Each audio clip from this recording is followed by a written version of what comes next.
Part of the crew for the final servicing mission of the Hubble Space Telescope. She operated the shuttle's robotic arm to capture and later deploy the Hubble. She will be operating the Canadarm2, the space station's robotic arm, today to transport Thomas Pesquet around with the ISS rollout solar array to the work site at the far port section of the International Space Station, where he and Shane Kimbrough will work in tandem to install that solar array to a so-called mod kit that was hooked up on a previous spacewalk, and then, of course, to loosen bolts and other mechanisms to permit the deployment of that array.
This is Mission Control Houston. You are looking live inside the equipment lock section of the Quest airlock of the International Space Station.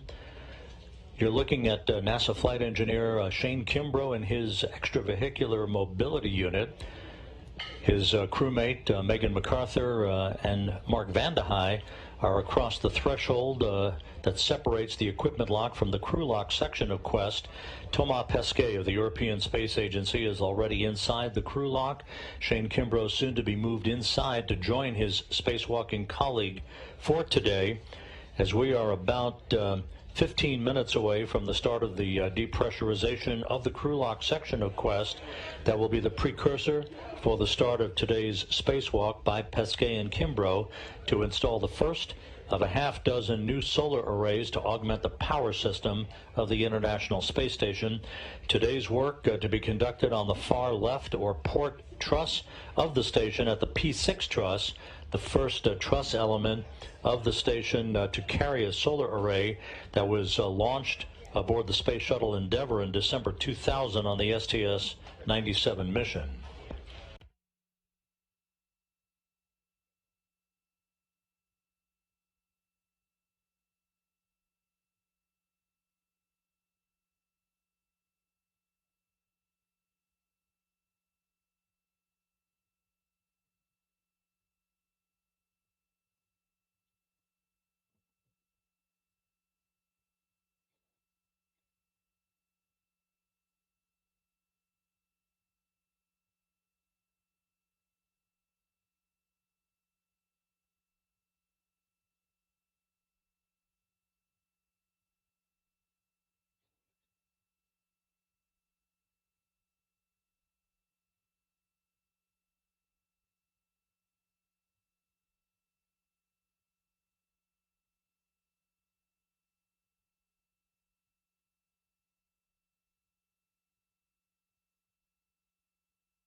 This is Mission Control Houston.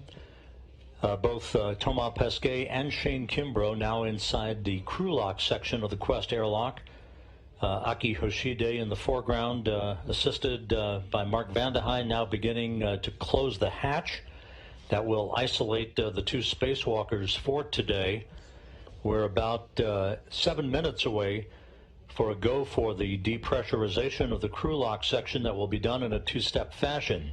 While we have a moment, let's replay for you the 7-minute animation narrated by the lead spacewalk officer, Keith Johnson, who will outline all of the tasks that face Pesquet and Kimbrough in today's spacewalk. At the start of the EVA, EV1, Thomas Pesquet, comes out first, followed by EV2, Shane Kimbrough. Thomas translates up to the front face of the truss and translates outboard. Thomas is setting up what we refer to as safety tether anchors. At this point, he'll drop the anchor point for both he and Shane. Shane will be retrieving an articulating portable foot restraint and putting his stowage bag onto it for translation outboard. Thomas makes his way out to the carrier that has the solar arrays stowed on it. Shane follows along the truss and meets Thomas at the carrier. The crew drops off pistol grip tools and bags in preparation for releasing IROSA from the carrier. Shane makes his way outboard onto the P6 truss element and stows the articulating portable foot restraint that he'll be using later on in the EVA. Continues translating outboard to the very end of the truss and stows his stowage bag. Thomas prepares the IROSA by releasing the first hinge bolt and stowing his pistol grip tool.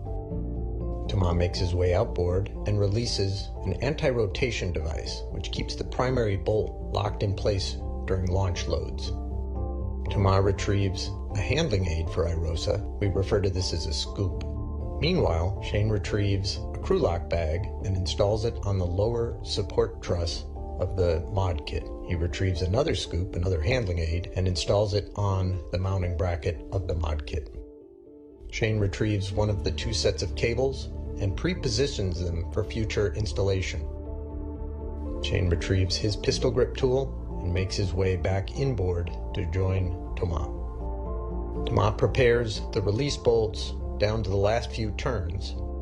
Thomas installs one of the handling aids and makes his way back around IROSA. He changes out his pistol grip tool and makes his way down to the crew and equipment translation aid, or CETA cart, and retrieves the foot restraint that he'll use on the end of the arm for his work with IROSA. He installs the foot restraint at the end of the arm, puts it in the right position, and ingresses the arm. The arm then flies him into position to drive two bolts that are on the boom deployment system. Once these bolts have been released, the booms can be moved outboard, and this will help with the release of the solar array when it's eventually deployed.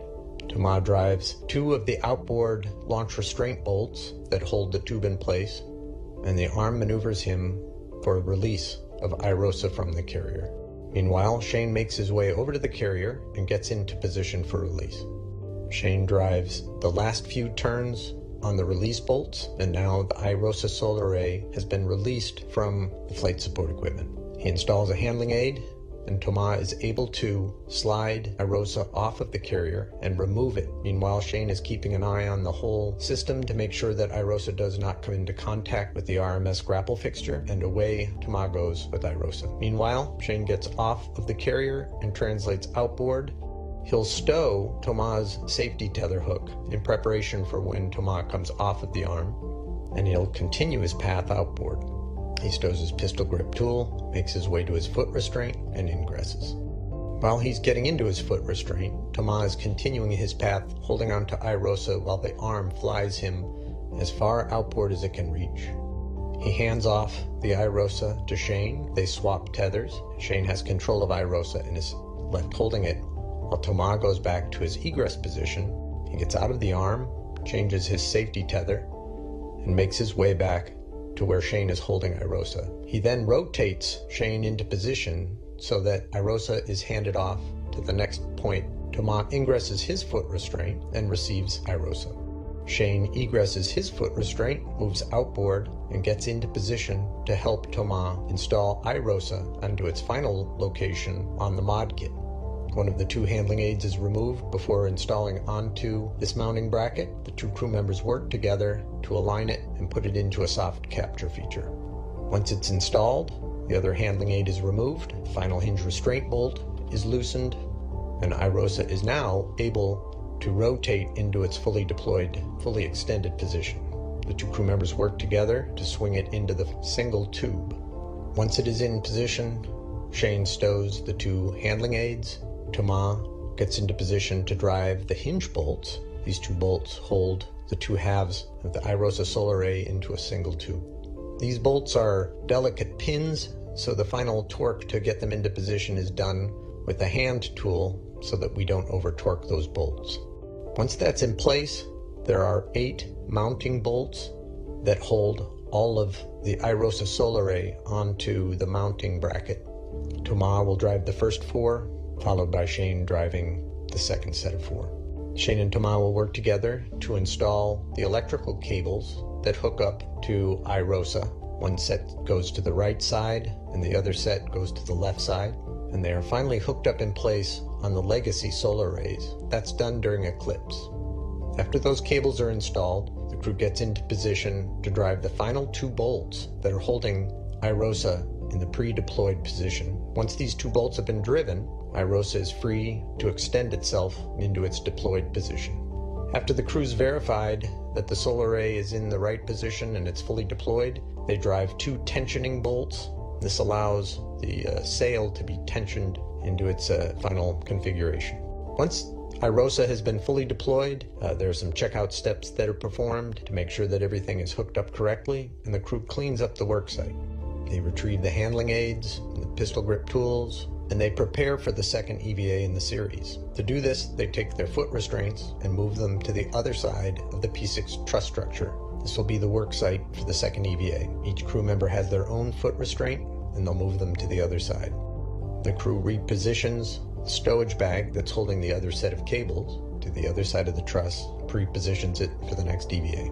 The crew will do an inventory of all their tools and their hardware, then they'll start their path back to the airlock. On their way back, they'll stop at the carrier, pick up the last crew lock bag and the last pistol grip tool, and make their way inboard. When both crew members are back at the airlock, they'll retrieve a foot restraint that has been causing us problems and bring it inside the airlock to inspect. Shane will enter the airlock, followed by Thomas, and that ends the first EVA.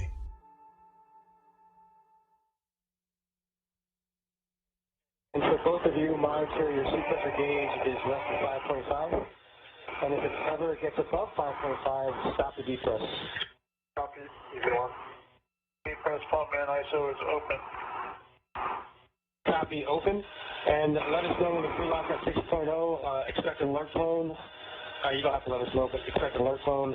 Do let us know when we get to 5.0. This is Mission Control Houston here in the Space Station Flight Control Room. Ron Spencer standing up. He is the flight director for today's spacewalk by Pesquet and Kimbrough. He is joined on console to his right by Canadian Space Agency astronaut Jenny Sidey, who is the ground IV, basically the spacewalk communicator, who will be running through all the procedures step by step with Pesquet and Kimbrough once they move outside of the Quest airlock. And to her right is veteran astronaut Drew Feustel. He has a very impressive spacewalking record in his career, 9 spacewalks for a total of 61 hours and 48 minutes of spacewalking time. He will basically run the procedures through the point at which the crew will place their suits on internal battery power to begin the official start of today's spacewalk, and then he'll hand over the communications chores to Jenny Sidey for the remainder of the spacewalk. Feustel will be available to talk to the other crew members inside the International Space Station during the course of today's activities. The depressurization of the crew lock section of Quest is underway. This will be conducted in a 2-step fashion. First, to bring the crew lock section down to 5 pounds per square inch of pressure. There will be leak checks, communications checks with the crew before the depressurization continues to bring the crew lock down to vacuum.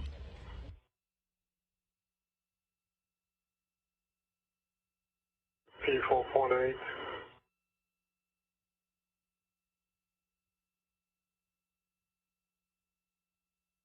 Regulating. To recap, this will be the 239th spacewalk in International Space Station history in support of assembly maintenance and upgrades, the 7th spacewalk for Shane Kimbrough, who will be wearing a helmet camera with the number 22 in the lower right-hand corner of your screen once it is turned on following the crew's exit from the crew lock section of Quest. This will be the 3rd spacewalk in Thomas Pesquet's career.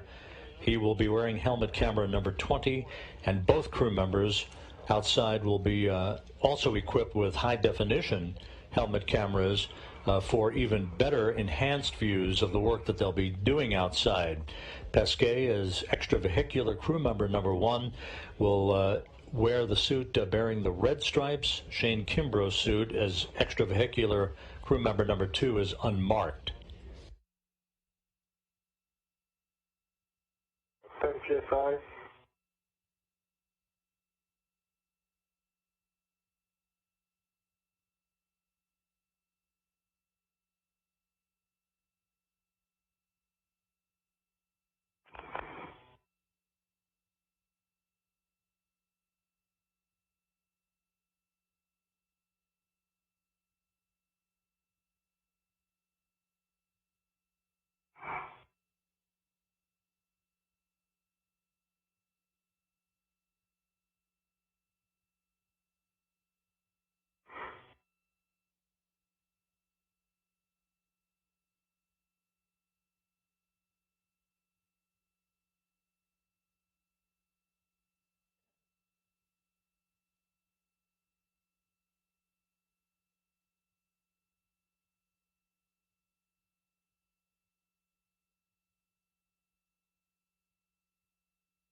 PSI.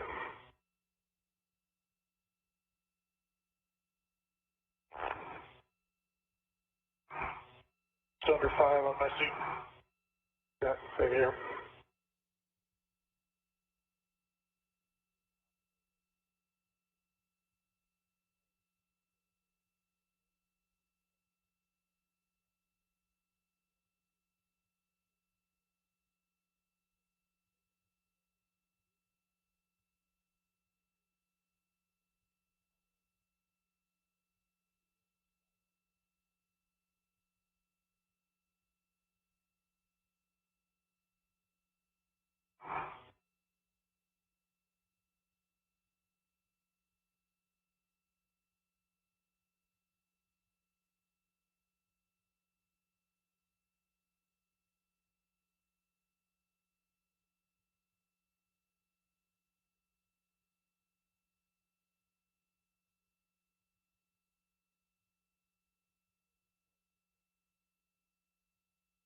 PSI on the VCM.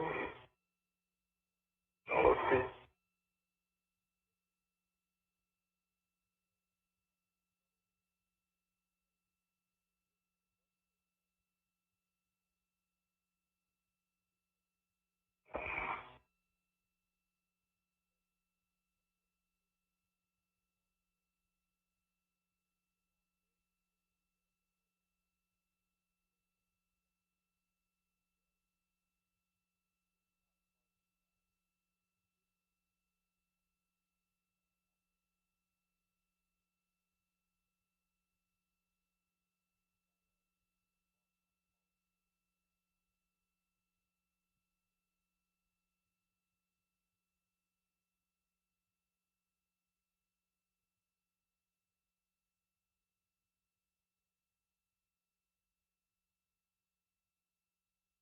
Again, you guys are all over it, but when the crew lock is at 6.0, expect an alert tone. Copy. Copy. Mark Van de Heij in the equipment lock section of Quest, monitoring the depressurization of the crew lock section, the outermost section of the 2-compartment Quest airlock. It will be taken down to about 6 pounds of pressure per square inch, almost 5, before we pause to conduct leak checks on the crew members' suits, final communications checks before the green light is given for Pesquet and Kimbrough to open up the hatch On the crew lock section, the outer thermal cover will be opened as well, and the crew members then will be given the green light to place their suits on internal battery power, which will mark the official start of today's spacewalk.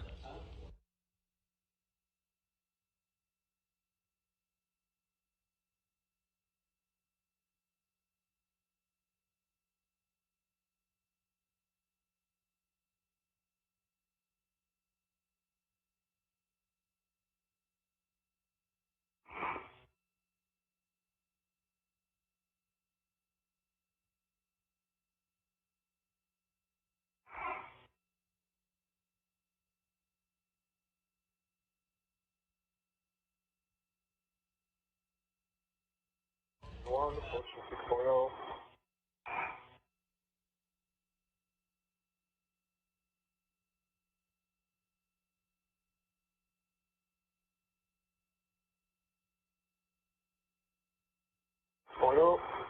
Copy.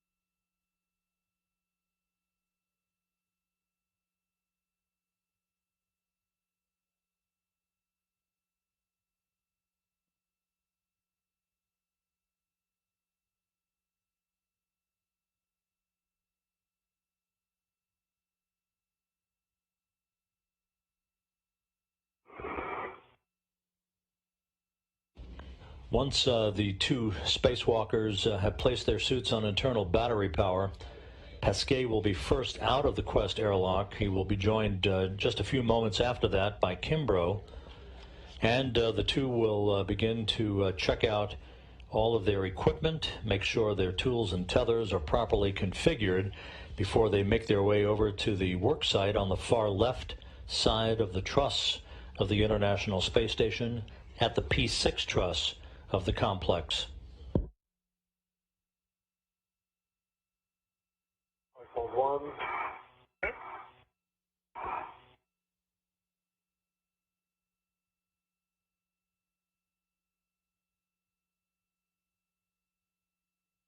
Five. Copy 5.0, Shane, depress pump manual isolation valve to close. Close. And expected alert tone.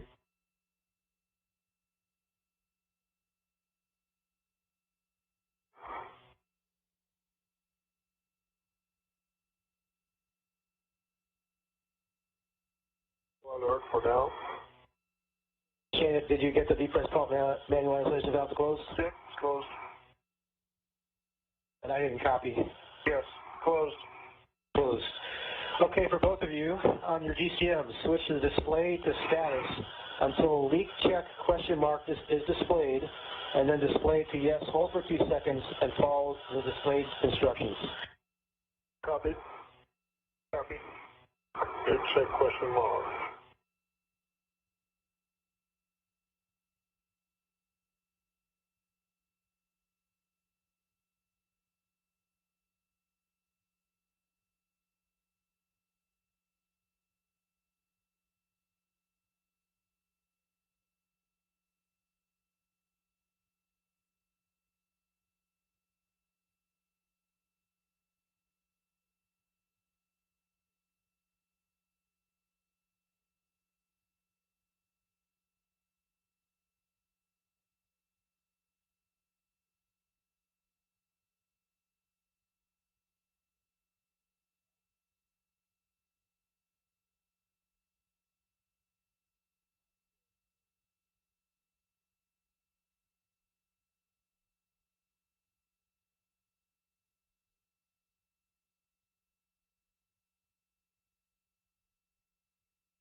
Check complete. And for here, those suits for EVA. Okay. Mark.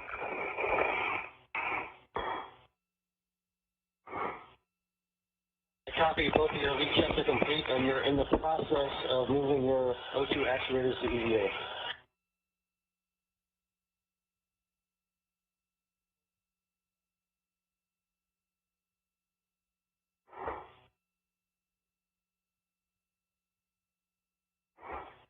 EVA for EV1.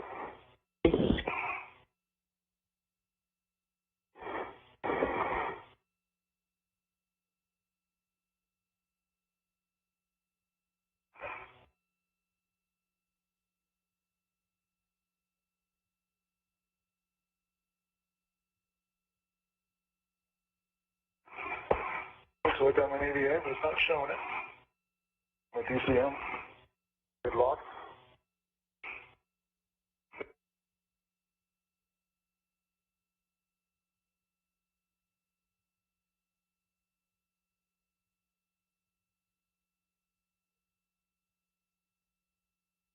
On the Shane, depress pump manual isolation valve to open and expect an alert tone.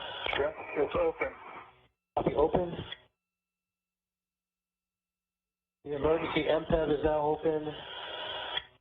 Monitor your seat pressure gauge stays less than 5.5. Copy. Copy. Mark Vande Hei continuing to monitor the procedures as we have now resumed the depressurization of the crew lock down to vacuum, which will be the precursor to the crew opening the outer hatch to the crew lock and placing their suits on internal battery power to begin today's spacewalk.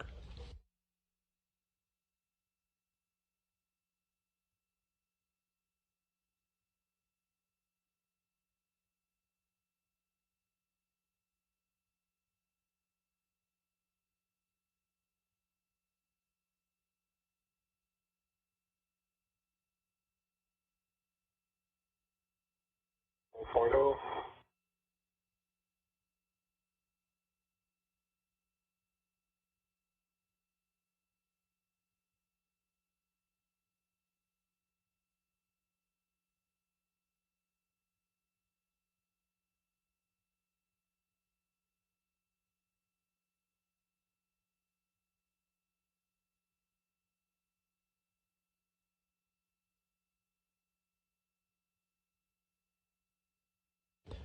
Once the hatch is open and the spacewalk begins, Megan MacArthur will make her way to the robotics workstation inside the International Space Station. She'll be at the controls of the Canadarm2 robotic arm to drive Thomas Pesquet from one area to the work site on the P6 truss, the far left side of the truss backbone of the International Space Station.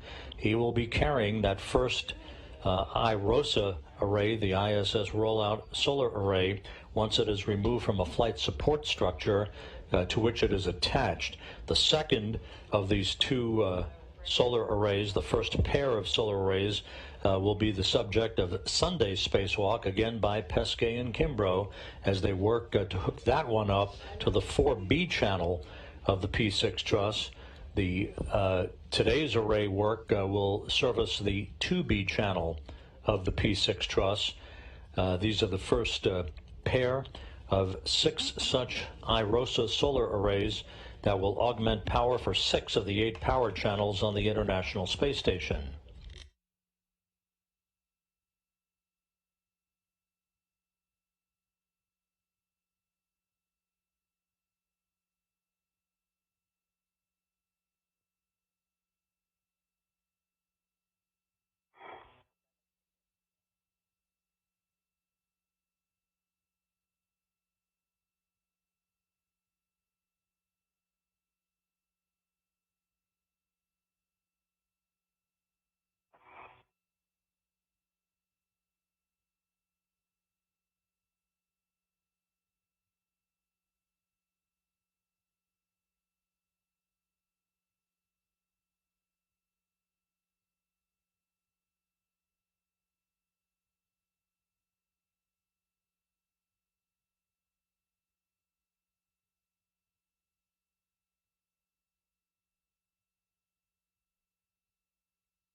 Copy 2.0, Shane, depress pump manual isolation valve to close. Yeah, manual valve is closed. Shane, on the UIA, switch the depress pump power to off. Depress pump power off. Report the initial configuration for egress of your tethers. Okay, I can do that. Let's see on Shane's configuration on his right gearing extender, his safety tether, close and lock goes to the waist tether, close and lock goes to the airlock. Waist tether, close and lock on both sides. On his left gearing extender, he's got his red hook, close and lock, goes to the red reel, which is unlocked. Yellow hook, close and lock to his green reel, unlocked. His green reel goes to, his green hook goes to his red reel. Anchor hook. European Space Agency astronaut Thomas Pesquet. Across that hatchway that you see Mark Vande Hei on this side of the hatch, as Pesquet and Kimbrough report the configuration of their tethers prior to the point at which the crew lock section of Quest reaches vacuum, which should be just a few moments from now. He's on my red reel. It's green reel, yeah, it's closed but not locked. And my anchor hook is on my main workstation. All right, so Mark, could you confirm that your right and left waist, actually you have a hard time checking your short waist tether.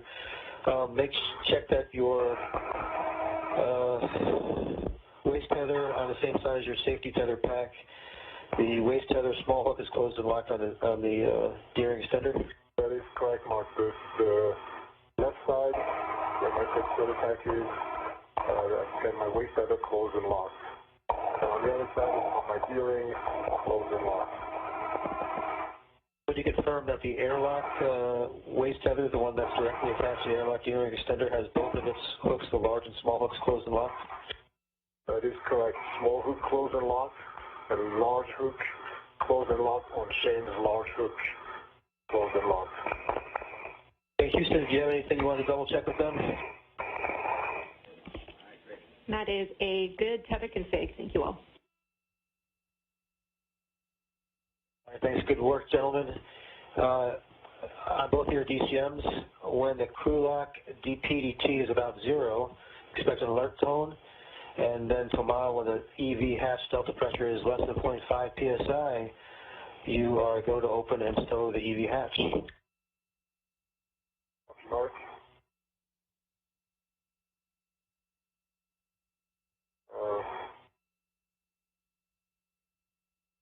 You want to take the MPEV open? Is that correct?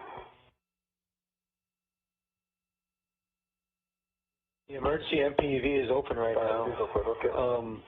Once you open There's nothing on there about opening the EV hatches. Okay. MPEV. Okay, drops really slowly. Not open it, keep it closed. Let me say that one more time. When you get to less than 0.5 psi on the hatch, you'll open and stow the hatch, but keep the MPEV on that hatch closed. Copy. When I get to less than 0.5 psid in the hatch, I open the hatch and MPEV closed.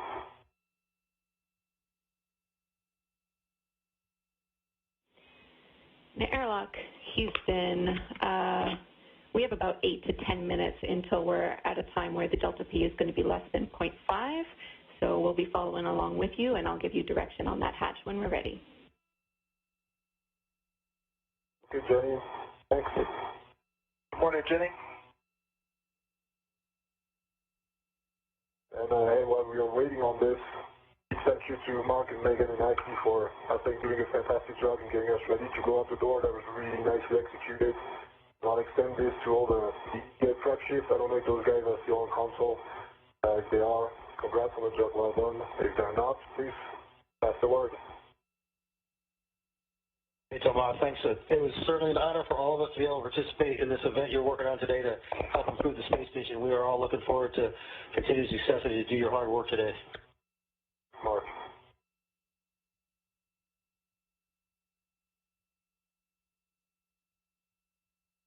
With those words, Mark Van de Heij will turn the communications duties over to Jenny Sidey, the Canadian Space Agency astronaut here in Mission Control, who is the ground IV or intravehicular crew member, essentially the spacewalk communicator for today's excursion outside by Pesquet and NASA astronaut Shane Kimbrough.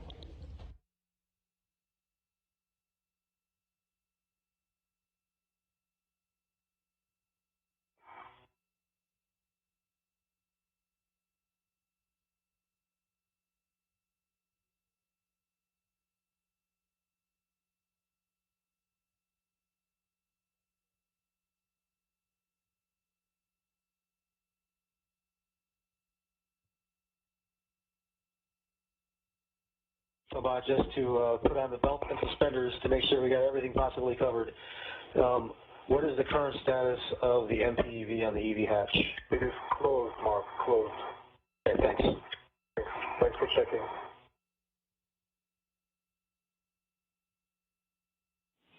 Ground copies, that's a good config.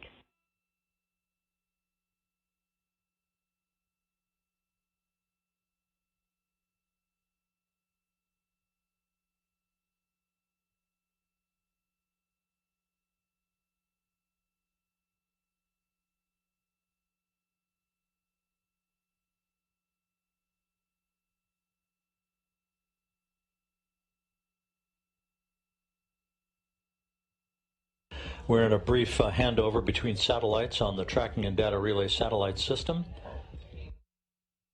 We will regain our downlink television capability and communications with the crew momentarily.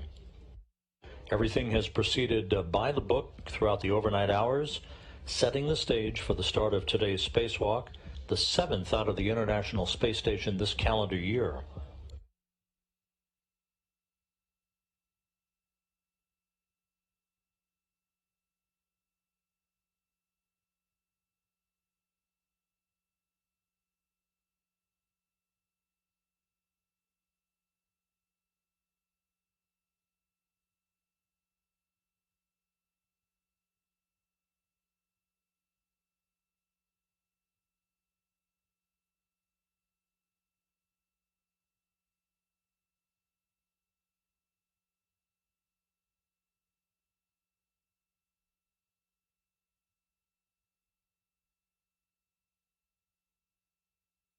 Turn my lights on, come on. What? Here we go, turn the lights on. This view from an external camera on the International Space Station focused on the Quest airlock of the complex. Inside the crew lock, Pesquet and Kimbrough soon to place their suits on battery power to begin the start of today's spacewalk. The International Space Station flying from southwest to northeast across the southeastern Pacific Ocean, soon to cross over Central America in an orbit inclined 51.6 degrees to either side of the equator.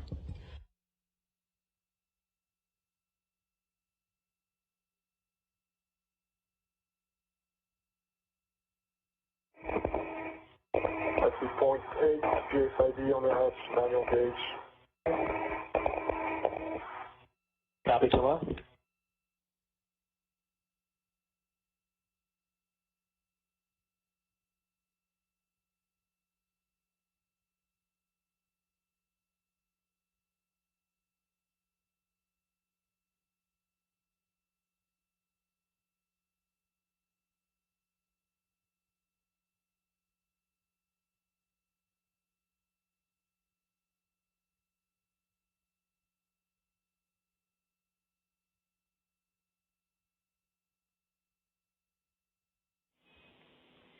I have a reminder for Thomas. We're not at the point yet where we want you to actuate the hatch, but after you fully rotate the hatch handle, when we are at that point, we'll have you pause for 1 second before opening the hatch.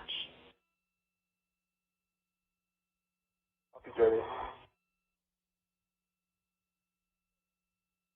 Hey, Jenny, it's Mark. Does Thomas go to start that process when he sees 0.5 psi delta P on the EV hatch?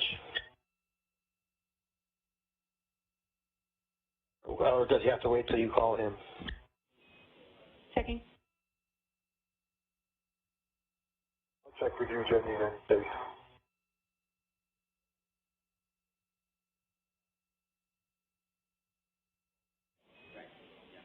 We're thinking that that hatch is going to lag, as you guys might be expecting. So if we see it first, we'll let you know. But if you see it, you can open the hatch. Just a reminder, after you fully rotate that handle, we're looking for a 1 second pause before opening. Jenny, second pause after rotating your handle.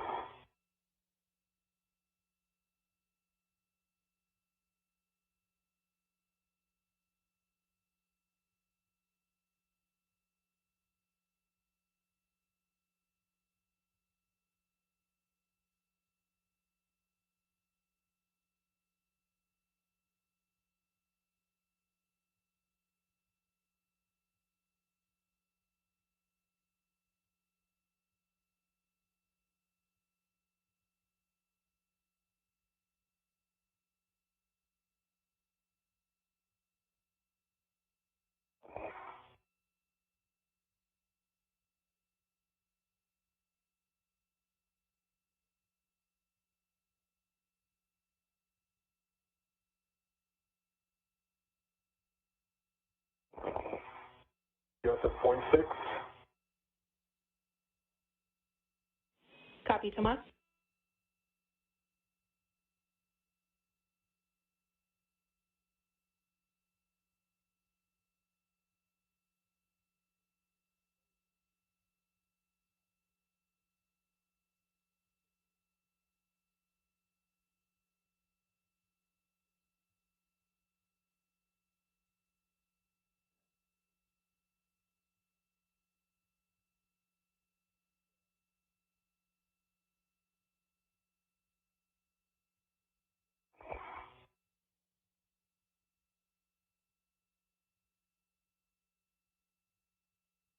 Flying into an orbital sunrise, the International Space Station's Quest airlock now clearly in view. Soon, the outer thermal hatch will pop open, and the inner hatch for the crew lock section of Quest will be opened. We're just about down to vacuum, and you'll start to hear the calls for final communications and systems checks for the two spacewalkers for today, Thomas Pesquet of the European Space Agency and Shane Kimbrough from NASA.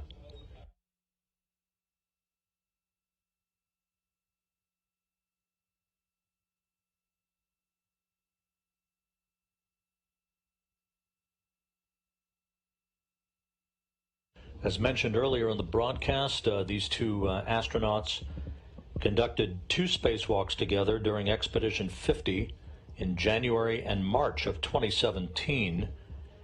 The first was work that was ongoing as part of the sequence of events that swapped out batteries for the power system on the International Space Station. The second of their two spacewalks together 4 years ago saw them lubricate and service the latching end effector on the Canadarm2 robotic arm and prepare the zenith or space-facing port on the Harmony module for the installation later on of the second of the two international docking adapters.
And Thomas, in the airlock, I'm showing the telemetry showing 5 psi.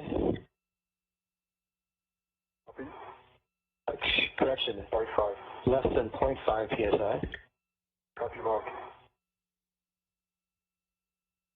Once you've opened the hatch, I'll go ahead and put the emergency MPEV to closed. And then Jenny, it'll be completely over to you. Copy, and we concur. We see that pressure less than 0.5 psi. And that's what I have on the manual gauge as well, Jenny, so if you concur, I'm going to go ahead and rotate that handle and pause for a second. Affirm. All right, unlock. We're taking clockwise to unlatch.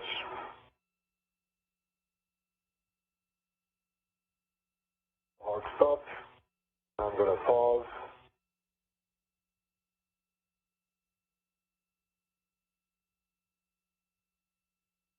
And then pull the handle up. Nicely done.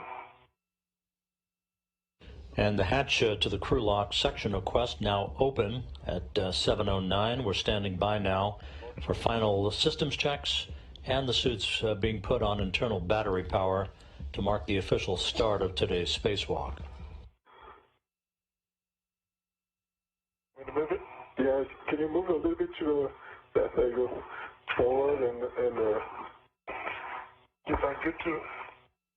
No, you just move you, because I think I'm contacting you. Okay. If you go as much forward as you can, Shay. All forward. There you go. Okay, hatch is open. Nice. Secure to daylight. Nicely done, Thomas. The emergency MPV is now closed. All right, Jenny. Good luck today, and look forward to talking to you at the end. All right, ground copies. Thank you, Mark. Well done. I am ready to pick up with you guys.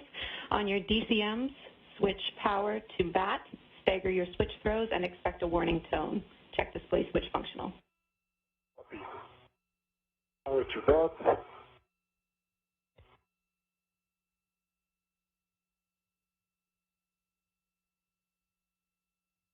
One's in BAT. Power to BAT, EV2. Restart.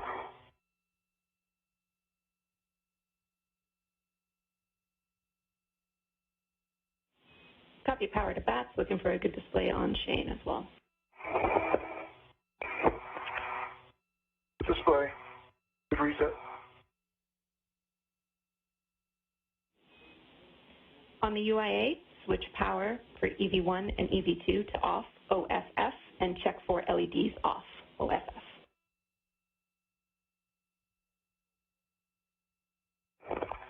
Okay, powers EV1 and 2 are off, LEDs are off. Scissors tool off, expected. Disconnect SCUs from your DCMs and install your DCM cover. Dark.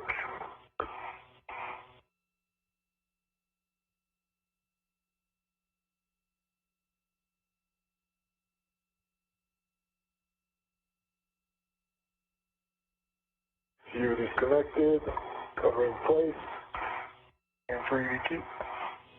Copy both. Store your SCUs in their pouches. Not yet.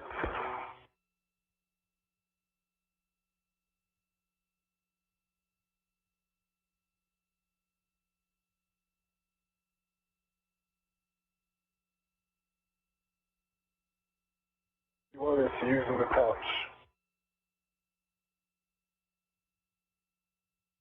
Copy. This is Mission Control Houston.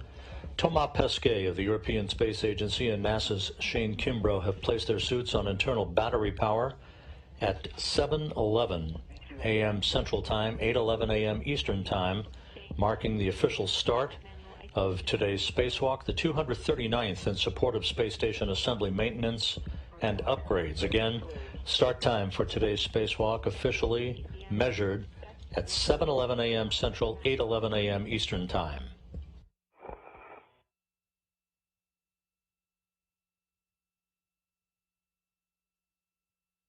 Hot EV1, max hot EV2. Switch water on, O-N. Motor on, EV1. Water on, EV2. Check DCM blank, bite off. DCM blank and bite off, EV1. DCM blank, bite off, EV2. Copy all. Temperature control valve set as desired.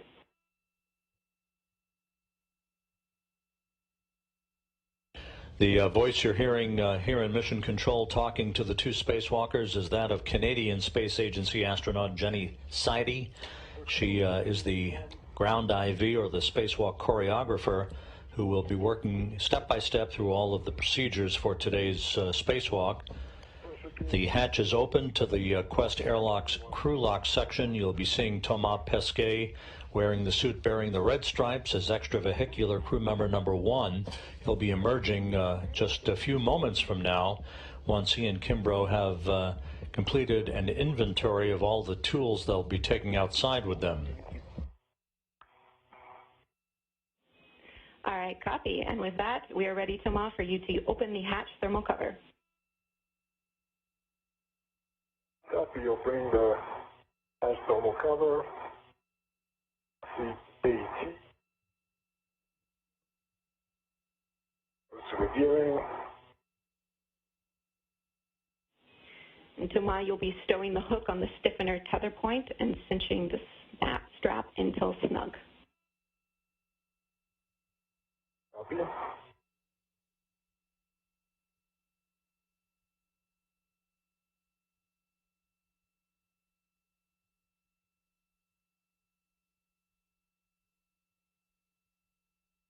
The hook is on the tether point, and the strap is cinched. Let's see black lines.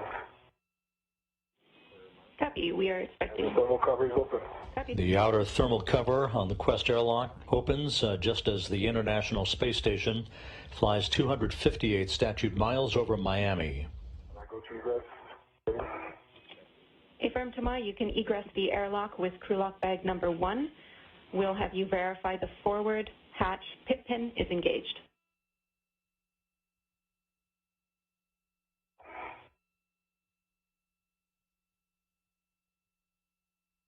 Copy, and egress in the airlock.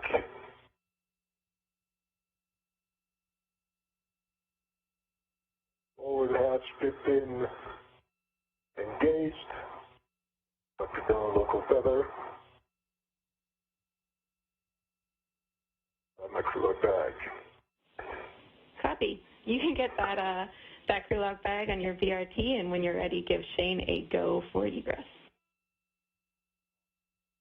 Copy.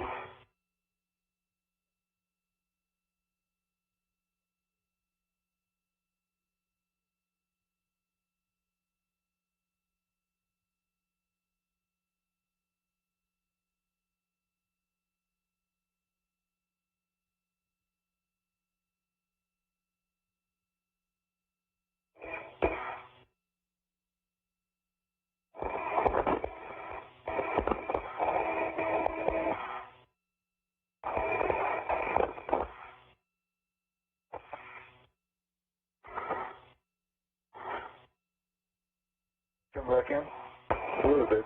Okay. When you rest on that lower bag. Yeah. Okay, I got BRT right on it. BRT on the crew lock bag. Bring back out. I have the red on it, and my BRT. You can release. And our first view of Thomas Pesquet, extravehicular crew member number 1 today, wearing the suit with the red stripes, representing the European Space Agency today as he begins the 3rd spacewalk of his career.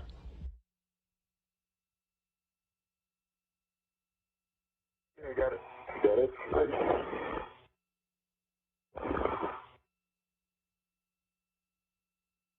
I have a ret on the IDA bag, cable bag, released from airlock tether. Copy. Copy, Shane.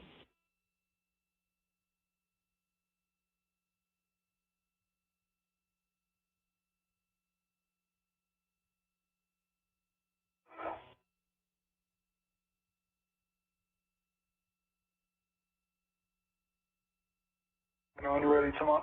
I'm ready. You can come out. Okay.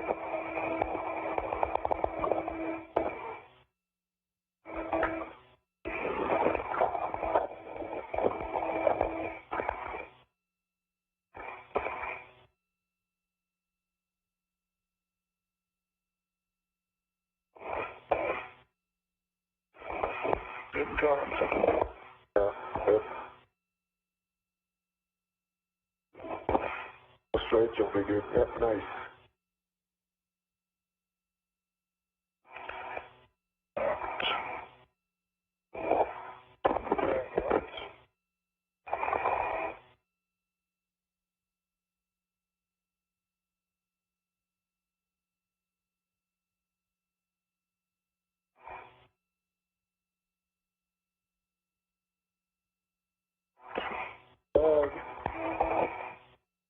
On the lights.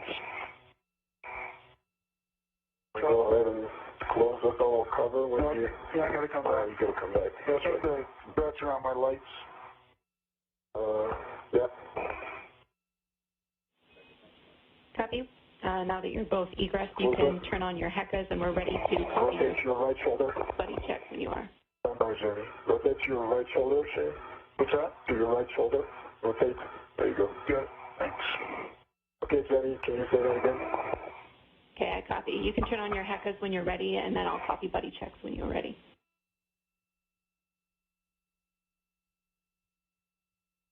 Okay. Got on. Go on. EDT. Let me get this thing untangled here, Thomas. What? Get the red untangled throughout my checklist. Oh.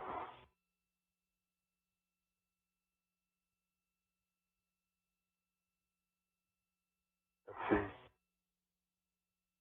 You have to go underneath. You have to bring it back to me. It's around my safety tether too. Yeah. Okay. And release from your left arm. Once Kimbrough is outside to join Pesquet, we should be seeing our first view from helmet cameras. Each crew member has two types of helmet cameras, the conventional ones that you are accustomed to seeing, with Pesquet's number on his helmet camera of 20 in the lower right-hand corner once they're activated. Kimbrough's helmet camera number will be 22. They also will be turning on high-definition cameras that are mounted on their spacesuits for even better views of some of the work that they'll be doing once they reach the P6 truss on the far left section of the backbone of the International Space Station. Shane Kimbrough now on the right in the unmarked suit. Extravehicular crew member number 2 has joined Pesquet outside. They will make sure that they have all of their tools and tethers configured properly before they begin to make their way out to the P6 truss. Okay. I think now we're good. Sweet. Yeah, nice work. Okay.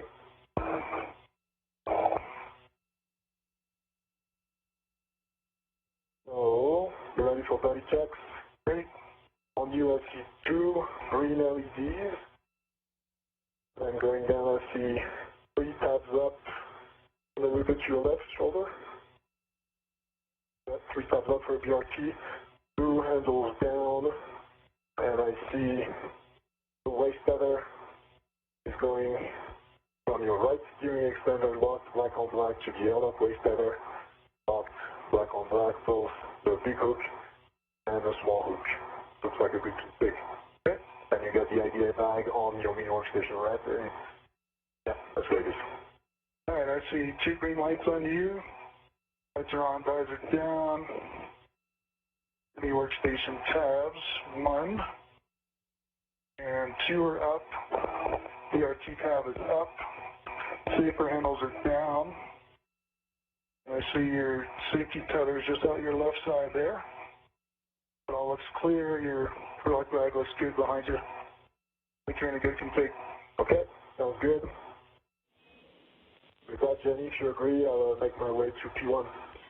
Copy. Good buddy checks. I'll just take a baseline HAP check from you, and then we can get to translating, Thomas. Right, and the HAP is dry for EV1. Dry HAP, BD2. Copy dry HAP.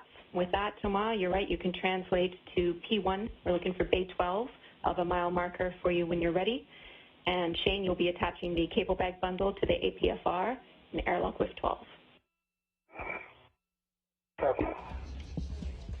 Shane Kimbrough reporting good configuration of all the tools and tethers, the HAP reference made by them and Spacewalk communicator Jenny Seide here in Mission Control is the acronym for Helmet Absorption Pad.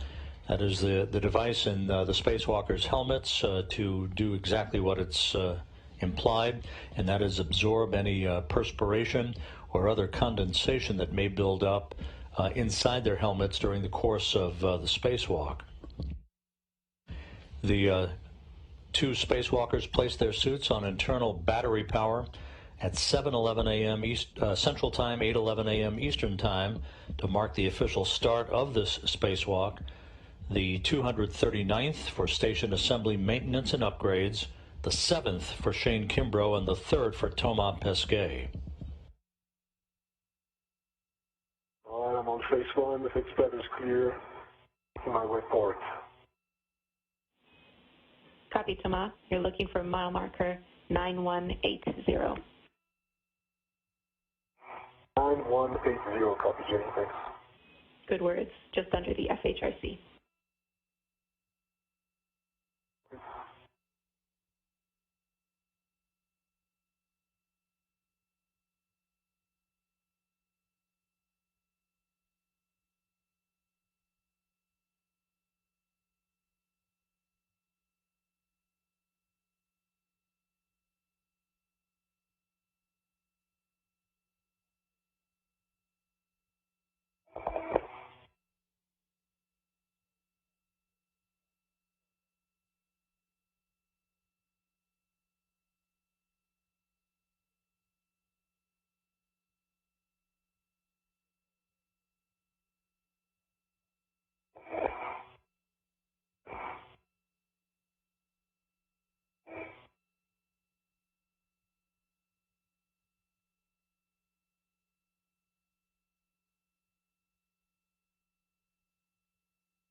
Shane, once you've bundled that cable bag to the APFR, you can stow the APFR in your BRT.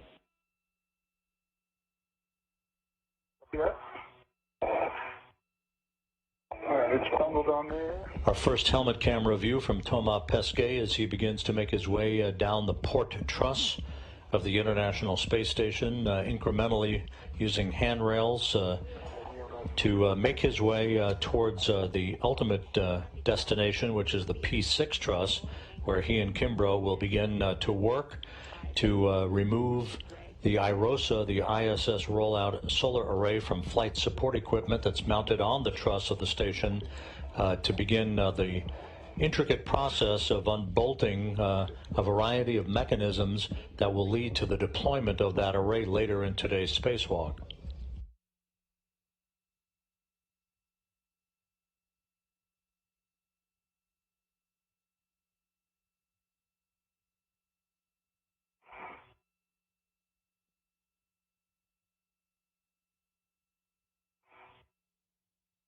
Okay, my anchor hook on 652, closed and locked, black on black. Copy. Good config for your anchor hooks. Looking for a check on your reels. Copy, Jenny, and my green reel is unlocked.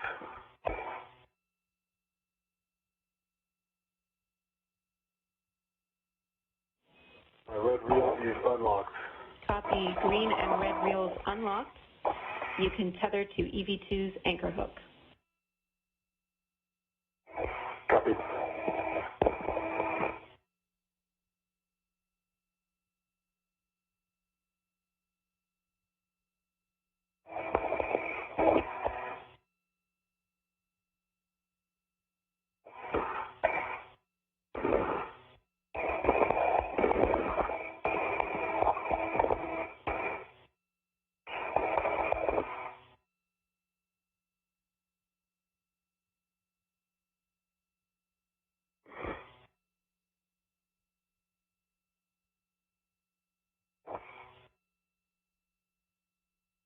Usually I'm tethered to EV2's anchor hook, my left waist tether.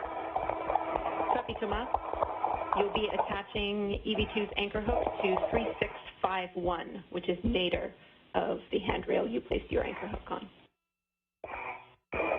Copy 3651, EV2 anchor hook. Good words.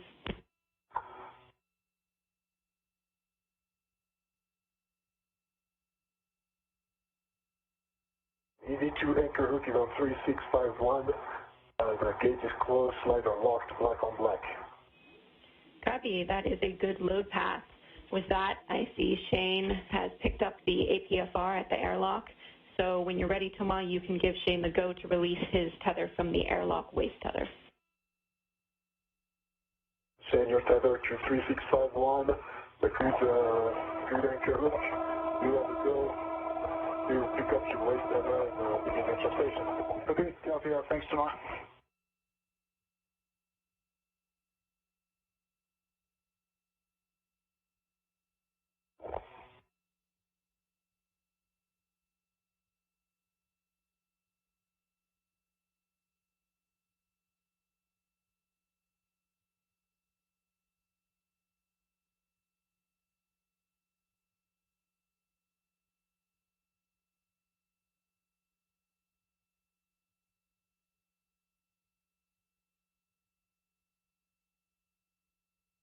And I'm resuming my translation to the southern Sierra card.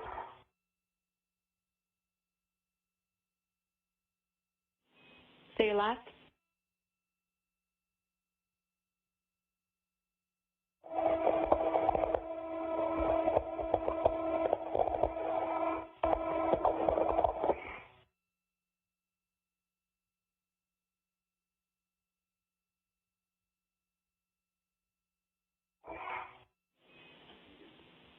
Could you repeat your last Did you copy my last? I'm resuming my translation to the southern Sierra card. Okay, copy, Thomas. You'll be translating to the FSE Stanton Delta. I have a warning and cautions for you when you're ready. And Jenny, I'm at the NT. I am ready for the warning and caution. Warning, grapple shaft and curvet coupling teeth are no touch zone. Caution, no sudden movements or quick stops on the FSE. We want you to be translating slowly. Wait until FSE motion dampens out before imparting any loads. When Shane is on the FSE as well, do not simultaneously impart loads and do not contact iROSA blankets. Copy on, Jenny, thanks.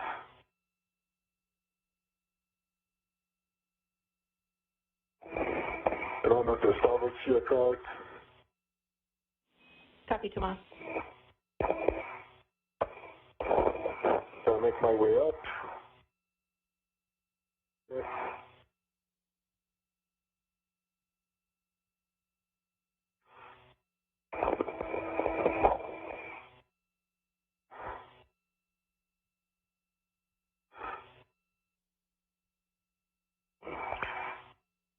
Any close on thermal cover? It doesn't seem to want to stay closed.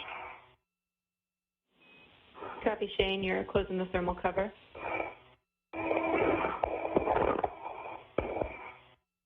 It's not staying closed, though, Jenny. Copy. We're looking into that, Shane. In the meantime, can I get check on your reels? We want them unlocked.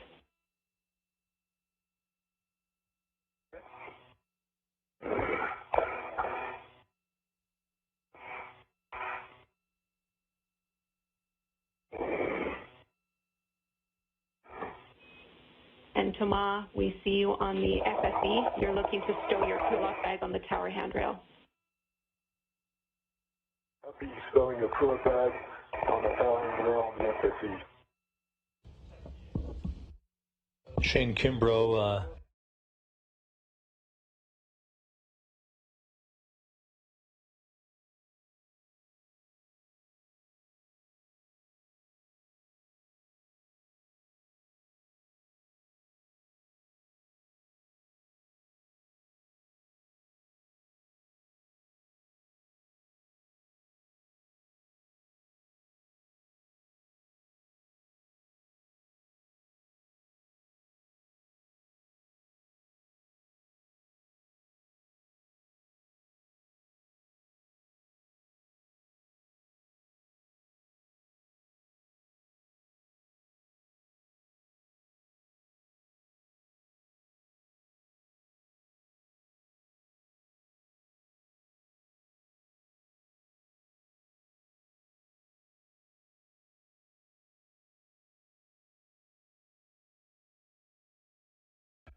When Pesquet arrives at the site upon which the solar arrays are located on the flight support equipment that carried them to orbit in the trunk of the Crew Dragon that SpaceX launched to the station back on June 3rd, he will use a pistol grip tool, a high-tech screwdriver basically, to release bolts that are called outer hinge restraint bolts, holding the array in question that will be the subject of today's installation for the 2B channel power augmentation for the International Space Station. Kimbrough, meanwhile, will translate outboard to the P6 truss to await Pesquet carrying the solar array that will be installed on the P6 truss over to him after Pesquet affixes an articulating portable foot restraint to the end of the Canadarm2 robotic arm.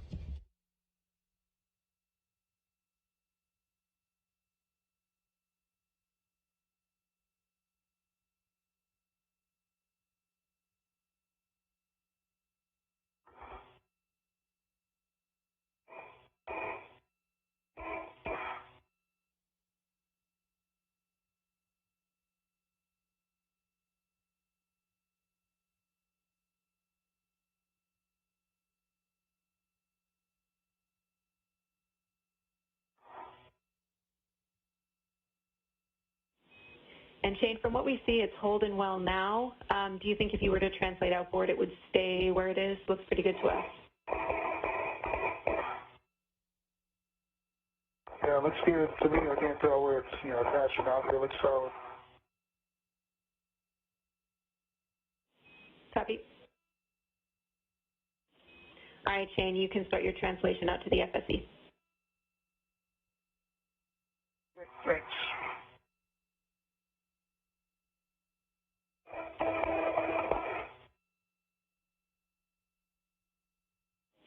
Stand by, Shane. It looks like the thermal cover just opened.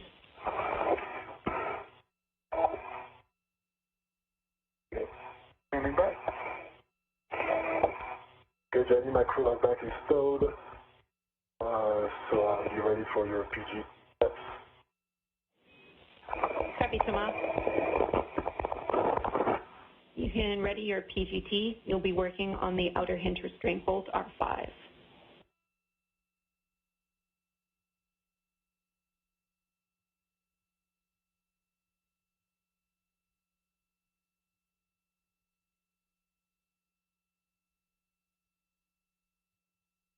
Shane Kimbrough continuing work to try to close and secure the outer thermal hatch cover over the crew lock section of the Quest airlock before he begins his journey out to the far left section of the truss of the International Space Station.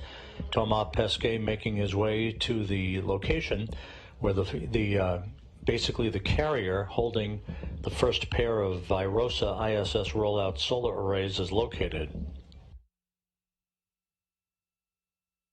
Jenny, it's closed again, and it seems to be holding for now. Copy, Shane. We're having a discussion down here about whether we want you to put a tether on it. That's the holdup, so I'll have word for you on that soon. Okay.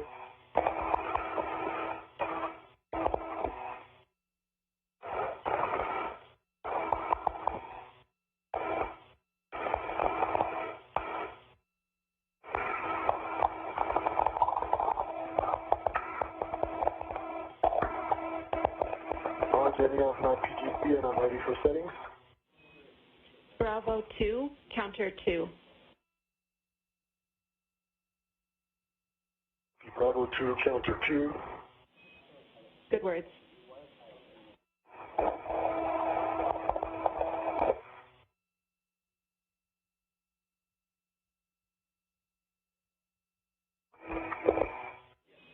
And Shane, we're going to have you put an adjustable equipment tether on the thermal cover to the circular handrail just to keep it closed.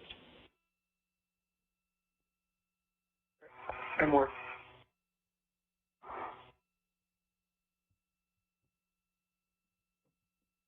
Zania, Bravo 2, counter 2. Copy. Those are good settings. You'll be releasing R5 18 to 20 turns. The bolt will spring out when fully released, and we'll be checking for a release indicator ring.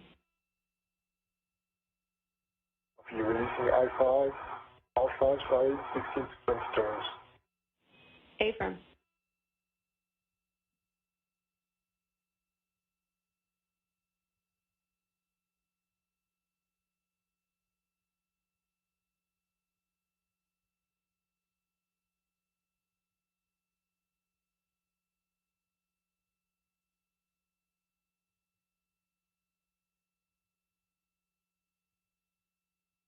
I get low torque on the PGT. Say again, Thomas? Get low torque on the PGT. I'm at 10 turns. Copy.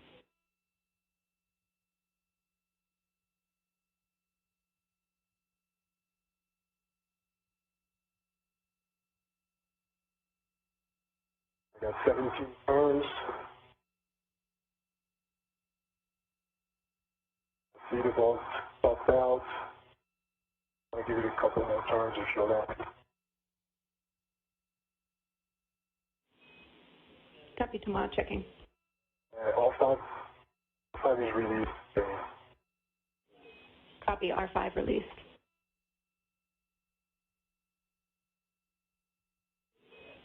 And Shane, we recommend not wrapping the adjustable too tightly around the thermal cover. We just want a simple hook on it to keep it pretty much closed, but we don't want anything that's going to be too difficult to undo if you have to get in there quickly. Okay, copy.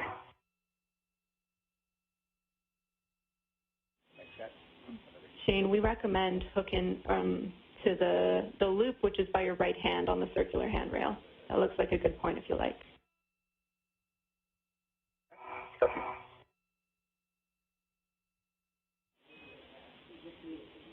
And Thomas, with R5 released, your next step is going to be to stow your PGT, the red one.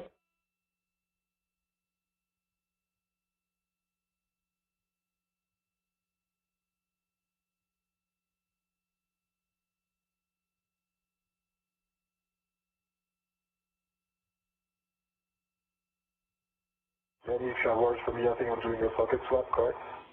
Affirm, that was a handover, guys, so I'm back with you now. Your next step, Thomas, is to stow your PGT on the tower handrail, and then we have you putting the socket on Shane's PGT, but we're talking next steps since we're having Shane troubleshoot that issue with the thermal cover. Okay. Okay, Jenny, that's adjustables on there, complete.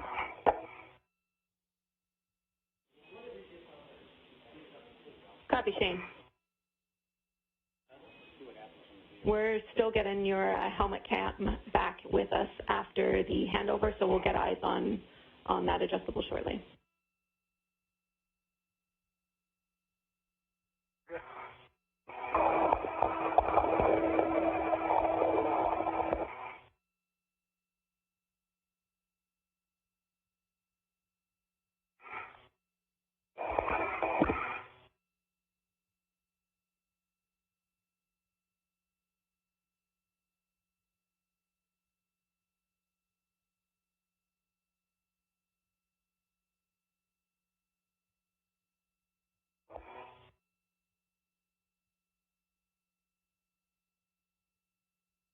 You need me to face it, Jenny, or you guys are looking at other stuff? They're talking at Shane. Word shortly.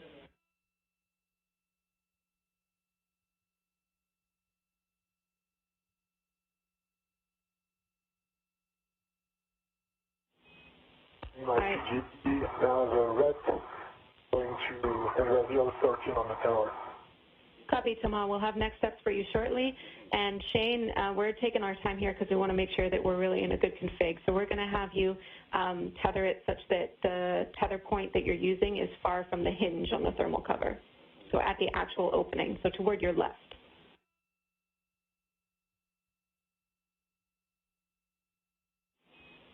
All right, I'll move it over there. Copy. Thanks, Shane. That'll be using that hook right by your left hand.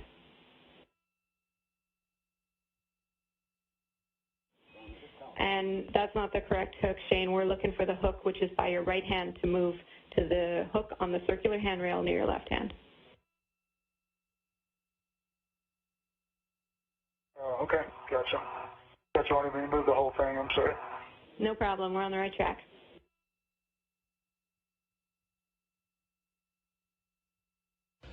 With Thomas Pesquet having arrived at the work site where the ISS roll-up solar arrays are located, in this view from his helmet camera, high-definition view, Shane Kimbrough now working to tether down in place the outer thermal hatch cover on the Quest airlock that has been a bit bulky this morning. 35 minutes into the spacewalk, Pesquet will begin to set up shop to release an outer hinge restraint bolt that will free up the solar array that will be extracted, that he will haul over to the P6 truss and ultimately hand off to Shane Kimbrough in a choreography that will ultimately result in that array being installed on a modification kit, a bracket basically, at the mast canister base of the P6 truss of the arrays, and then ultimately unfolded once a series of other bolts are released to enable the tension-laden solar array to unfurl. Right, big picture for you two. We're having Shane translate out to the FSD, and he's going to drop his PGT there. Tomorrow you'll be putting a socket on that PGT to continue with the anti-rotation device removal, the ARDs, so you can ready the 7/16 12-inch socket.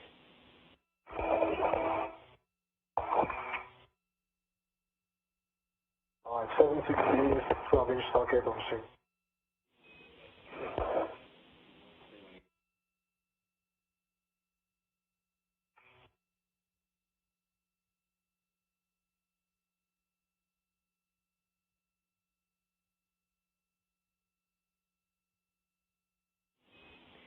Tomorrow we're going to have you stand by.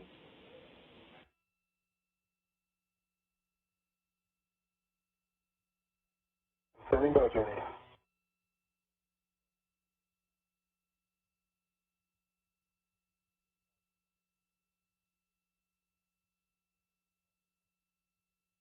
Tomorrow I'm on Spacewalk, coming your way. Okay, I see you from distance. Been good. And ground copy, Shane.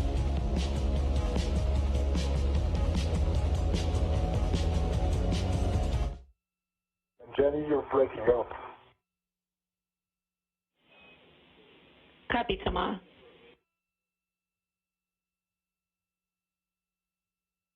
Oh, now you're coming in clear. All right, keep me updated on it. I will.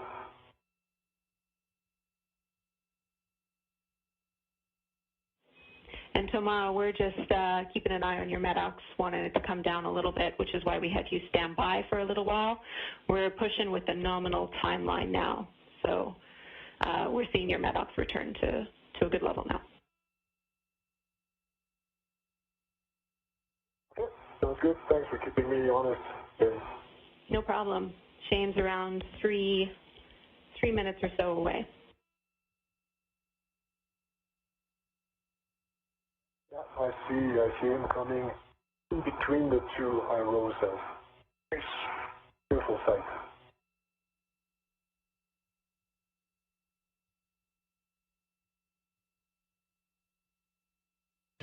There's a good view of Thomas Pesquet at the flight support equipment carrier, if you will, in which the first pair of ISS rollout solar arrays are housed.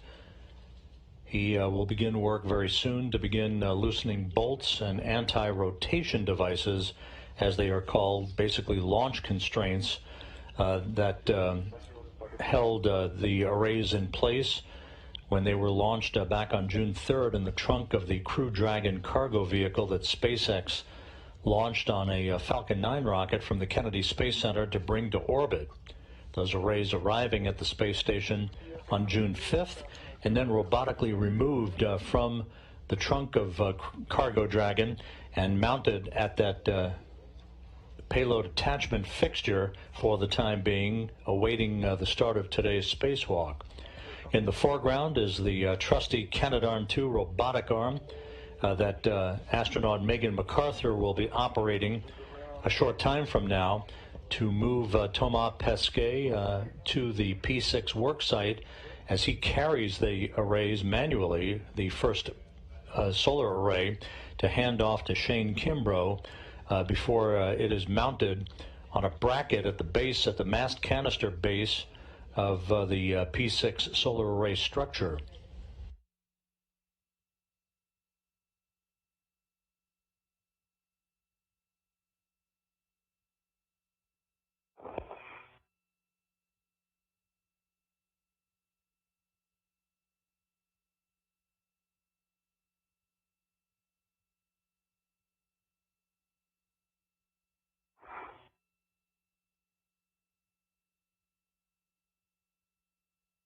I got your tether in front of me here. I'm just at the starboard seat of carts. Copy? Ground copies.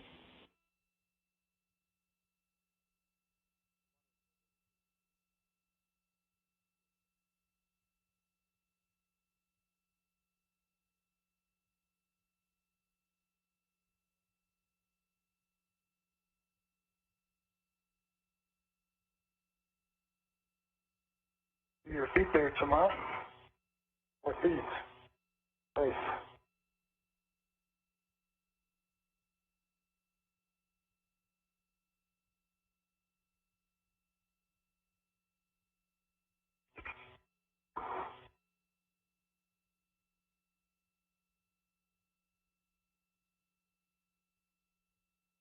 Port seat of cart coming to you. What do you want me to do tomorrow? Come up there? And Yeah, if you can. I'll try to come your way and meet you halfway. I have to bring your bucket caddy. So Shane, Just attached to your bag. Shane, you just need to get your PGT to Thomas. We have Come grab it. the published steps to stow it on the tower handrail, but if you can pass it to Thomas more easily, that's fine with us. Yeah. I think that's what we'll try and do. just stay there, Tomas. I'm on the pallet now, too. Okay. I'll just come to you. Okay. Good with that? Yeah, I'm good with that. That should be gentle.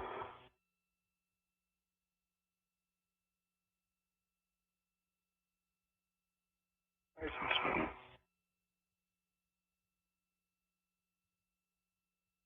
Alright, we put down a local tether. All right, I've got a local tether down.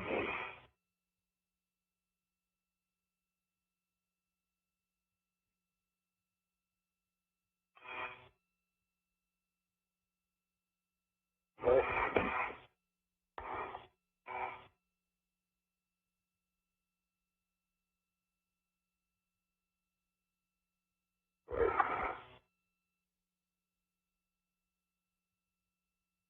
Alright, on a PGT.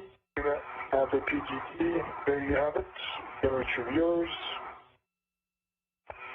Nice. Got it. Thank you. Thanks for the visit. Come back anytime.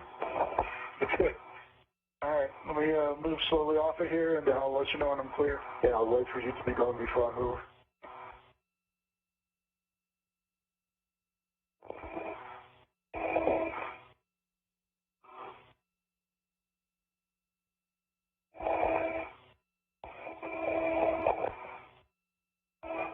All right, I'm just going to back out the same way I can.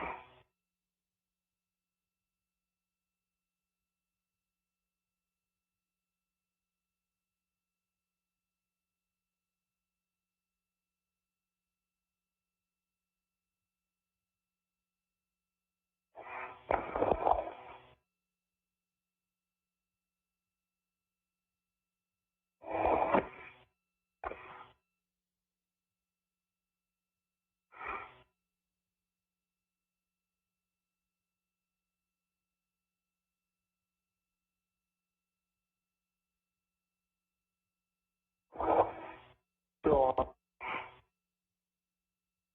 you clear? Oh, Okay.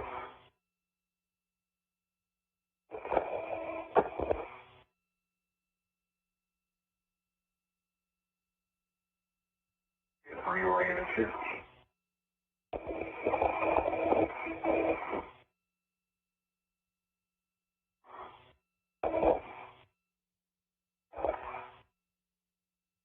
"45 minutes into the spacewalk, Shane Kimbrough and Thomas Pesquet are at the flight support equipment structure, holding the first pair of ISS rollout solar arrays that were launched a couple of weeks ago aboard the SpaceX Cargo Dragon vehicle to the International Space Station.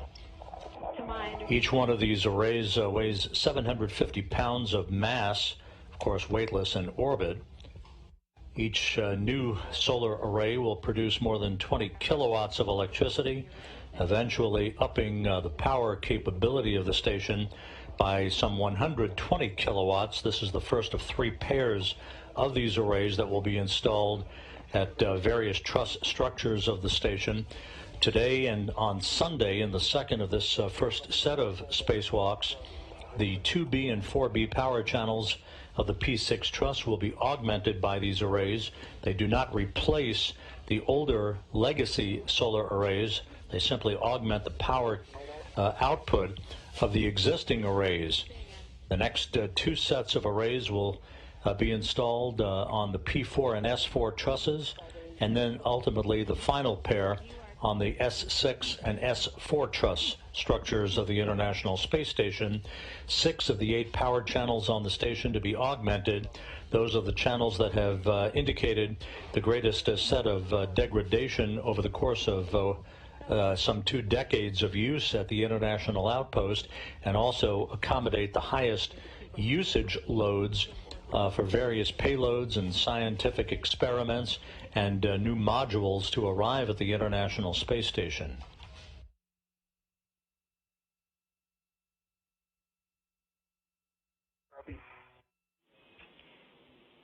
So those are your warnings. Your cautions are: avoid contact with the deployed and stowed radiators, and the battery adapter plate cables on the IEA are a snag hazard.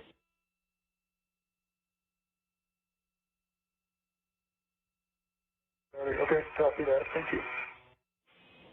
Shane, you're translating outboard to P6. I'll check your gauntlets are down, and I have a green hook location when you're ready.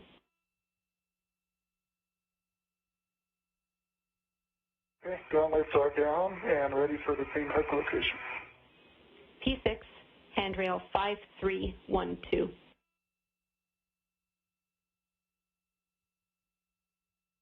P312, copy P6. Jenny, I have the 7/16 12-inch on the green PG2. Copy, and I'll take a full test. And I'll have a good tool test on that socket. Excellent. Next steps for you, Thomas, are to start releasing the anti-rotation devices. So I'll have you translate to the Charlie 1 bolt, which is zenith and outboard.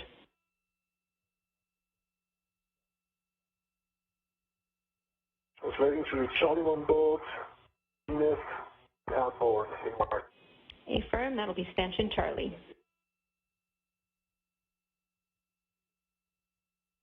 Copy stanchion Charlie.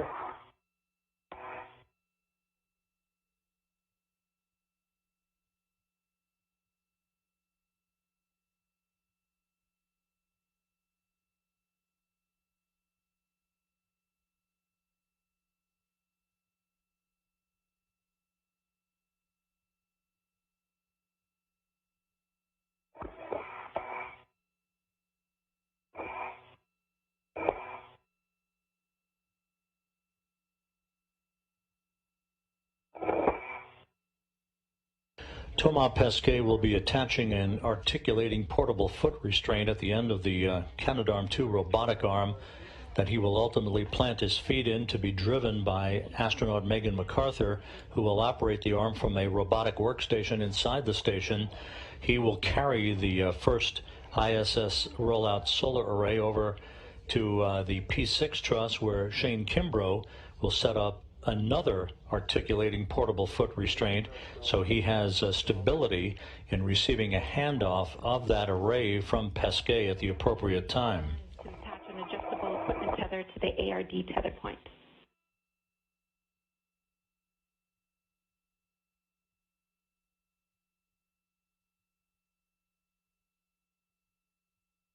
And the green hook is on 5312.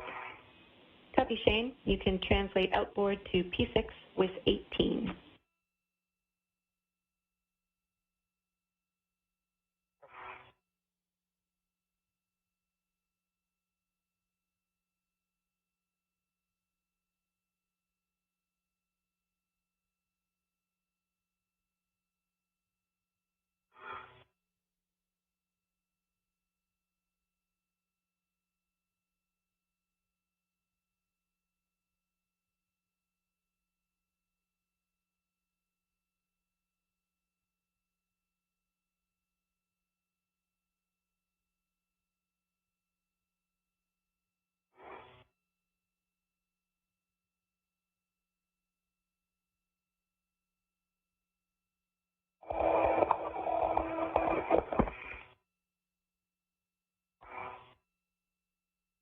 Jenny has an AT on the ARD tether point. Excellent. Thomas, your PGT settings when you're ready for them. Bravo 3, counter 2.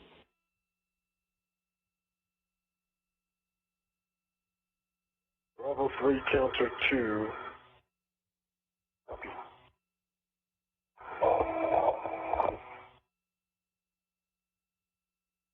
Pesquet using a pistol grip tool.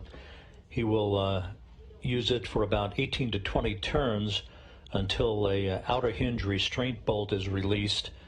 That essentially is the first step in freeing the first ISS rollout solar array from its flight support equipment that it was launched on.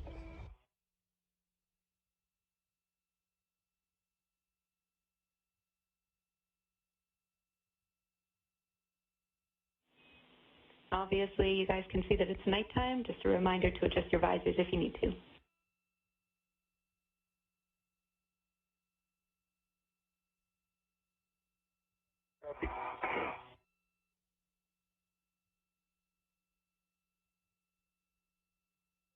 Bravo 3, counter 2, Jenny. Good words. You'll be releasing the stop block bolt, 10 turns only.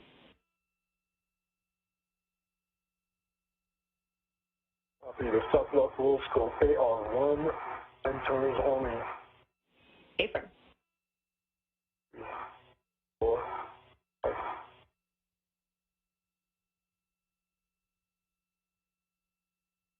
Ten turns.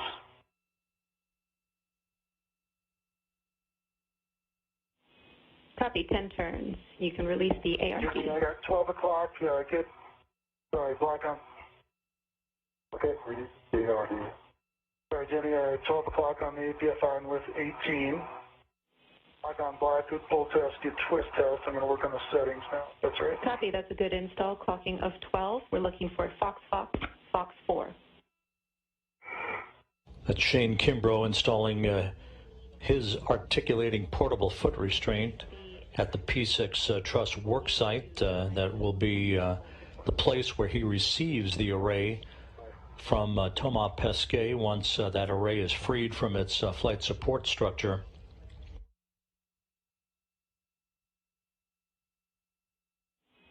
And Thomas, when you have a minute, we'll get you to power cycle your HECA as well. Stand by. Jenny, this pitch knob is really stiff. Any ideas? Checking.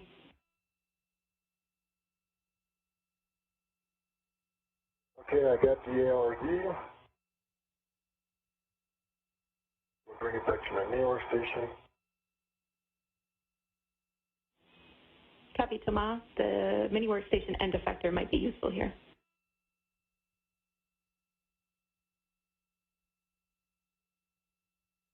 Okay, I got the ARD on my main workstation. You wanted the power cycle of the HECA? Affirm. HECA off.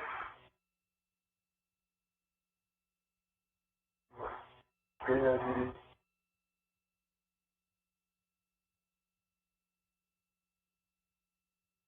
Jenny, I got the pitch knob. Okay, copy, Shane.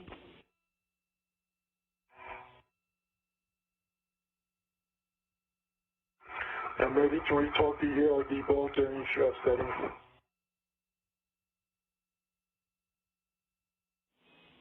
Your settings are Bravo 1, clockwise 2.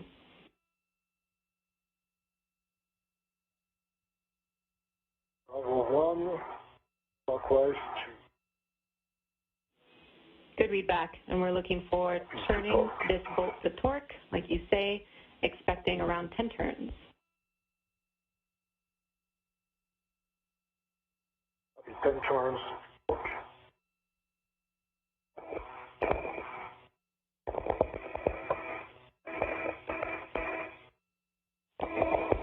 Shane, once you have those APFR settings in, we're looking for a check that the pitch knob has popped out, and you can retrieve the cable bag bundle. Okay. Working on the cable bag, and I'll finish up the APFR settings if that's all right. Copy, no problem.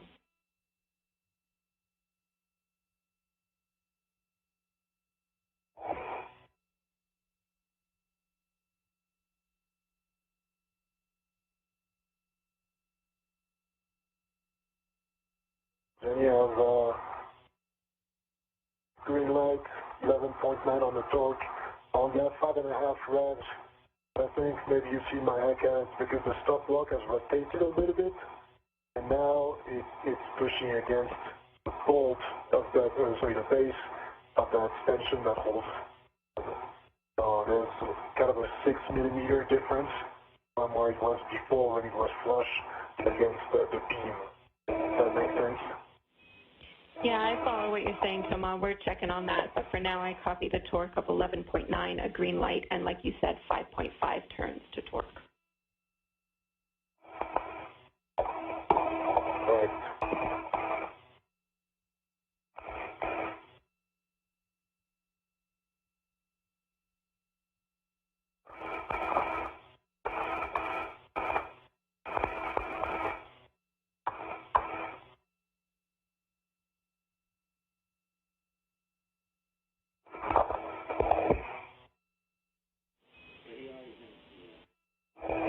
And Thomas, we talked that turn count down here. We're comfortable with you moving on in the procedure for now, so you can stow your PGT and translate to Charlie 2, which is Zenith and inboard stanchion Bravo. Okay, scoring the PG.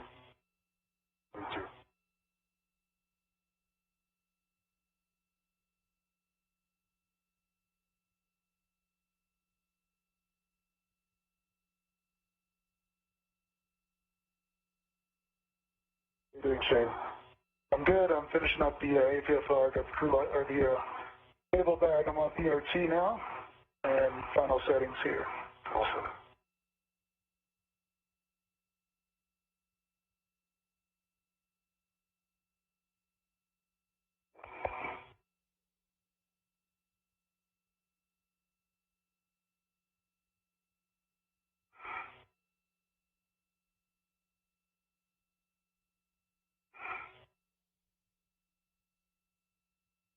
As we approach the 1 hour mark into today's spacewalk, Thomas Pesquet, in this view from his helmet camera, continuing work with a pistol grip tool to free up a series of bolts that essentially were launch restraints for the first of the IROSA or ISS roll-up solar arrays as they were housed in the trunk of the Cargo Dragon vehicle that SpaceX launched to the station 2 weeks ago.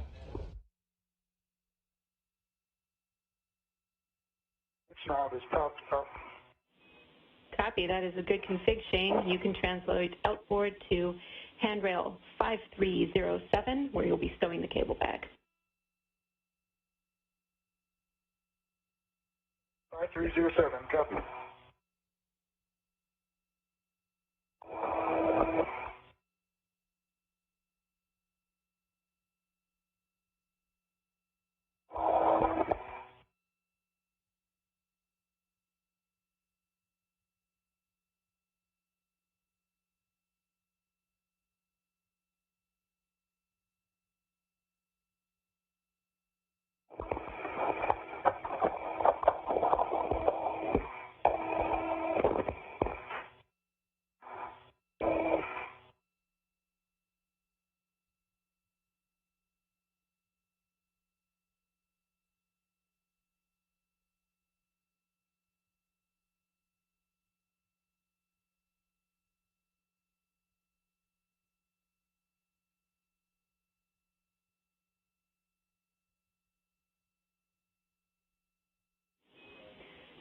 Shane and Thomas, we're around 30 seconds from handover. I'll be back with you after that. Happy journey, thanks. Happy?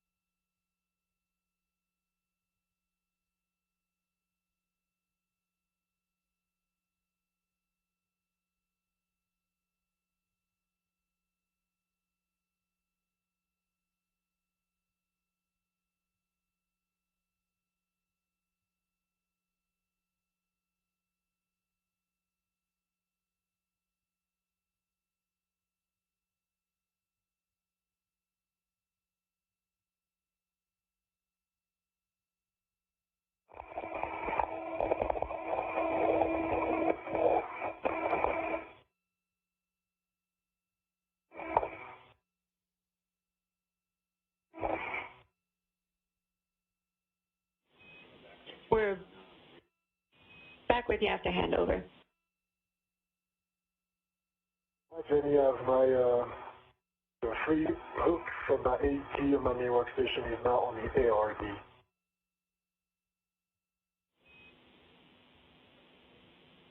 Copy, Shane. Your end effector is still on the ARD? Oh no, Jenny, this is Thomas. The free hook of my AT that was on my main workstation is now on the ARD. Copy. ARD 2, Charlie 2. The ARD that you're hearing referred to as the acronym for an anti-rotation device. This is a feature on the flight support equipment holding the IROSA or ISS rollout solar arrays in place. That is essentially a launch restraint that needs to be removed prior to Pesquet using his pistol grip tool to break torque on the bolts that are holding the first of these two arrays in place. Copy. We just wanted to triple check there. We understand, Thomas, that you're ready to the ARD on Charlie 2 and you're ready for your PGT settings. Yes, correct.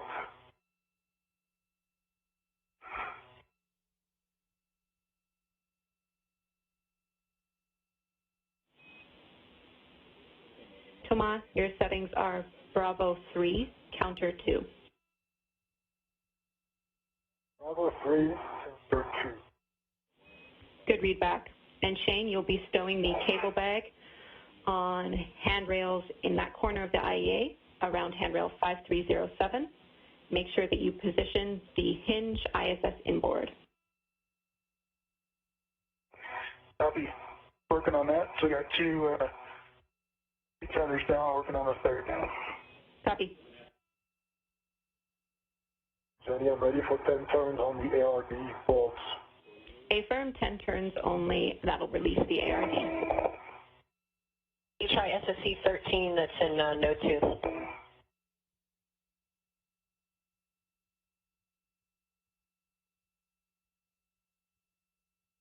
Thanks.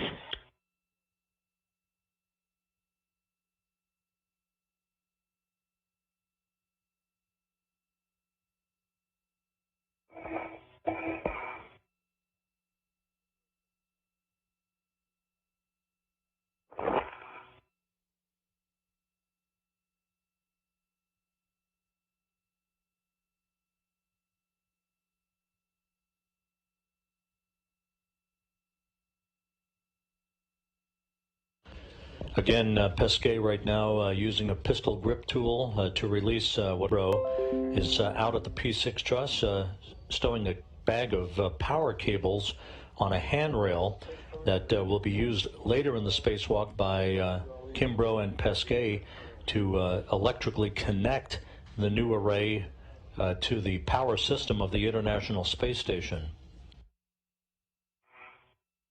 I'm getting my crew lock bag out, and I'll head to the work site. Copy. And Shane, we're also looking for a glove inspection, hat check, and gauntlets check from you.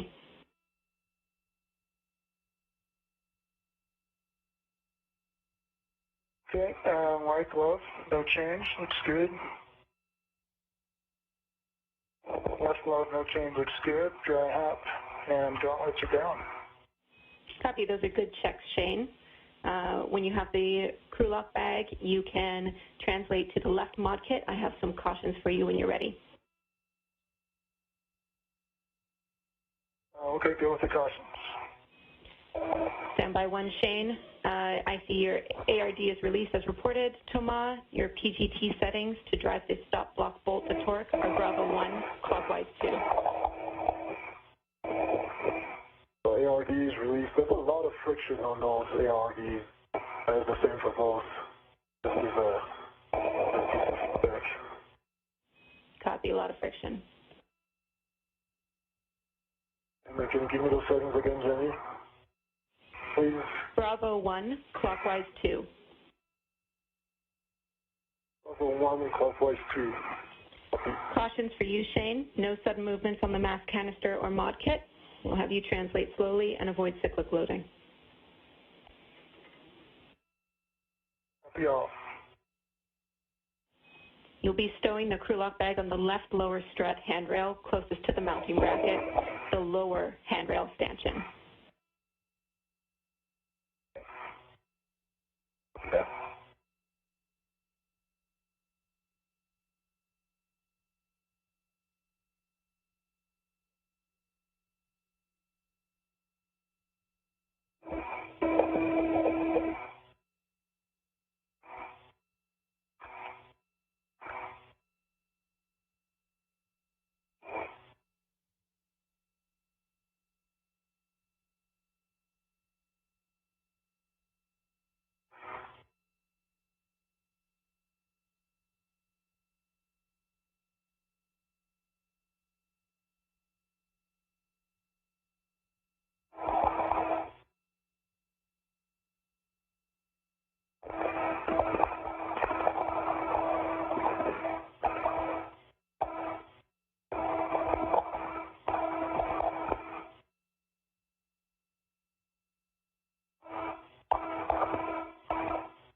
Then you have a good torque, 12 turns, and torque, sorry, 9.6 turns, and 12.0 torque in good green light. Copy, green light, 12 on the torque and 12 turns.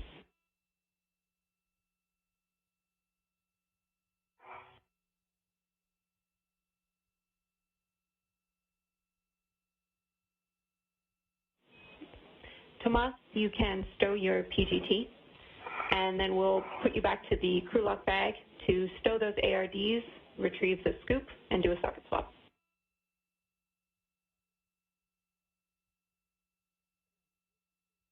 Bring the PGT back to the crew lock bag. Good words, Tomas.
How's that bag, Shane?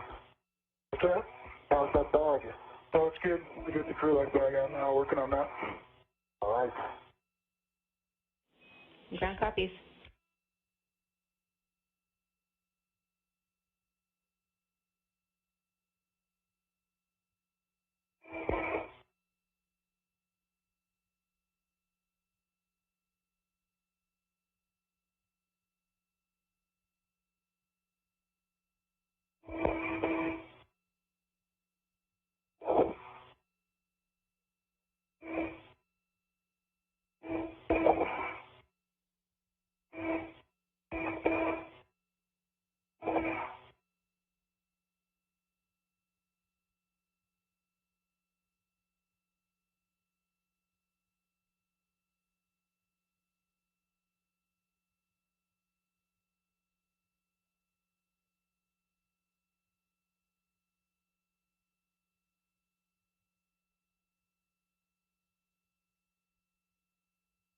Okay, Jenny, I'm back at the crew lock bag, and I'm getting ready to stow the 2 scoops on the 3 reds out of the crew lock bag. Or the 2 AO VIVO. Copy, those are good words, Thomas. You'll also be retrieving the scoop with the long-duration tie-down tether and stowing that on your mini workstation.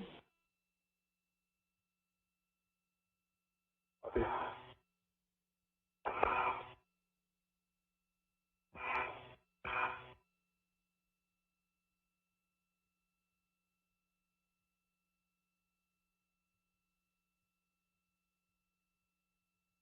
This is Mission Control Houston, 1 hour, 12 minutes into today's spacewalk by Thomas Pesquet and Shane Kimbrough.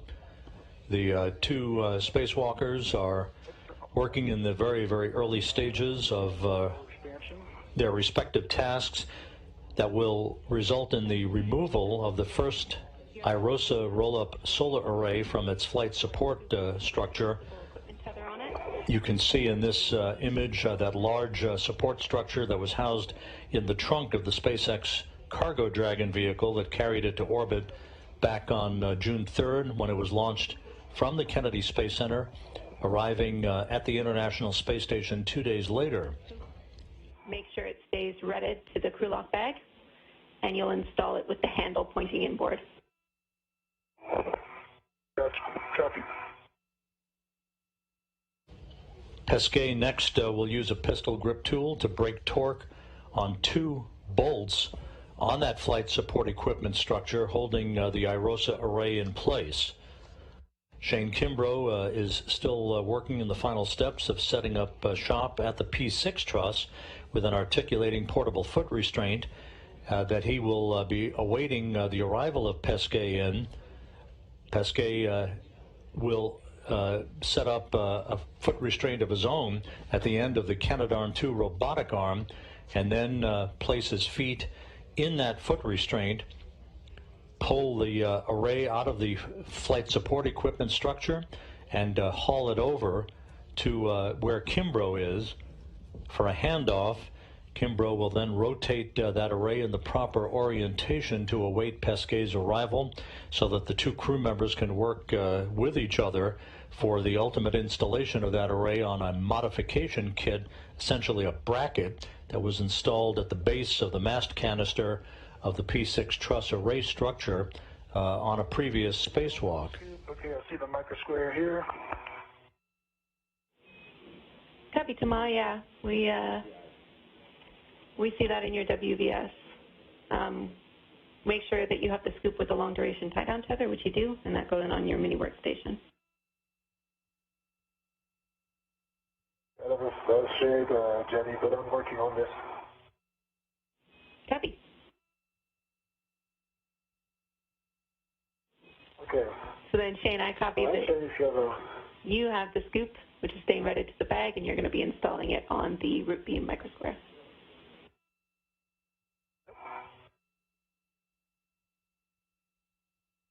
Jenny, and I have the scoop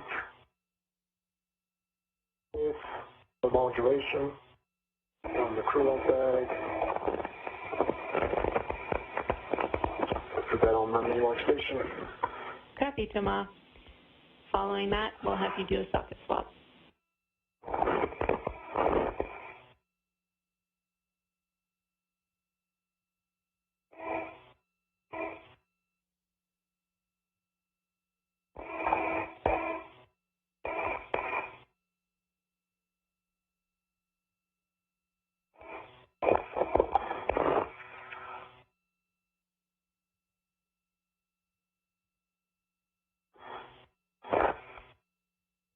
Scoop is on my mini workstation, and socket swap the 5/8.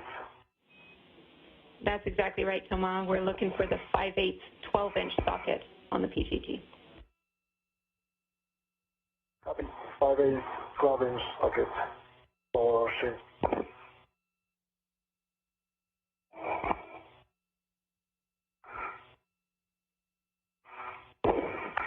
Okay, Jenny, the square scoops installed. Handle is inboard. Copy, Shane. That's a good config. You can get started on routing the right wire harnesses from the cable bag. let me know if you need additional words on writing to them or routing them. Okay, copy that.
Jenny, the 716, 12 inches back on the socket caddy is a good pull test, working on the 5/8, 12 inch on Shane's PG. I copy a good pull test on the 7/16 12 inch on the socket caddy, and you're working on the 5/8 12 inch on the PGT. That is correct.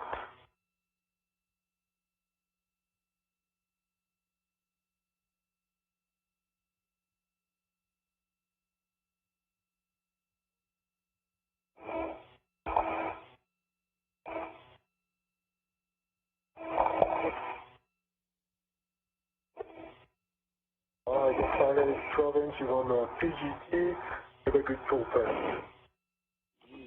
Copy, good pull test on the 5/8 12 inch on the PGT. Your next steps, Thomas, are to break torque on the iRosa FSE bolts, Charlie 2 and Charlie 1. Copy.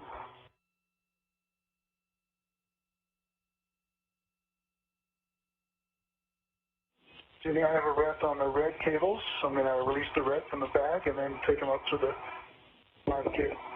Right side. Copy, Shane. That's a good config. And Thomas, while you're buttoning up this crew lock bag, I just wanted to let you know that occasionally your comm is coming through muffled. I understand there's not much that you can do about that at this point. Your mic booms are set, but that's why I'm repeating calls back to you, and just correct me if we ever get it wrong. That sounds good, Jenny, and I'll try to be clear. And Shane, do you copy me, or is it the same for you? No, I'm copying you good. Okay. Copying you good, too. Copy all.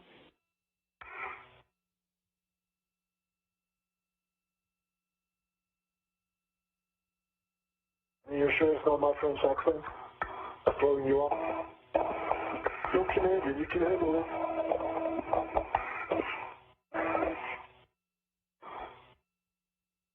All right.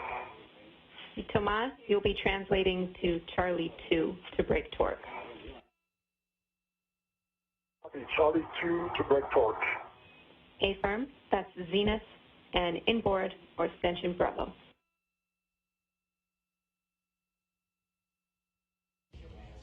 Spacewalk communicator Jenny Seide, a Canadian Space Agency astronaut, talking to Thomas Pesquet as he uses a pistol grip tool to break torque on a pair of bolts holding this first iRosa rollout solar array in place on its flight support equipment on the truss of the station. A distinct Canadian flavor to today's spacewalk, with Seide talking directly to the two spacewalkers outside. Next to her is veteran astronaut and veteran spacewalker Drew Feustel, who was educated, amongst other places, at Queen's University in Kingston, Ontario, Canada. The space station's robotic arm, the Canadarm2, will be used to move Thomas Pesquet, holding the IROSA solar array, over to Shane Kimbrough, where they will work in concert with one another to install it at the mast canister base of the P6 solar array truss structure. The P6 truss arrays were delivered to the International Space Station on the STS-97 mission aboard the shuttle Endeavour in December of 2000, that also featured the presence on board of Canadian Space Agency astronaut Marc Garneau, the first Canadian to fly in space.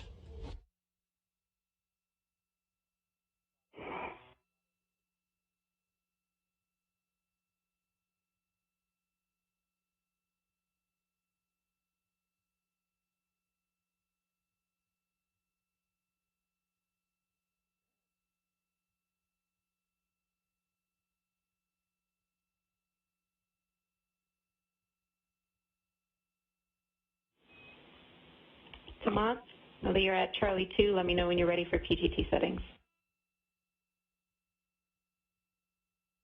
Okay.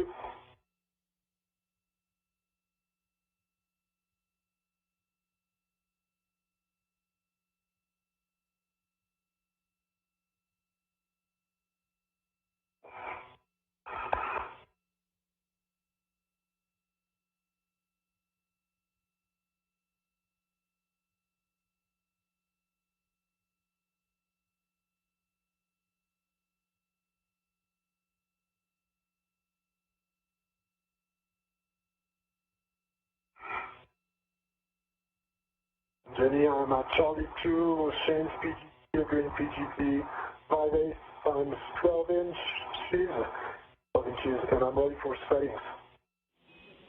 Copy, you're in a good config, Thomas. Your settings are Bravo 3, counter 2. You'll be releasing Charlie 2, less than half a turn. Bravo 3, counter 2, less than half a turn. A-firm.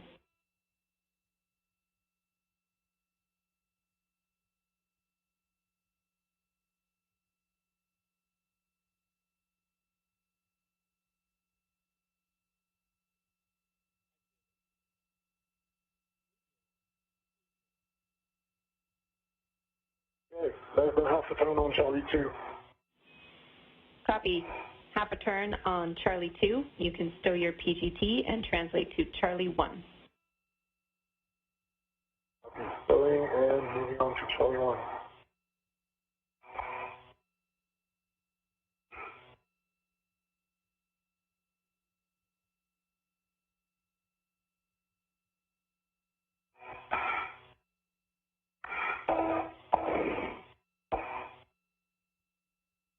How you doing, Shane?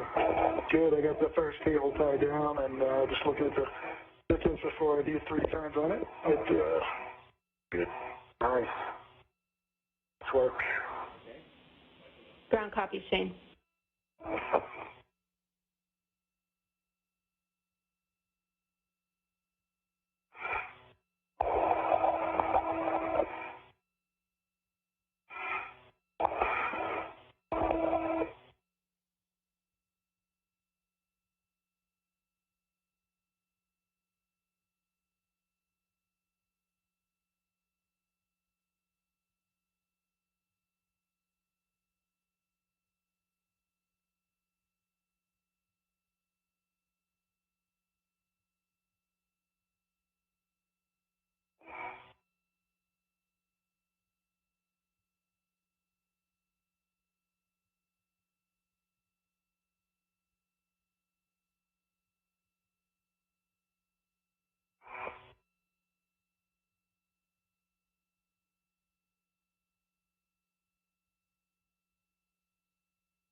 The second one, I'm going to have to move out quite a bit. So, got a red on that, and undo it. This is Mission Control Houston, approaching the 1 hour, 30-minute mark into today's spacewalk. A good view of European Space Agency astronaut Thomas Pesquet by the flight support equipment, and you are getting a great view of the two pairs of folded ISS rollout solar arrays, one of which will be extracted from that flight support equipment a short time from now and moved by Pesquet at the end of the station's robotic arm over to hand off to Shane Kimbrough at the P6 truss of the station, where it ultimately will be installed and mounted in place for its deployment later in today's spacewalk. The International Space Station is flying into an orbital sunrise over the Pacific Ocean, soon to cross the coast of Mexico, flying 258 statute miles above the Earth in an orbit inclined 51.6 degrees to either side of the equator, this track carrying it from southwest and northeast.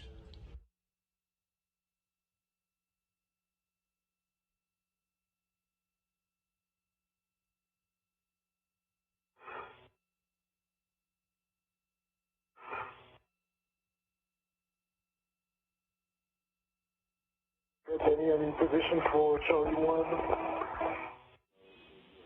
Copy. You'll be braking torque on Charlie 1, less than half a turn. Let me know when you're ready for settings. Braking torque on Charlie 1, less than half a turn. I'm ready for settings. Bravo 3, counter 2.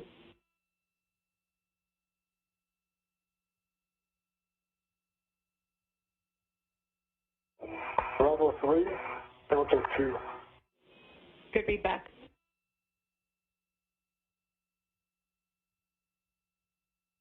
North.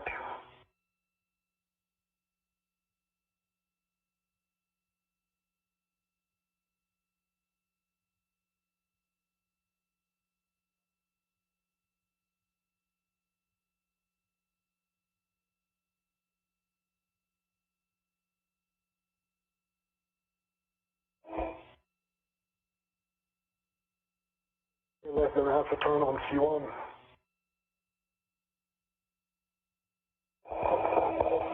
So, let me do that again. I got low torque. Torque of 9.4 for 18.4 is not great. Moved by less than half a turn, but want me to give it a little bit more, Jenny, or not? Checking, Tomas. Okay. And I saw it moved then by less than half a turn. Yeah, we're happy with that, Tomas. As long as it moved, we're just braking torque at this point. Okay. Thank you.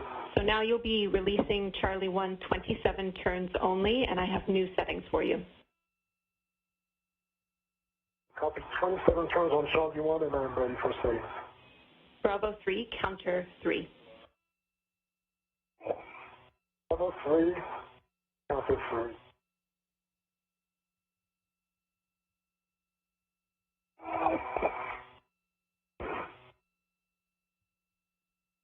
And Jenny, I just saw that my PGP counter 1, so maybe it skipped when I had set it to counter 2 before. It seems like I turned Charlie 1, but I counterclockwise 1, I think. Braking torque. Did you go back at counterclockwise 2? I'm checking for you, Tomas. Thank you. Tomas, you can continue. Again, we just wanted to brake torque there, so as long as the bolt moved, we're happy for you to press. Okay, perfect. So Bravo 3, counter 3, correct? Affirm, those are good settings. You'll be releasing Charlie 1 27 turns only, so not fully released. Okay, looking for 27 turns on Charlie 1. Good read back. If you need the right side cables are done, I'm going for the left ones now. Copy, Shane. The right wire harnesses are complete. You are moving on to retrieve the left ones.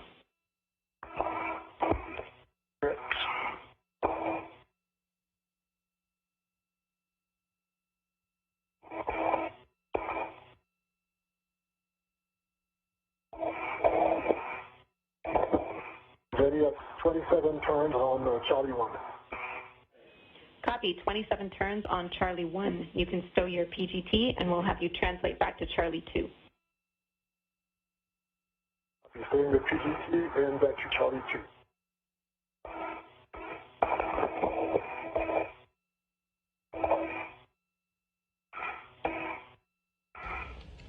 A great view of Thomas Pesquet using his equipment to break torque on a pair of bolts holding the IROSA solar array in place on its flight support equipment. Meanwhile, Shane Kimbrough at his work site at the P6 truss of the station, the far left side of the backbone of the station, is routing a series of harnesses that will be associated with the power connectors that will hook up the electrical connections for the new solar array to the power system at the mast canister base of the solar array.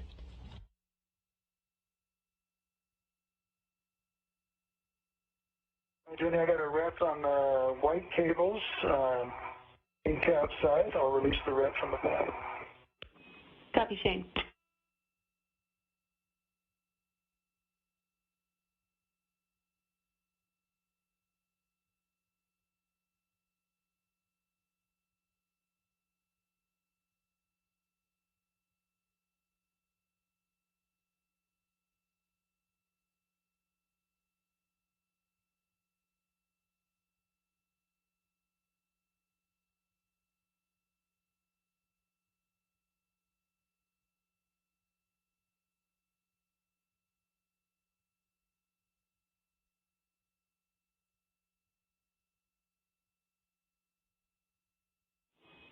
Shane, Thomas, I'm back with you after a handover. I copied the RET config for the wire harness for Shane.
Jenny, I am ready for settings on the PG for Charlie 2 for turns. Bravo 3, counter 3.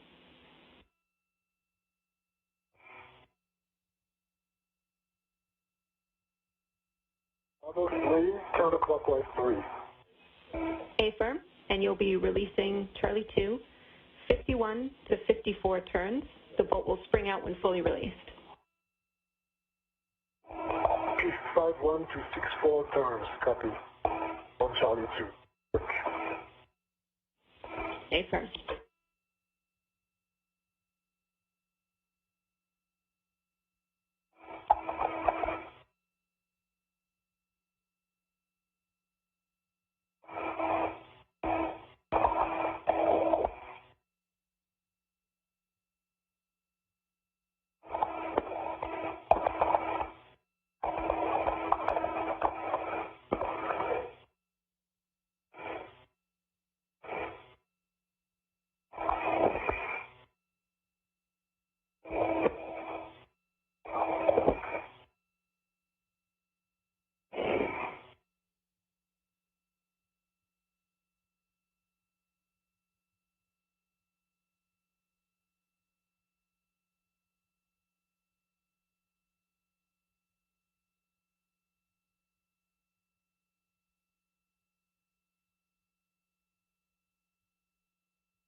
As we hit the 1 hour 36-minute mark into the spacewalk, this view from Shane Kimbrough's helmet camera, he and Pesquet and the rest of the crew members on the International Space Station are crossing the coast of Mexico north of Guadalajara, orbiting 258 statute miles above the Earth.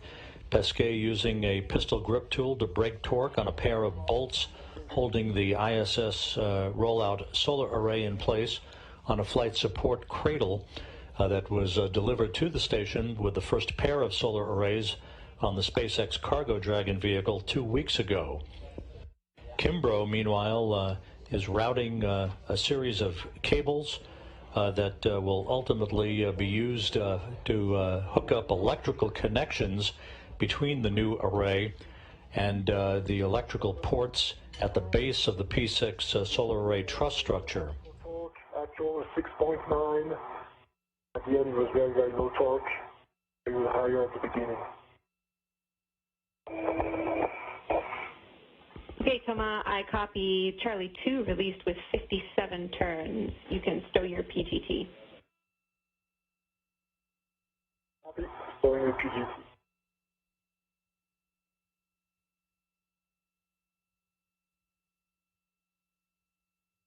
Again, Jenny, is a piece of data that the first 10 turns where I could tell the torque was really high, and then it kind of moved a little bit, and then the rest was really easy.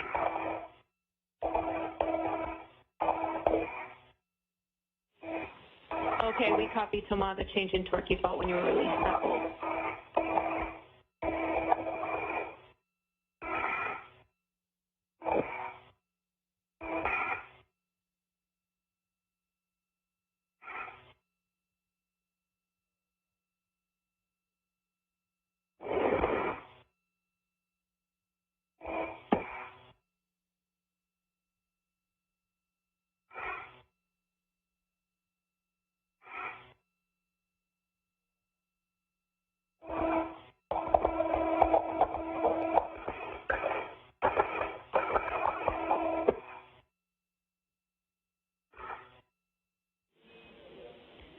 Thomas, your next step is to install the scoop on the root beam microsquare near Charlie 2.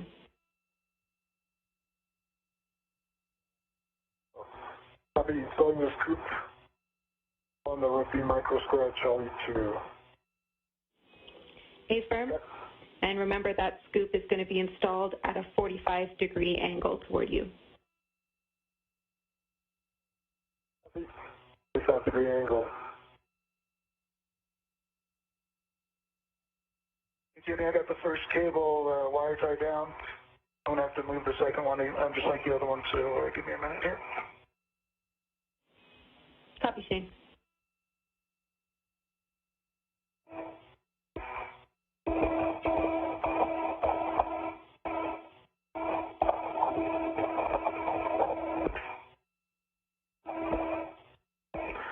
And I need that scoop is at a 45-degree angle. I'm going to take my left back. And secure in place. Copy. We can see that. It looks good. Thomas, you can release your rut.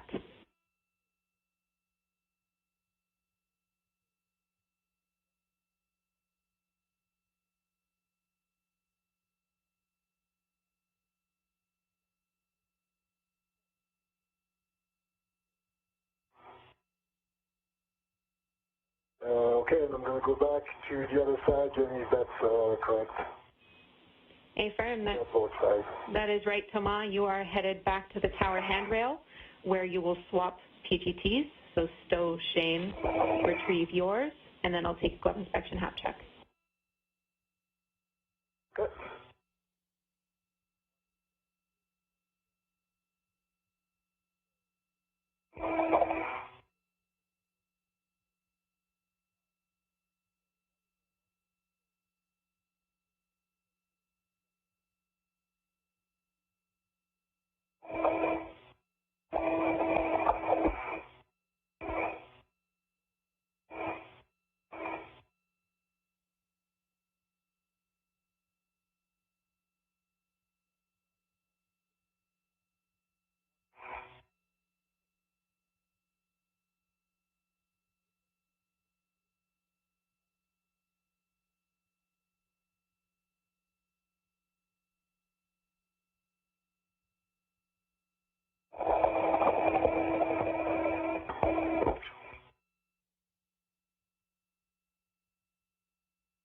The cable, Shane.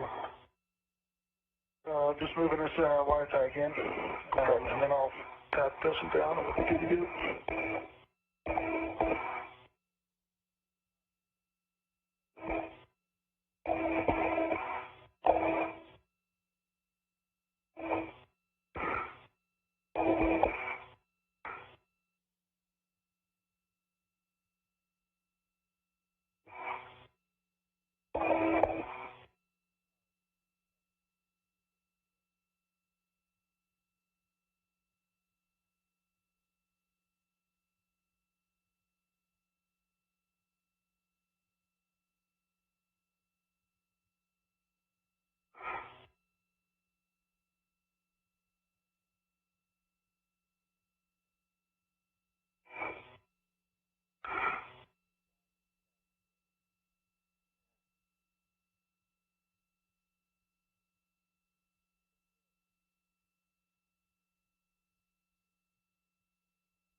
Then you have a Shane's PGT with the 5/8 12-inch Volvo socket on handrail 0013 on the tower, and I'll go ahead and retrieve my rod from that PGT. Copy. Good words, Tomas. Jenny, the are down with 2 wire ties on the mid-strut handrail, one on the lower strut handrail. Copy, Shane. 2 wire ties down for the left wire harness.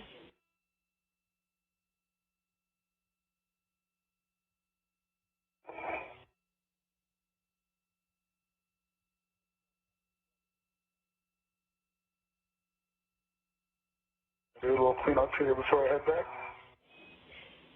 Shane, before we do anything else, heading back inboard, we want you to check that the soft capture features are armed and down.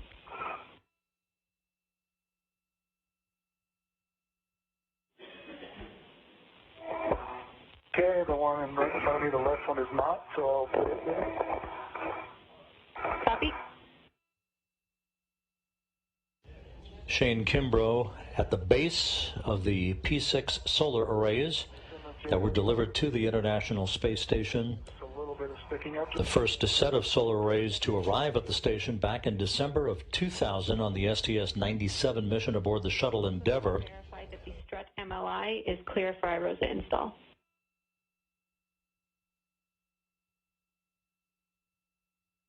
Okay, strut MLI. Yep, it's well below the plane there, so I think we're good. Copy, Shane. Looks like the mounting bracket is in a good config. So with that, I will have you head inboard, retrieving your green hook on the way. Okay, I'm going to tie up this screw lock bag a little bit better, and then I'll be heading back. Copy. That sounds good.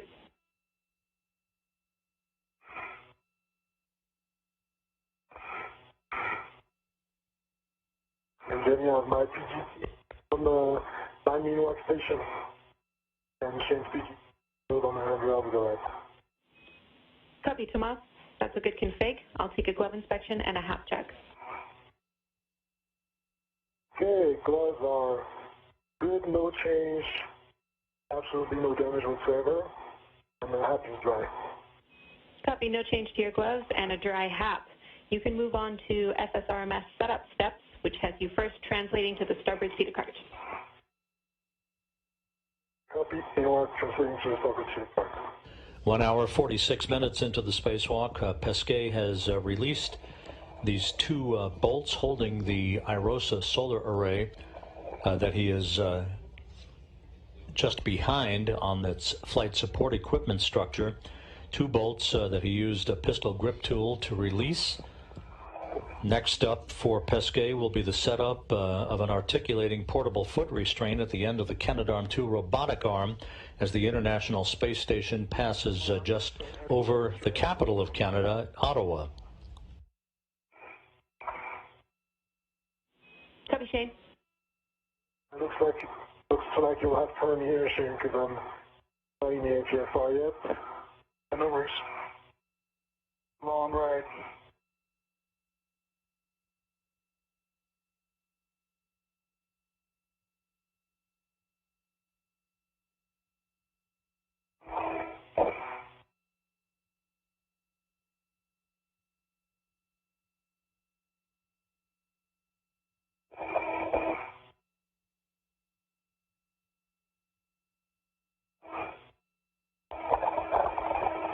The ISS rollout solar arrays, the IROSA. This is a new design that uses a one-piece carbon fiber composite boom that is essentially folded up into halves. Those two halves will unfold at the hinge. A bolt holding that hinge in place was released earlier in the spacewalk by Pesquet. This enables stored energy on the two halves of the boom to actuate the deployment sequence later in the spacewalk.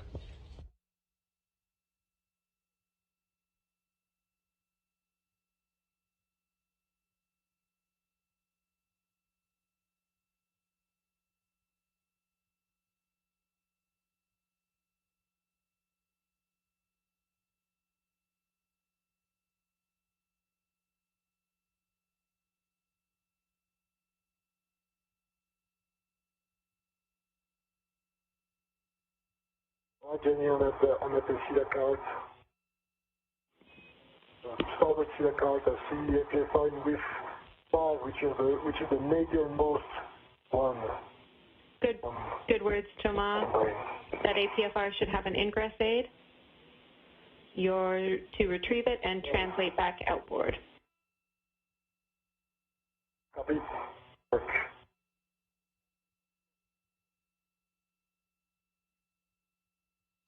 Pesquet again about to set up a portable foot restraint at the end of the Canadarm2 robotic arm that will be operated inside of a robotic workstation by Megan MacArthur. She will drive the arm with Pesquet at the end of it. He'll be holding the IROSA solar array and will bring it toward Shane Kimbrough, who's awaiting its arrival at the base of the P6 solar array truss structure after routing two sets of wire harnesses that house connections, electrical connections, that will hook up the array to the electrical system of the International Space Station's 2B power channel.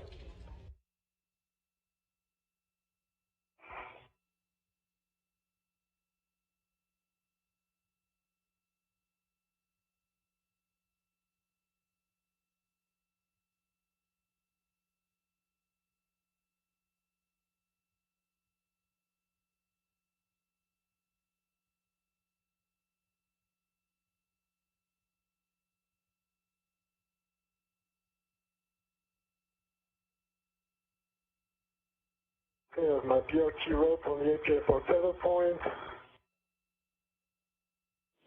Copy, Thomas.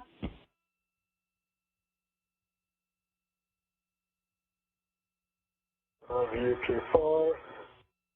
Throw it on my BRT.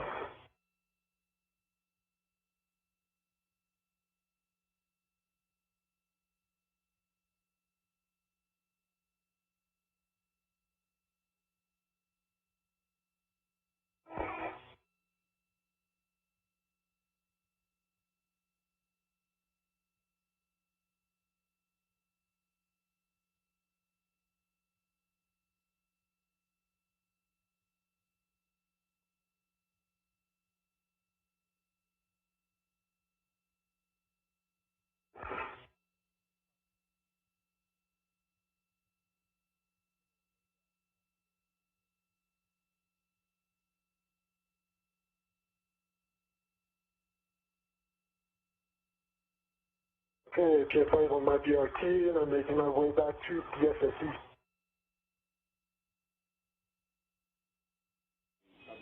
Copy, Thomas. I'm here at the port Cedar Cart tomorrow. Oh, Shane. And so you want me to wait on you? So Shane, I don't go back to the FSE. Shane, you can translate.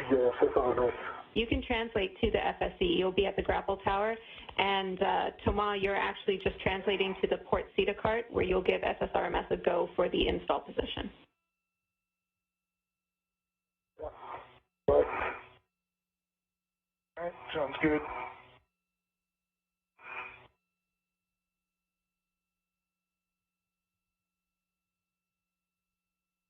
Okay, I'm on the FSE. Copy, Shane.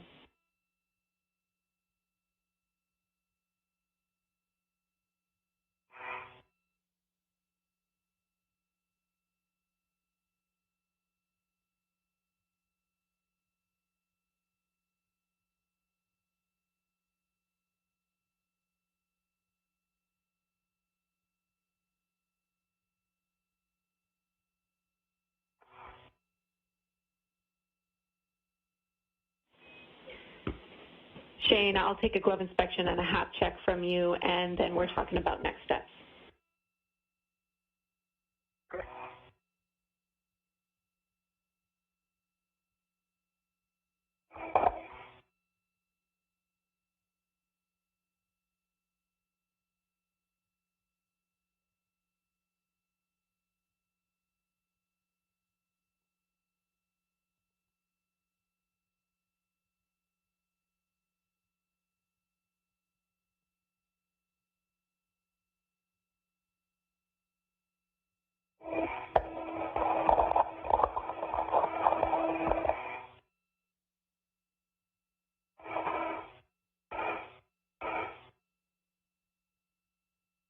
Okay, I'm at the port Cedar Cart. I shall stay away from. See you there, Tom. Okay. My safety belt is just on your back of your plus. I'm sorry, what? My safety tether is on the back of your plus, but you're okay right now.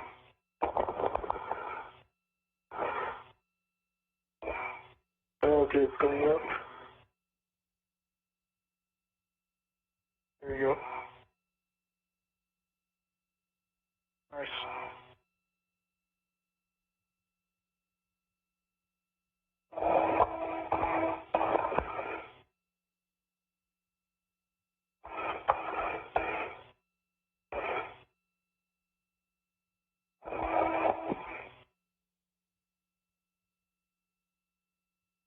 Okay.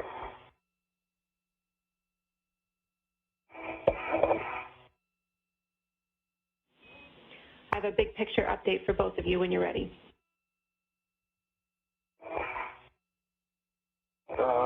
Ready? Okay. Okay, so the next steps for tomorrow are going to be to configure the arm. That means that we have about 20 to 30 minutes before we're ready for release from the SSE, which, Shane, are going to be your next steps per the nominal timeline. So we're polling you two on how you would feel about get-aheads on the R bolts on the lower iROSA for Shane at this time, while Thomas, you push with the arm reconfig and the nominal R bolts for the upper iROSA. Jenny, is it something that we can break out at any point and leave the iROSA in whichever intermediate configuration we're in, or do we have to get to a certain point with those get-aheads? We can break out from those R bolts at any time. Okay, sure. I need about 5 minutes here to reconfigure my waist tether. So once I'm done with that, I can do whatever. But, Okay, copy. That sounds really good to us. And there is no rush. You take your time, Shane, to configure your tethers, and Thomas will push with your nominal steps. Shane, let me know when you're ready. Okay, better. It sounds good. And I'll be ready, Megan, if you're with us. Megan and Mark, I'll be ready for the maneuver to the APFR install position. Okay, Thomas, Megan's ready as well. This public position would be 50 centimeters station zenith. Do I understand correctly that you're go for GCA, or should we wait for other comms? No, go for GCA, and I think Shane is happy to come here for now. Okay, let's start GCA.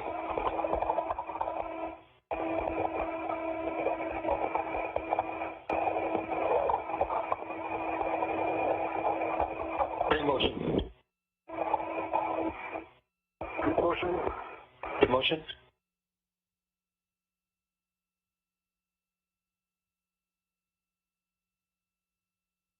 Centimeters to publish.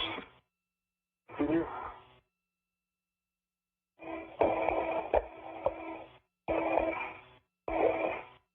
Centimeters. Continue motion. 5. You can stop motion. Okay, I heard you say stop motion. Is this a good position?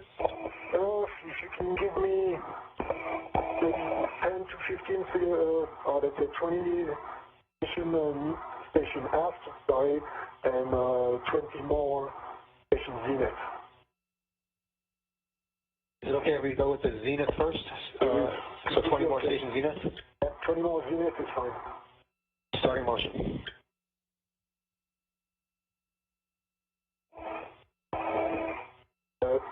Station zenith. Copy. Starting motion. Good motion. Good motion. 5 to go. Good position, stop motion. Copy, stop motion, and you wanted 20 centimeters station aft, is that correct? That is correct.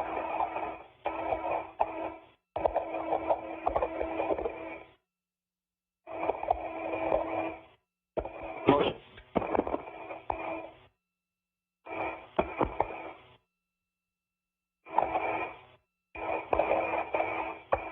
Good motion. Big good motion. And stop motion.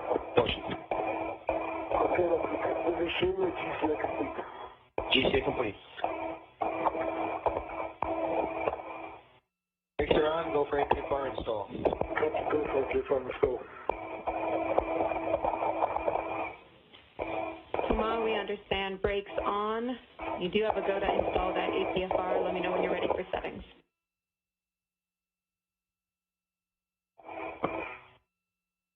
Copy, go to install the APFR. And 5 minutes for settings.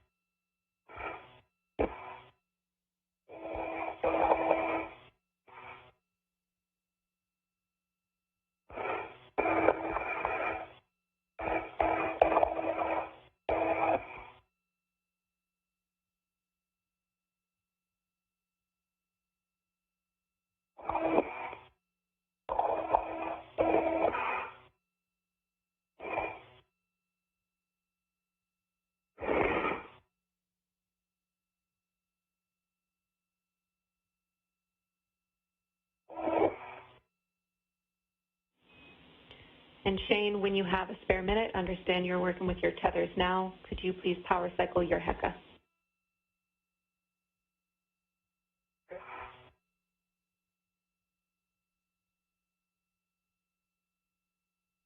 I got a green light now.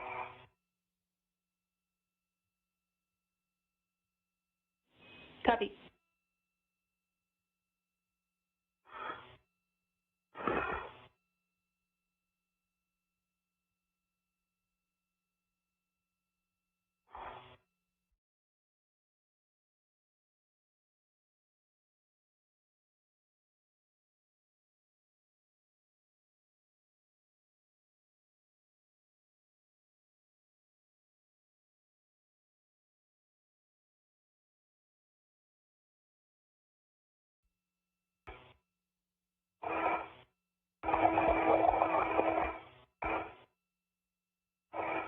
Jenny, I'm ready for settings on the APFR. Looking for an install, clocking of 12. give me the rest.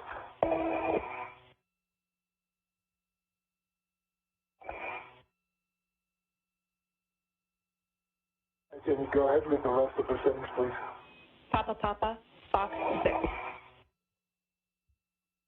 Papa Papa, Foxtrot 6. Copy. Clocking of 12.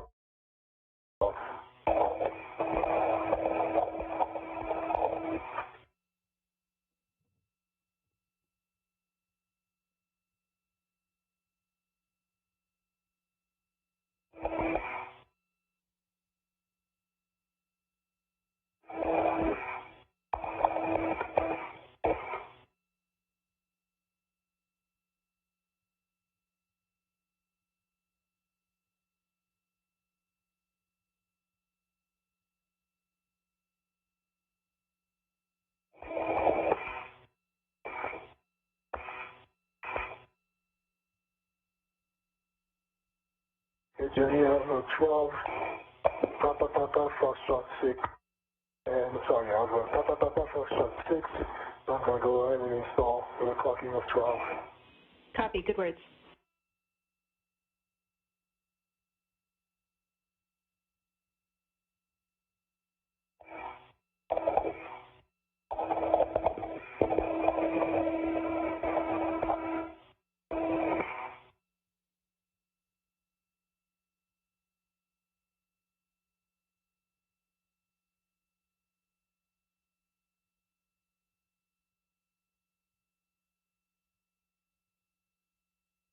Then you have a clocking of 12, a good full intact test, black on black, on the clocking color. Copy, those are good checks, and let's ensure the pitch knob is popped out. And the pitch knob is popped out. Actually, I haven't touched it. It was a Papa Papa. Copy, that's a good config, Thomas. I can talk you through your safety tether swap to the SFR map now. Give me just 1 second. Let me know when you're ready. I will.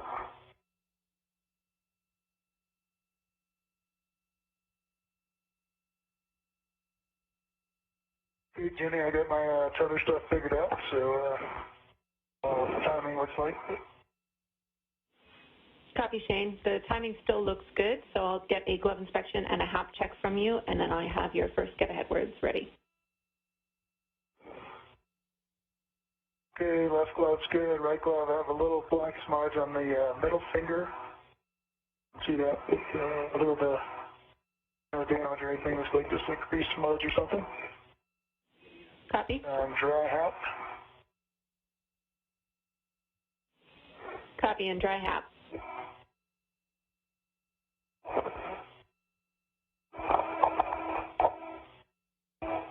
And Jenny, I'm ready for your search tether swap words on the SFR. Copy, Thomas. First, you'll lock your green tether reel and check your green hook is locked.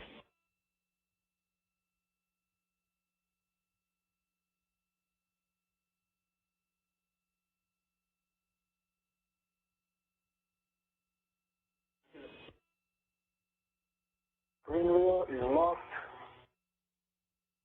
And sorry, what was the other check? Check your green hook is locked.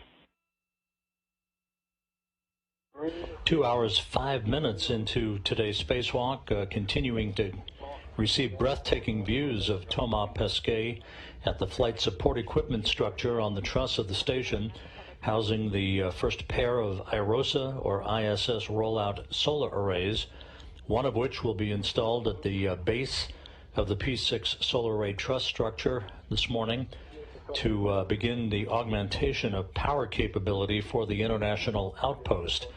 Pesquet is about to enter an articulating portable foot restraint he has attached at the end of the station's robotic arm, the Canadarm2. That will be operated by astronaut Megan MacArthur, who will transport Pesquet and the first of the two solar arrays over to Shane Kimbrough at the P6 truss to begin the installation of that array at the mast canister work site location at the base of P6.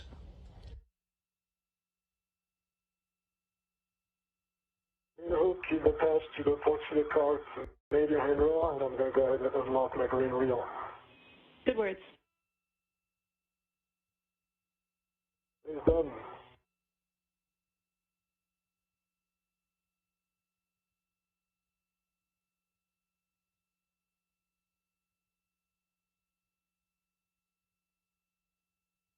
I got a good eye on me there, Tamar, looking good.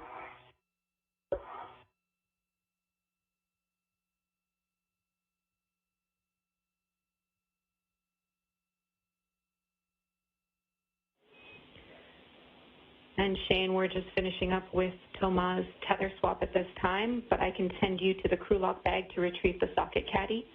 You'll be installing a socket on the spare PGT.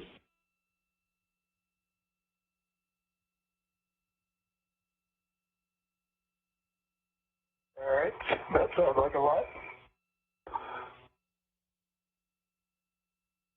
And with that, I think we can move beyond to the ingress position. No, I'll have to expand the ingress aid. Yeah, let's do that now. Thomas, understand you've attached your green hook to structure, unlocked your green tether reel, so that's right. Once comm is clear, you have a go to work with SSRMS to GCA to the ingress position.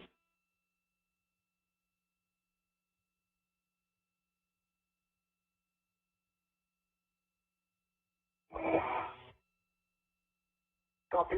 And Mark, are you with me?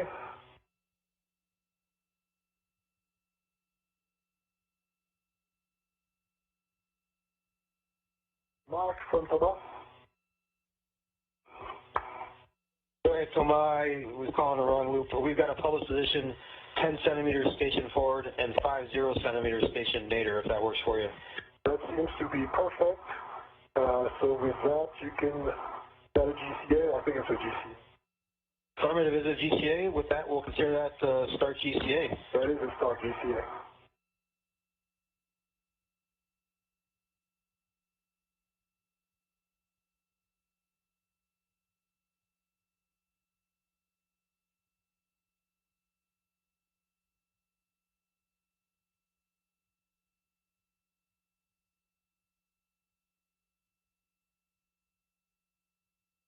Sorry, motion. First motion is 10 centimeters station forward. Sounds good. That's a good motion. That's a good motion.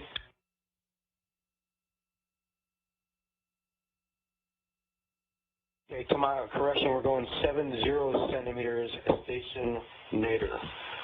Copy 70, and this is good motion, station nadir. It's a good motion. I think it's stop motion here, Mark. Good motion. Alright, looks like I can enter the HFR from here without too many problems, so I'll call that GCA complete. Copy, GCA complete. Brakes are on, go for APFR ingress. Copy, brakes are on, go for APFR ingress. Understand brakes. Jenny to Shane, hey, Understand brakes on. Thomas, I'm going to get you to attach your waist tether to the APFR, and then you are go for ingress. And Shane, I'm back with you. You're installing the 7/16 6-inch wobble on the spare PGT. okay, and I was just going to call you and see about the timing, because it seems like you get pretty close, but maybe I don't have a big picture. Yeah, so big picture, I can fill you in there. We still have a couple of arm motions and also those bolts which require 245 turns. So those will take a couple of minutes each. And since we can break out of doing the R bolts at any time, we still think it's worth getting one or two. But we're keeping an eye on things. Let us know if anything changes for you. Okay, so I'm going to put this 7/16 6-inch wobble on the spare PGT, is that right? That's exactly right.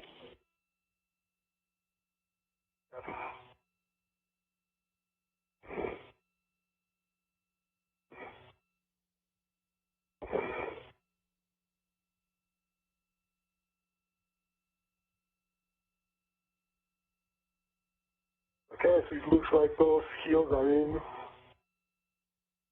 That's what it feels like.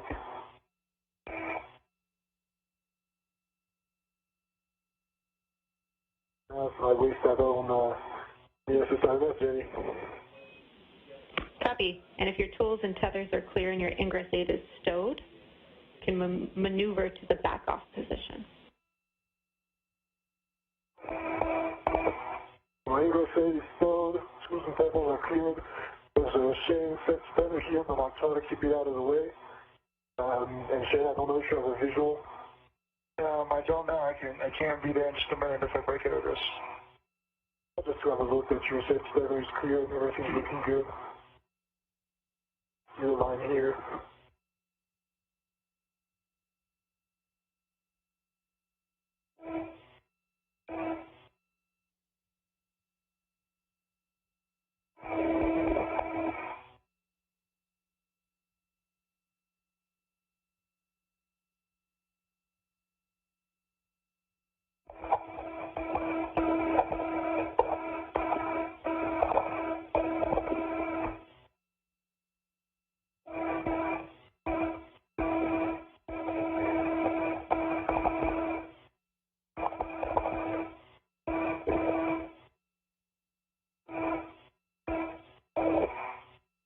Good forecast on the 7/16 on the spare PTT. Copy. Looking for a good pull test.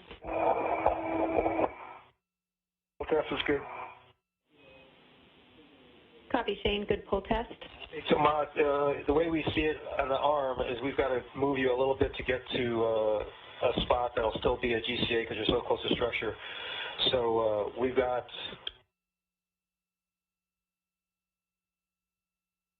about 30 centimeters to do as a GCA, and then after that we'll just do a manual back-off maneuver.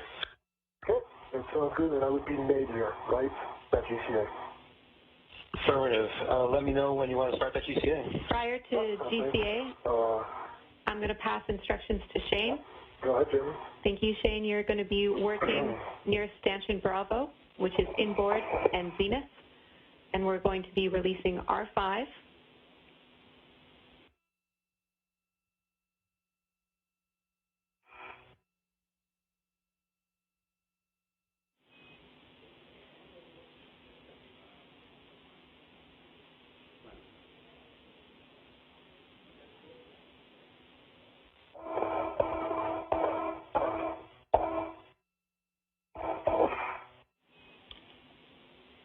And Shane, I can hold on settings for you until you're ready. We're about 20 seconds from handover as well. Yeah, just hold off. Okay.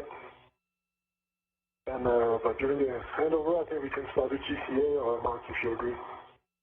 We agree, and we're starting that GCA, 30 centimeter station nadir. Copy. 30 centimeter station nadir.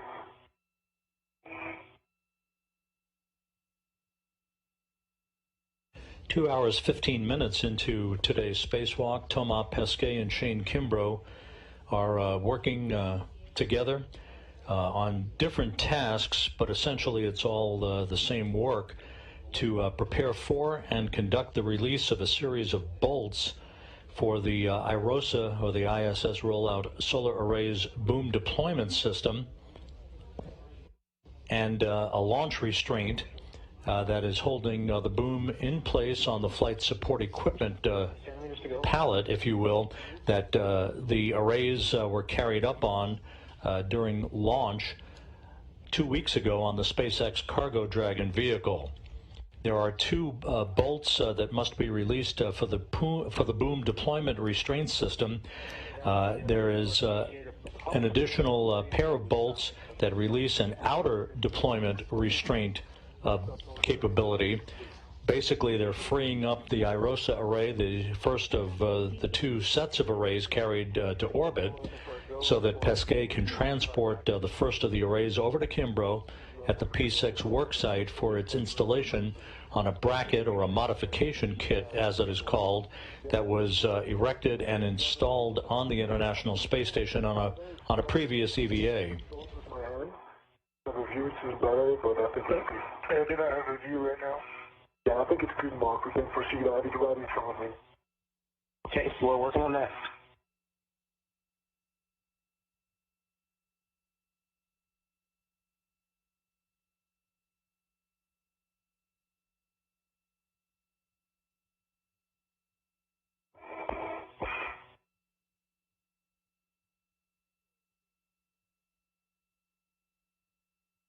And we're starting motion, Thomas. Away from the station.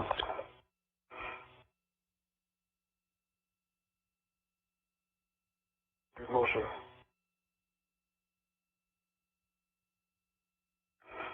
And just a reminder, this is not a GCA, so the comm is still open.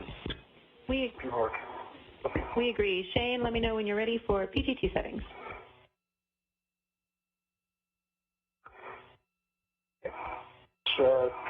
Closing up the back, so I just got the PGT on my workstation. Copy.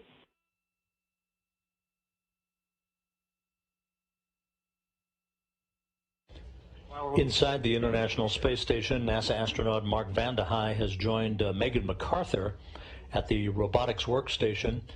MacArthur is the prime crew member to maneuver Pesquet from the flight support equipment housing the solar array over to the work site at the P6 truss, where Kimbrough is conducting some advance work for Sunday's second spacewalk in this series, in which the second of the two ISS rollout solar arrays will be removed from its flight support equipment and maneuvered to the other side of the P6 truss to hook up to the 4B power channel. Today's work involves hooking up the first of the two solar arrays to the 2B power channel on the P6 truss.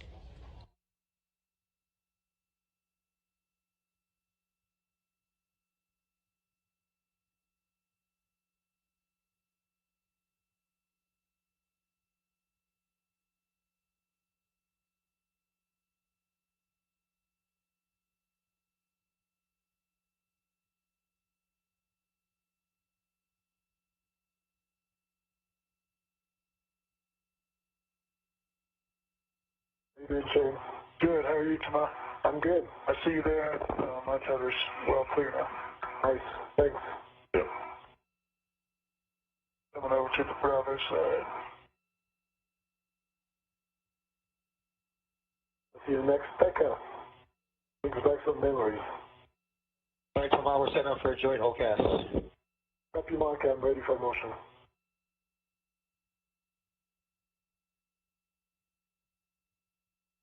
Okay, Jenny, direct me to R5, please. Copy. R5 is at stanchion Bravo on the root beam close to the FSE.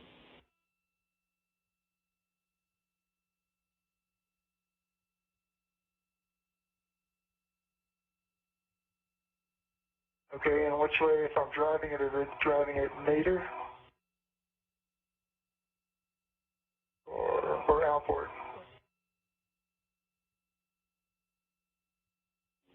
The bolt should be pointing toward you, Shane.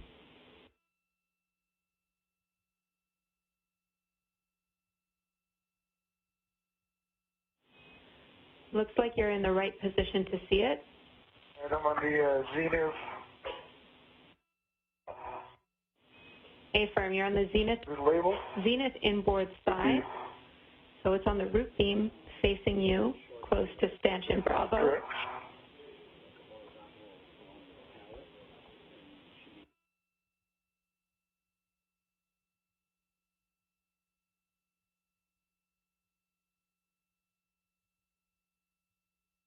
Okay, tomorrow, ready for motion. It's going to be about a 2-minute joint whole cast to the nadir back off.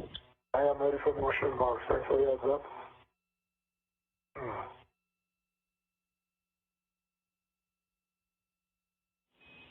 I don't see it there. Is it in between the stanchions, you think, Jenny? It should be in between the stanchion and the POA on the root beam. And it should be just closer to the stanchion than a handrail, which is also on the root beam. I see a ball right next to the handrail. Is that it? A-firm, that should be it.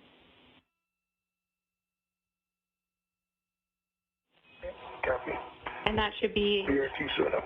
that should be labeled, Shane, if you can get eyes on it. Shane Kimbrough at the flight support equipment housing the ISS rollout solar arrays as he tries to loosen up a couple of additional bolts that will assist in the removal of the first of the two arrays that Thomas Pesquet will haul over to the P6 truss while affixed to a foot restraint at the end of the station's Canadarm2 robotic arm.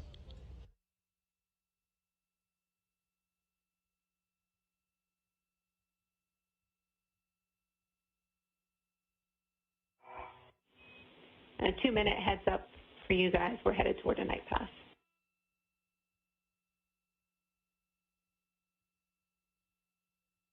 And the Heka is back on, Jenny. Copy. Thank you, Thomas.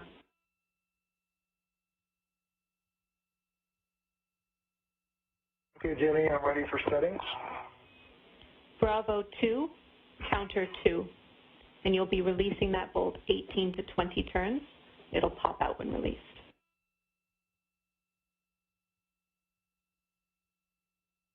Bravo 2, counter 2. Sets and 18 to 20 turns. It should pop out. Affirm. Those are good words. We'll also be checking for a release indicator ring. Okay. Getting access in there is going to be different. Yeah. Switch my BRT. Sorry, Kenny. Copy. No problem.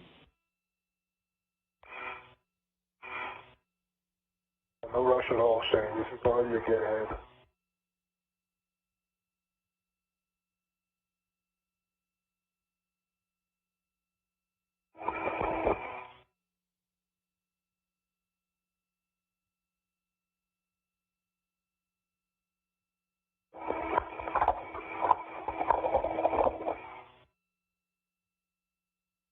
All right, so our next step will be a GCA to published. The published gives you 75 centimeters,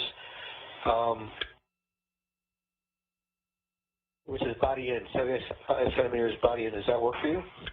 Works fine for me, Mark. Okay, I'll wait for your command to start that GCA. Okay, you can start GCA. Okay, starting GCA.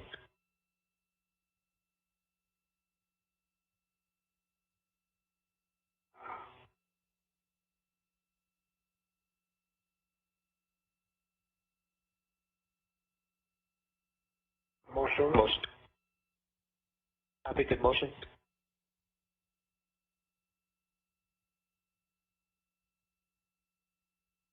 Continue. Continuing. 50 centimeters to go. Copy 50.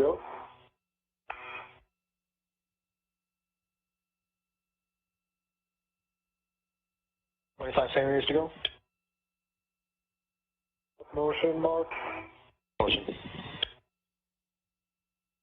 I think that's good as far as body is, but I'll need, since I'm accessing R1, R2, R3, R4, I need some station forward or motion towards my head. You're good? Oh. Okay, Tabah, we copy. Continue the GCA. Body up. How far? Copy, and I'm stand by. Jenny, you confirm I'm starting by R1? Checking. Affirm, you will be starting with R1, followed by R2. Okay, I'm actually now in a good position for R3 and R4, but I'll go ahead and GCA 50 centimeter head direction for R1. Well, was that 15 or 50? 50, really good clarification marks. 50 centimeter motion body up. Break, Okay, Tomas. stand by, Mark. Tomas, stand by on the GCA. You can also do R3 and R4 if you're in a better position for those now. Save the GCA. I'm actually in a good position to do this. So with that, Mark, I'll call GCA complete for now. Copy, GCA complete. The reference by Spacewalk communicator Jenny Seide of R1, 2, 3, and 4 refer to a quartet of bolts that are associated with the boom deployment restraints holding the ISS rollout solar array in place during the launch phase which now must be loosened to enable the boom itself to unfold from its folded position, and then for the array ultimately to unfurl to its distance of about 60 feet later in the spacewalk today.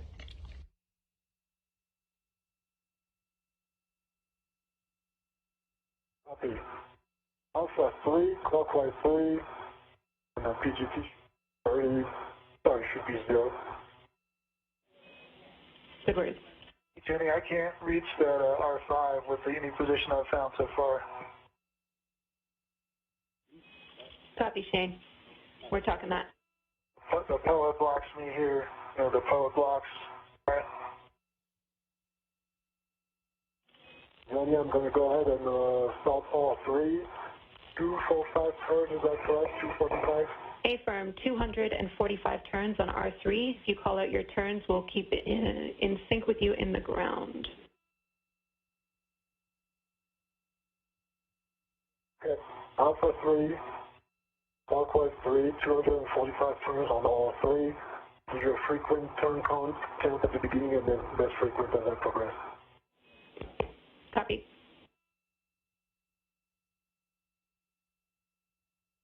All right, 3, 4.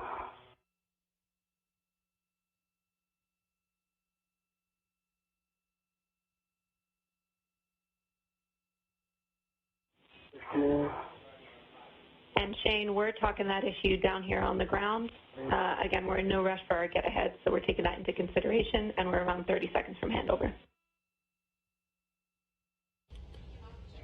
Approaching the 2.5-hour mark into the spacewalk, Shane Kimbrough working with the pistol grip tool, or rather Thomas Pesquet working with the pistol grip tool to release a series of bolts for the boom deployment mechanism on the IROSA solar array.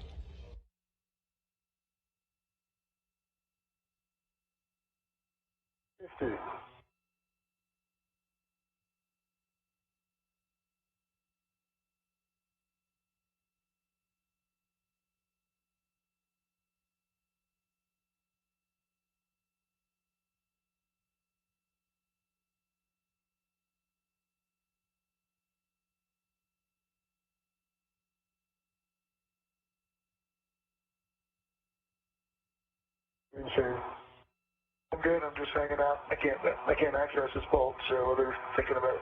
Yeah, that's what I was hearing. I didn't see it when I was there.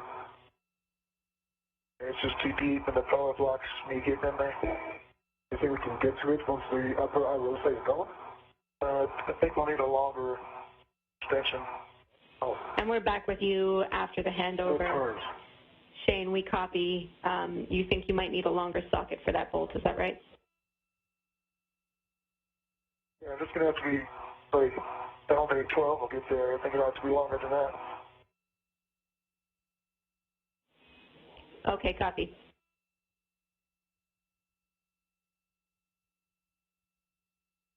Okay, do you want me to show you how far the 6-inch level gets? We don't have your helmet cam yet after the handover, but I'll let you know. We're just talking that.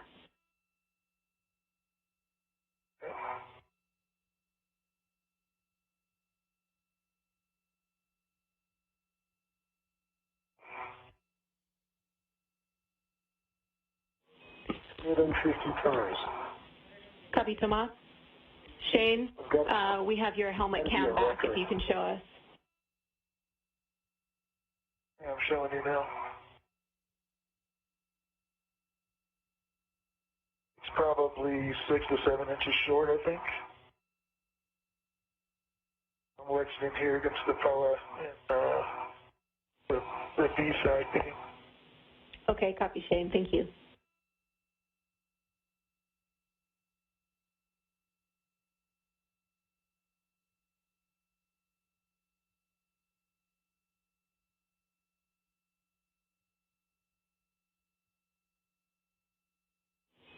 And Shane, do you think any reorientation of the PGT would help? I understand you've tried a lot of different positions. We just want to be thorough here. I mean, at least with my reach, I can't get the PGT any closer than this. No matter what orientation is. Doesn't matter. That's not the limiting factor for me. Okay, I copy, Shane. Thanks for letting us know.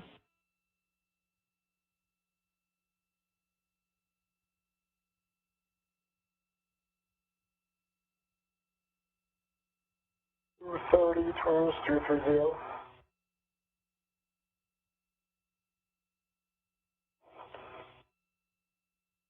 40, 1, 2, 3, 4, 5.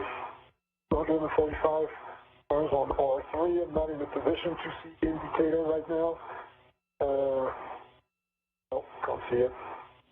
Okay, I copy 245 turns, Thomas. We know that was a lot. Well done. And that you can't, from your current position, cannot see the base of the root beam. So with that, we will move on to R4. I have new settings for you. Okay, R4, I need some GCA, Mark and Megan, if you guys are here. I need to go body right for at least, I'll say, 20 centimeters maybe. So, Thomas, prior to taking COM for GCA, just some words for Shane. We're not sure if the longer socket would help with reach, but at this point we're going to send you back to the crew lock bag to do a socket swap to the 12-inch socket and assess that reach, and that'll be the only get-ahead that we're working in this time. Okay, copy. As we follow along with Pesquet and Kimbrough, not only are they working to release the final bolts for the first of the two solar arrays, the IROSA arrays that are housed on the flight support structure. On the truss of the station, there's a good view of the two arrays. The first pair launched on the SpaceX Cargo Dragon flight 2 weeks ago, but they have been working on some get-ahead work to try to loosen up bolts for Sunday's next spacewalk that will have the second of the two arrays released from that flight support equipment structure and mounted on the P6 truss. I'm sorry, I didn't copy. Was that a stop GCA complete? Please stop motion. Did you stop motion? Yes, stop motion. Okay, so GCA complete, thank you. GCA complete. All right, and I'm ready for settings on R4, Jenny. And brakes are on. And brakes are on, thank you, copy. Copy, brakes on. Your settings for R4 are alpha 3, counter 3. Alpha 3, counter 3. Affirm. And we'll verify Turn count. your... Oh, go ahead. Your PG turn count to be 0. Affirm. We copy 0 on the turn count. You can release R4 245 turns. We're following along with you. Alpha 3, counter 3, 245 turns. Coming now. Copy.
That's 50 turns.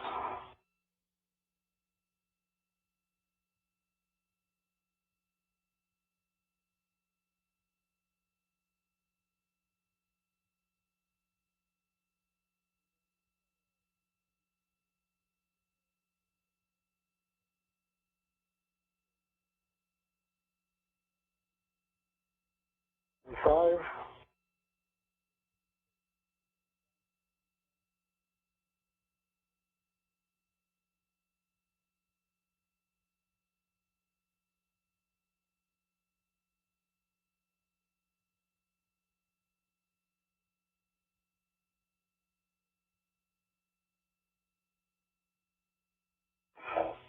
100 turns.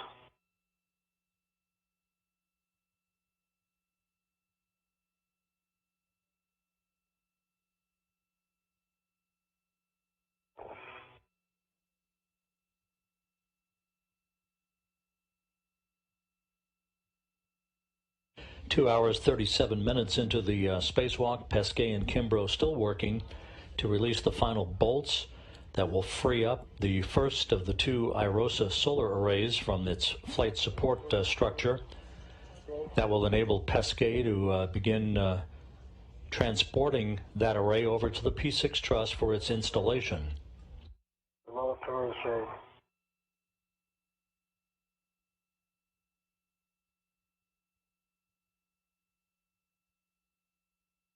Five zero.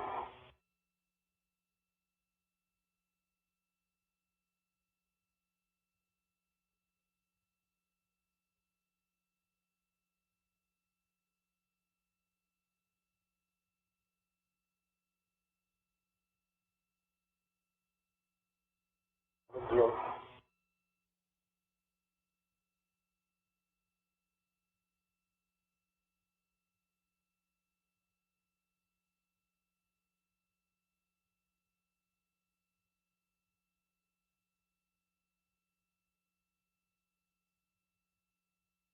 Nine zero.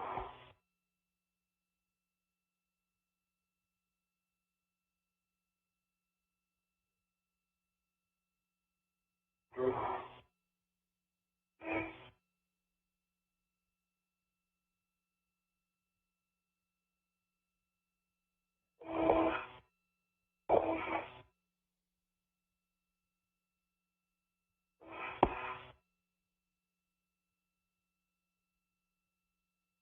Okay.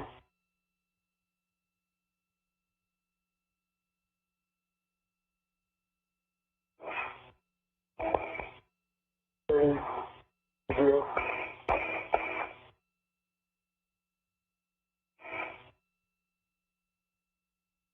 Full thrust on the 12-inch and the 6-inch on the socket, Caddy. 3, 4, 5. Copy, Shane. 45 turns on R4. Copy, 245 turns on R4, Thomas. All right. Shane, if you're good to the comms, I'll need some more GCA for R2 on R1. You got it. All right. Mark, you ready?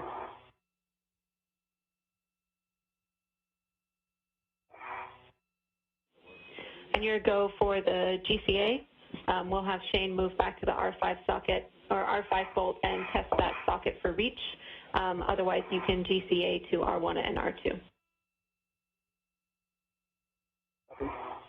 So I was on the wrong loop again. I am ready for the GCA now that the comms have been used. Copy. And for that GCA, I'll need you to take me to 40 centimeters, body up or station forward. The body up. Copy, 40 centimeters, body up, starting motion. Good read back. And I see good motion. Copy, good motion.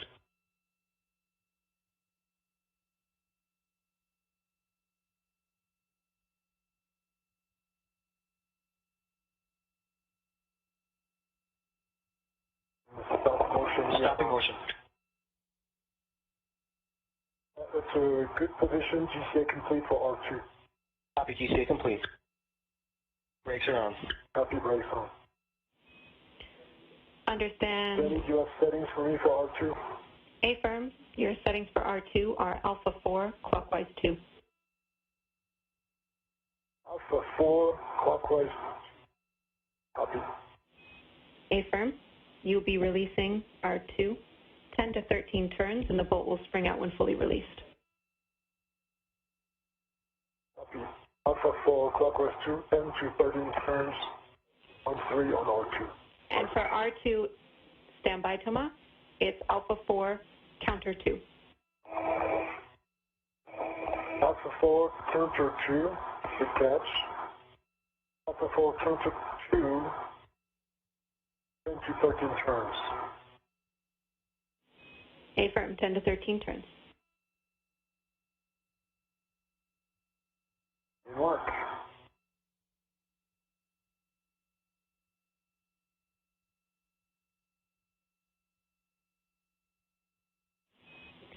And Shane, now that you're back at the R5 bolt, how does that reach look with the new socket? Getting it out now. I'll let you know here shortly. Copy.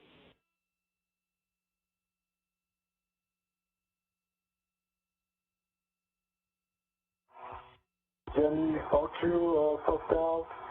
Got 10 turns, R2. Copy. 10 turns, R2 released. Now we're looking to release R1. Need to do the BDS on that side or go to R1 now?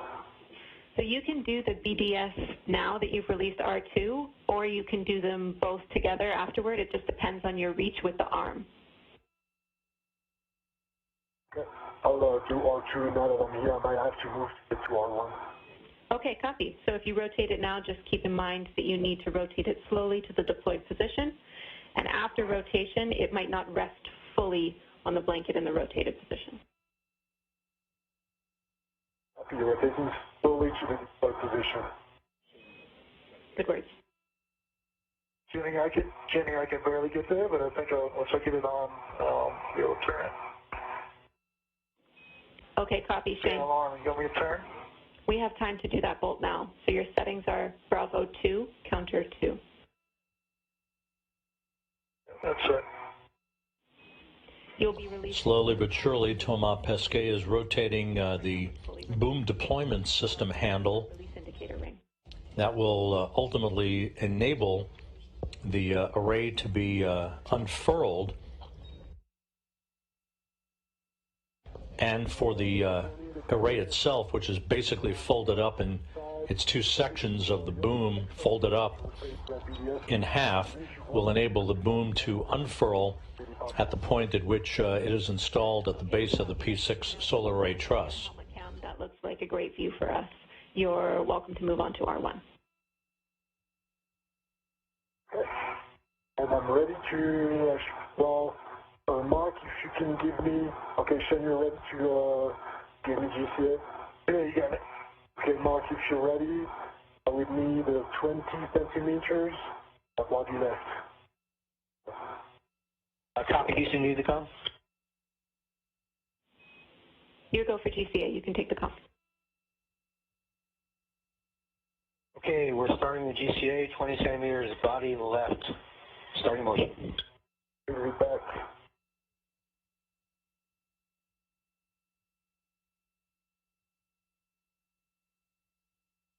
You have good motion? I got good motion. Good motion.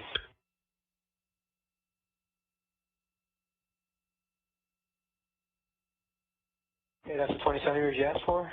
And you can stop motion. And it's a good position. I'll call GCA complete. Good GCA complete. Okay, Jenny, I got 20 turns on there. It looks like it's popped on. I can't completely see it just due to the lighting right now. Okay, copy brakes on, Mark. Copy, Shane. I'll have words for you shortly. And copy brakes on for Thomas. Your settings for R1 are Alpha 4, counter 2. And Alpha 4, counterclockwise 2. A-firm, you'll be releasing R1 10 to 13 turns, and the bolt will spring out when released. 13 turns, and the bolt will spring out.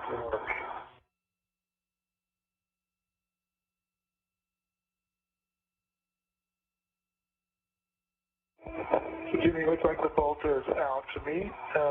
Get some little better lighting here.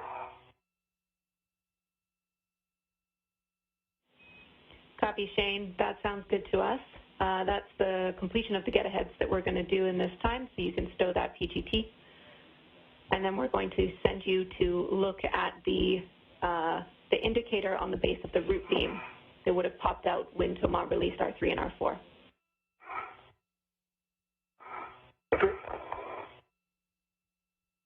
Jenny, 11 turns on R1, and the bolt popped out. It looks fully released. Copy. R1 popped out 11 turns.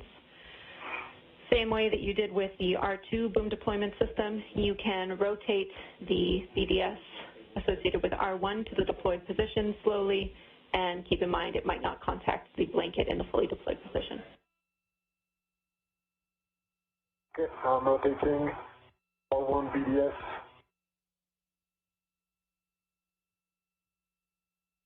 Jenny, where would you like me to go? Checking.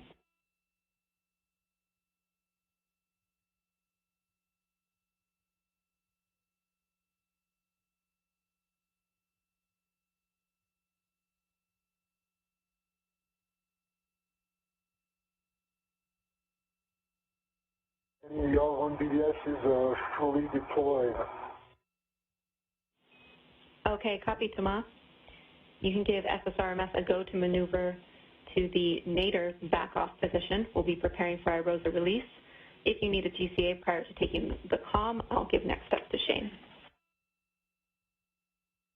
Okay, I don't think it's a GCA mark unless you need...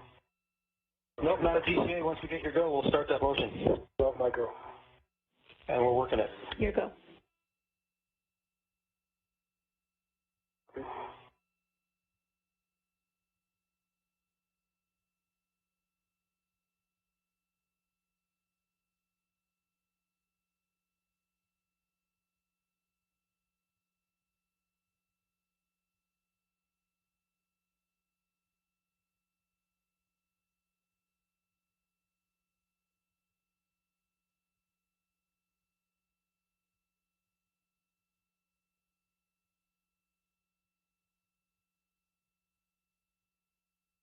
Motion.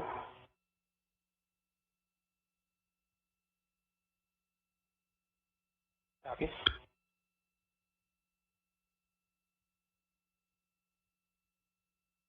Two hours, 50 minutes into today's spacewalk by Thomas Pesquet and Shane Kimbrough.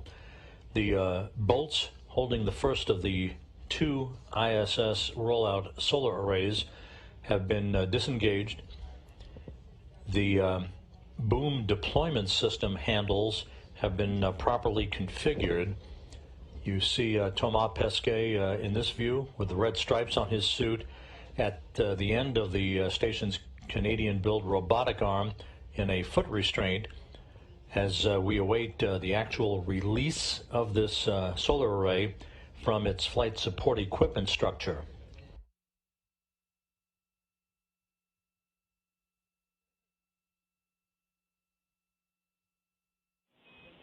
And Shane, we're going to send you back to the crew lock bag, which is on the nadir outboard side of the FSE. That should set you up well for the next steps at the crew lock bag, and you should also be able to get in a good position to look at the base of the root beam of the upper iROSA. Okay, and Jamie, I just got an audible warning. I got nothing on my DCM. It's blank.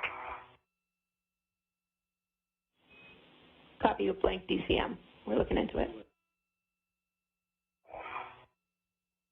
Did you status it? What's that? Did you status? I can't see anything. It's blank. Like it's off. Yeah, but if you status it, it stays blank? Yes. Yeah.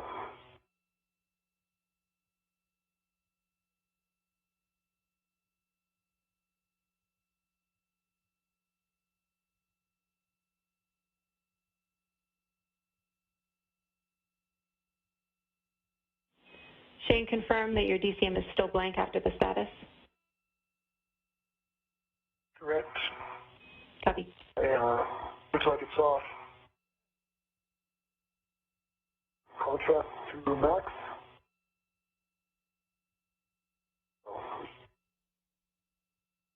It was on 5.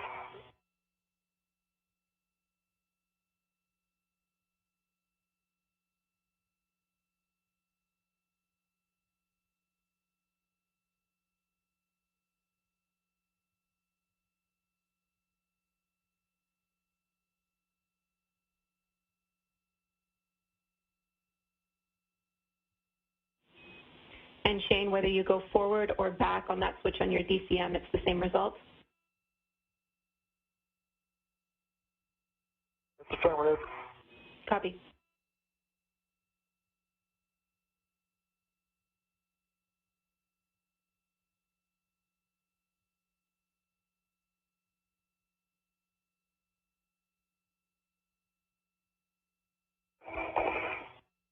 Mark, are we still moving? I have a hard time actually realizing because it's slow and it's at night. Hey, Tom, yeah, we're setting up for a joint OCAS, and once we're sure that Shane's okay as well. Okay, sounds good. So for now, we're staying in our position. And we're going to set up the joint OCAS, but we won't execute it until we confirm with everybody that we should. Sounds like a good plan. Ground copies. We're working it.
Shane, can you check your display intensity knob, and turning it to the left should increase it. Okay, yeah, just take a look, but I'll do that again.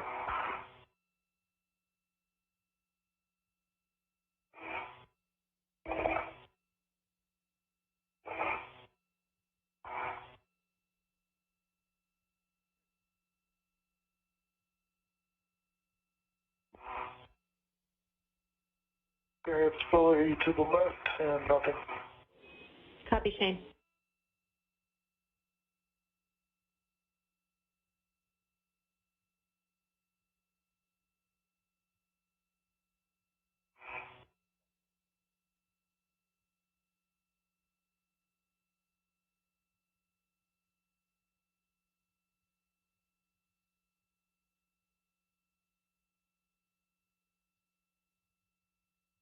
Yeah, I'm going to go to this 12-inch socket. Checking. All right, so we are going to do the first of 3 joint OCASs. This one will be 2 minutes long, starting that motion. Okay, and James on board with that plane. Shane, you can stow Now the ground told us that we should do that. Okay. Shane, you can stow the PGT on the tower handrail. No socket swap required. We're still working your suit issue.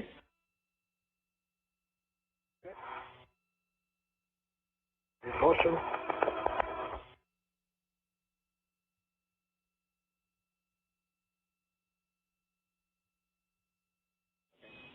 Additional words for you, Shane. We're going to put the socket back on the socket caddy while we're working this issue.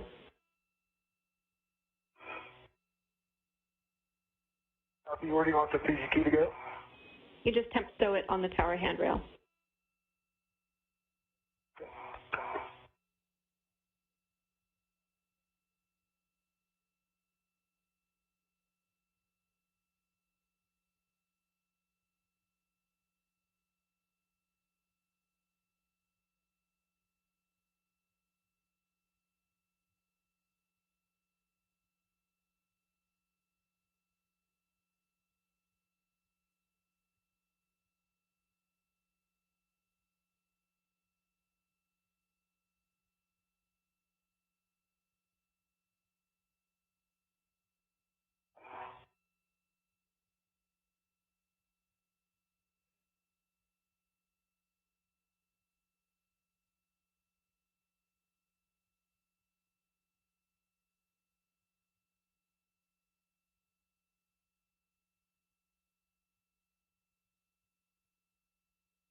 Now we're set up for the second of 3 joint passes.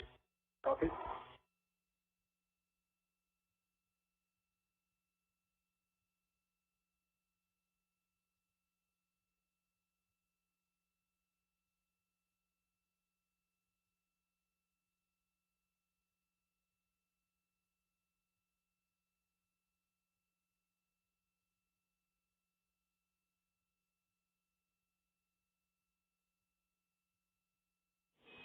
And Shane, just checking in with you. We're still talking about that suit issue. Hopefully we have words for you shortly. I understand you're working the socket.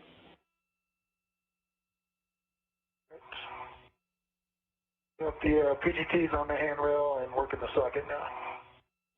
So while we're starting that second of 3 joint passes, this one is 3 minutes.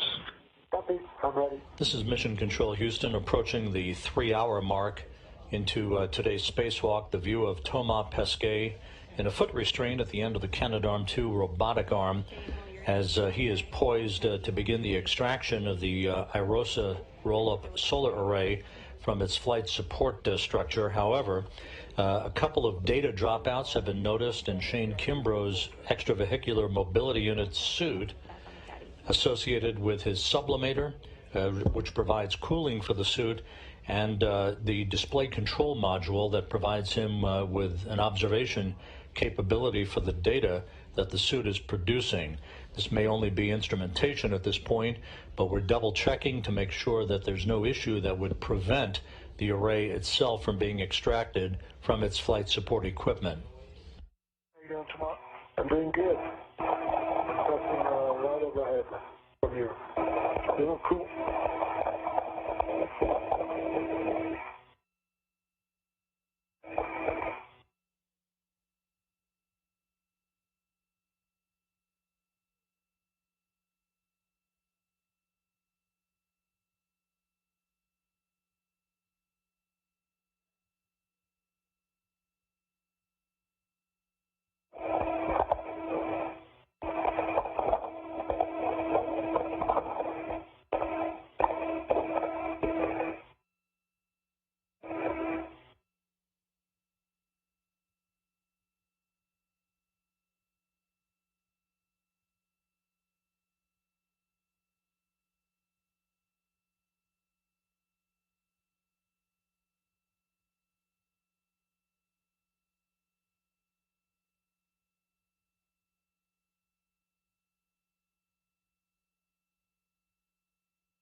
Shane and Tomas, I have a big picture update for both of you.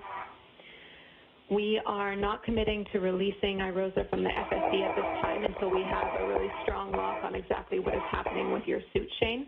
So we're working that problem still down here. Just so you know, the next steps would be getting Tomas into position to release the IROSA, and we're not going to move ahead with that until we know exactly what's going on. Okay, that sounds good, Jenny, and let's posted. Copy all.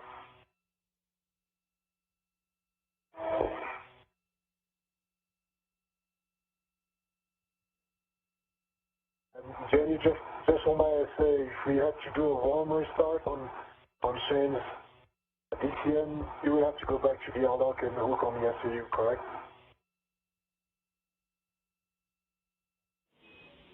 We're talking about that now, actually. I'll be able to let you know soon. Yeah, sounds good.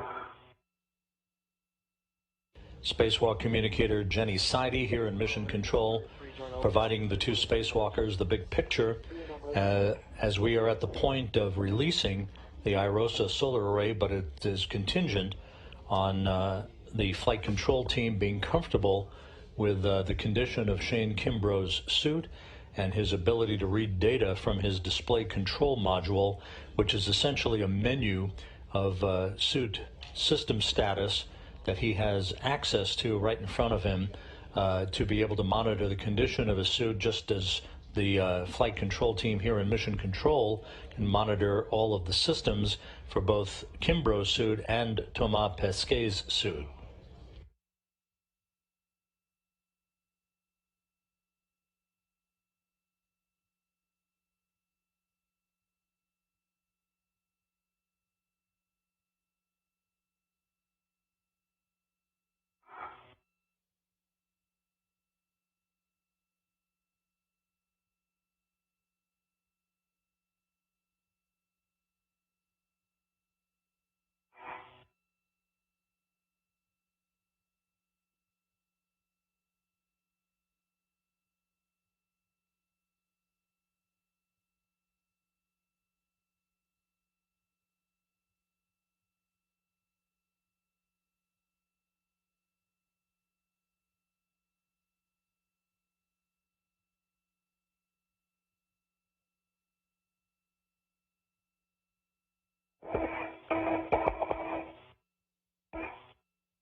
Well, we just finished that last joint OCAS. We are setting up for the next motion, which would be a GCA, but we'll talk about that in a moment.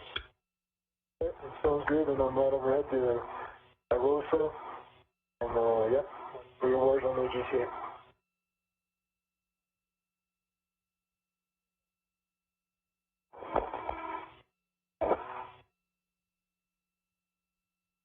Oh, there you are. Come on. Did you?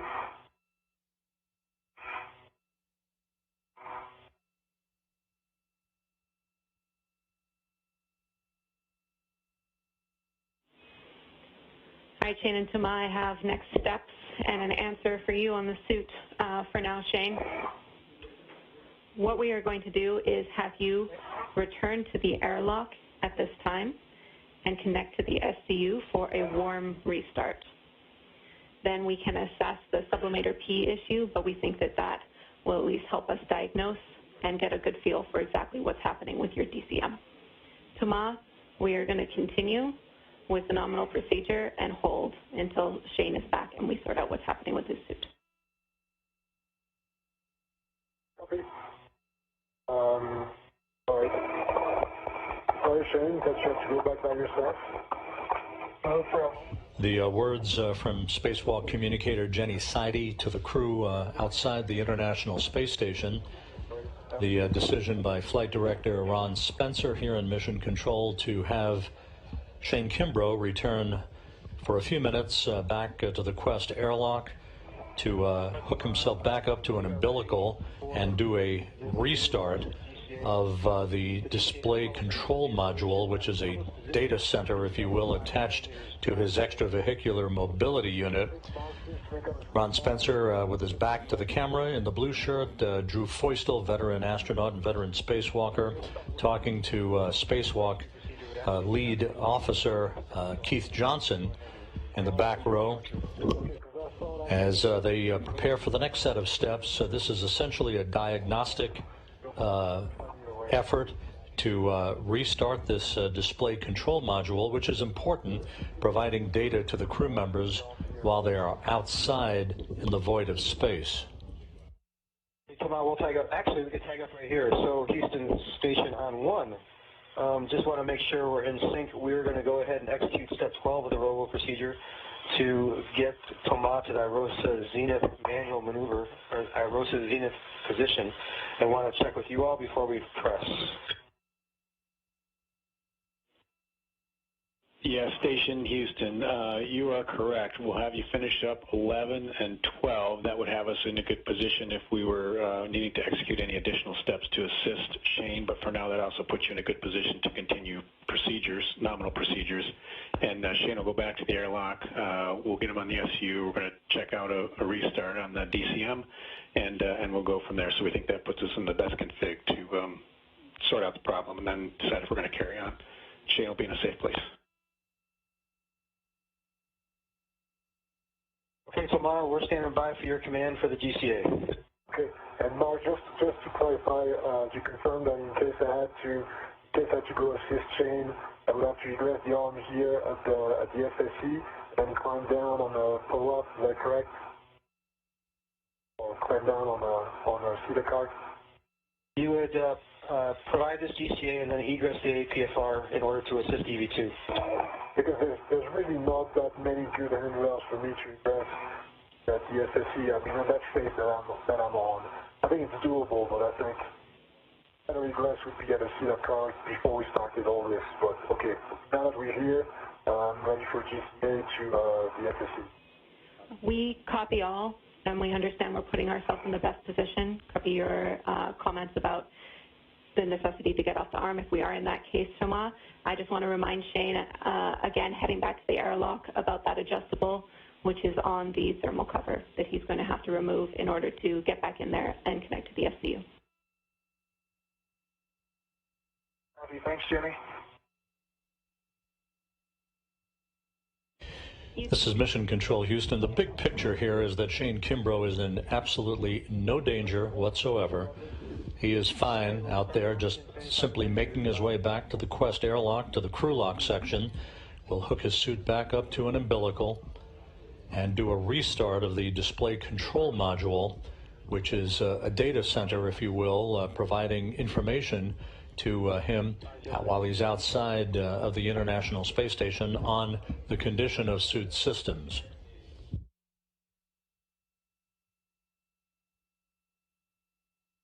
25 centimeters. Copy.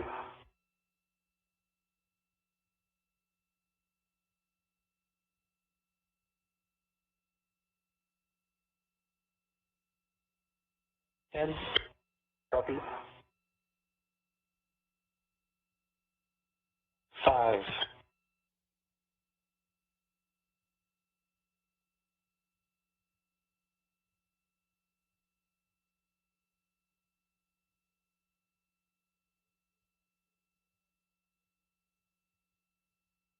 And I think it's a good motion if you start the motion and call GCA complete.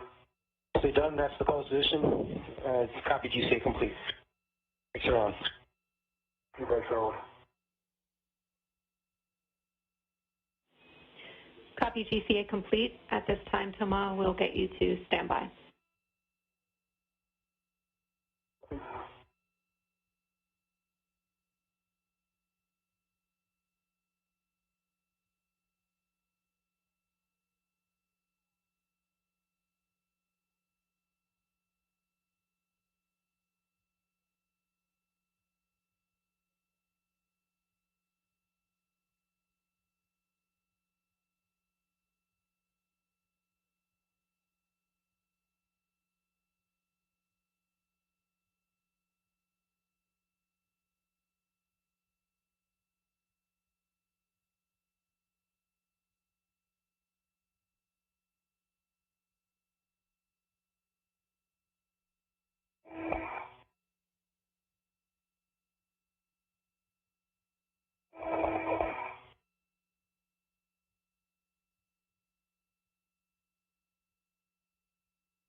All right, tomorrow I'm getting to the seat of spur.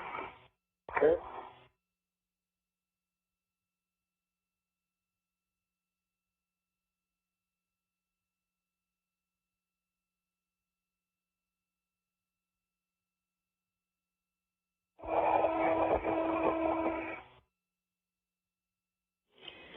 And Shane, we're about 50 seconds from a handover. Now that you're getting up to the airlock, I'll tell you when we're back with you, but we're going to have you ingress the airlock and hook up to the SCU.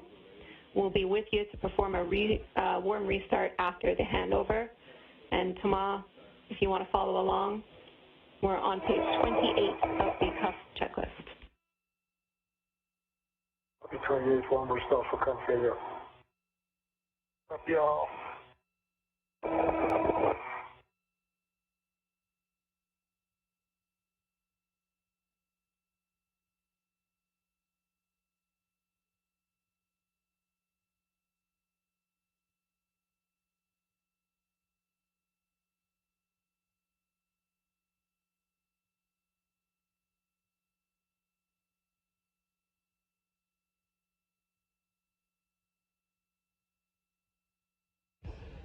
This is Mission Control Houston, 3 hours, 13 minutes into today's spacewalk by Pesquet and Kimbrough.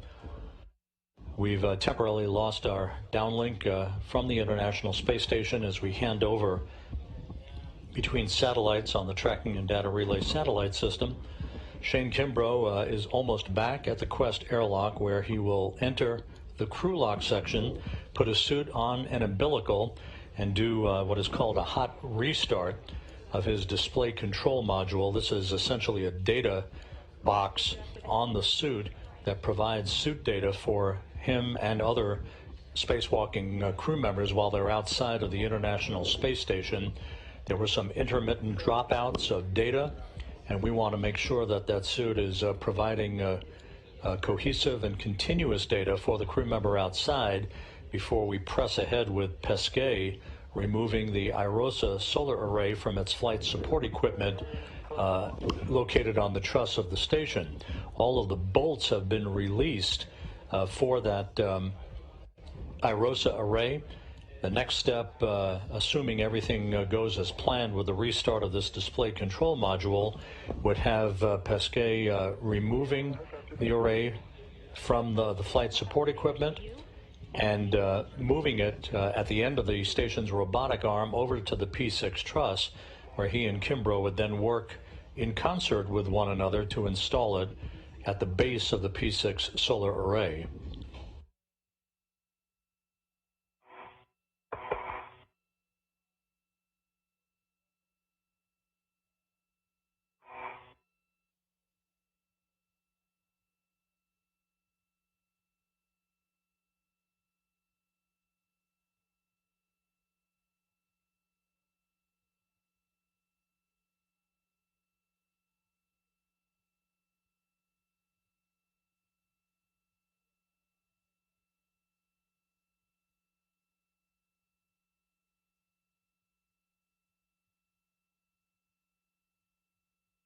Hi, Jenny.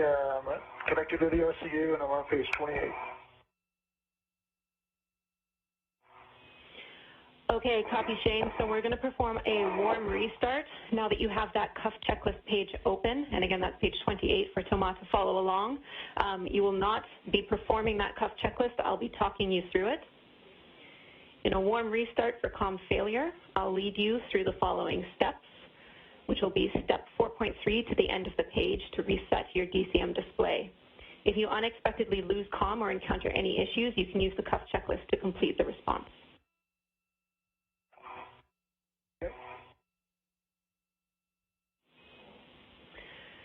In this procedure, the fan and power will be taken off OFF for 7 seconds.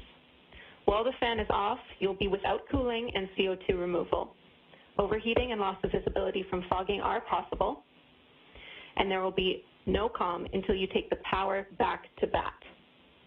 If fan operation is delayed or not restored, or power is not restored after switching back to BAT, open and lock the helmet purge valve to restore vent flow.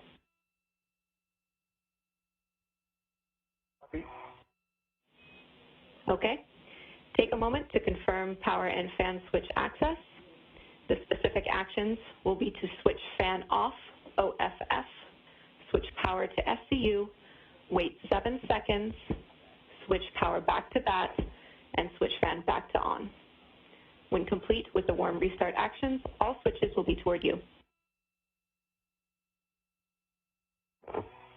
Okay, copy, Jenny. I'm going to go in this order. It'll be, I'm not doing it now, but I'm talking through it. Fan off, power to SCU, wait 7 seconds, and then power back to BAT, and fan on. Copy. That's correct.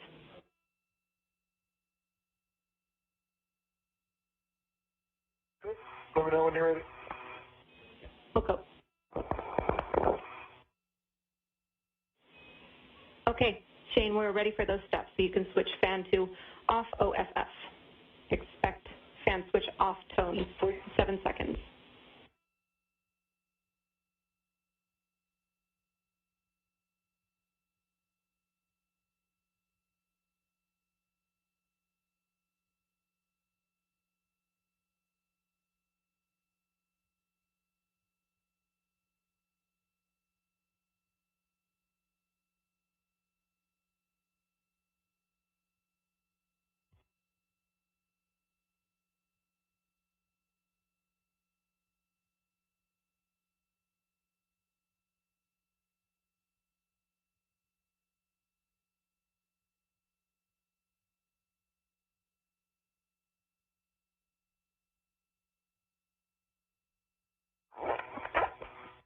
Okay, Jenny, hopefully I'm back with you.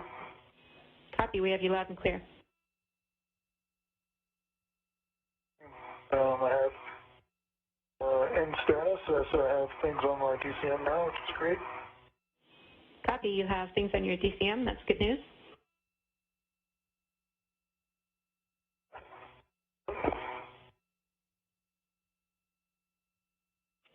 And Shane, we're just talking the other issue you had, the sublimator P issue.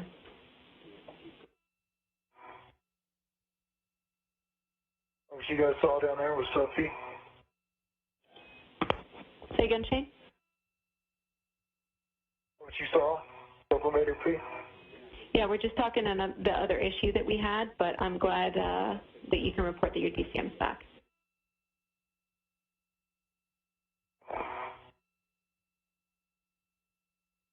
Can you talk to me about the sublimator P, because I obviously didn't see it, that's what I got.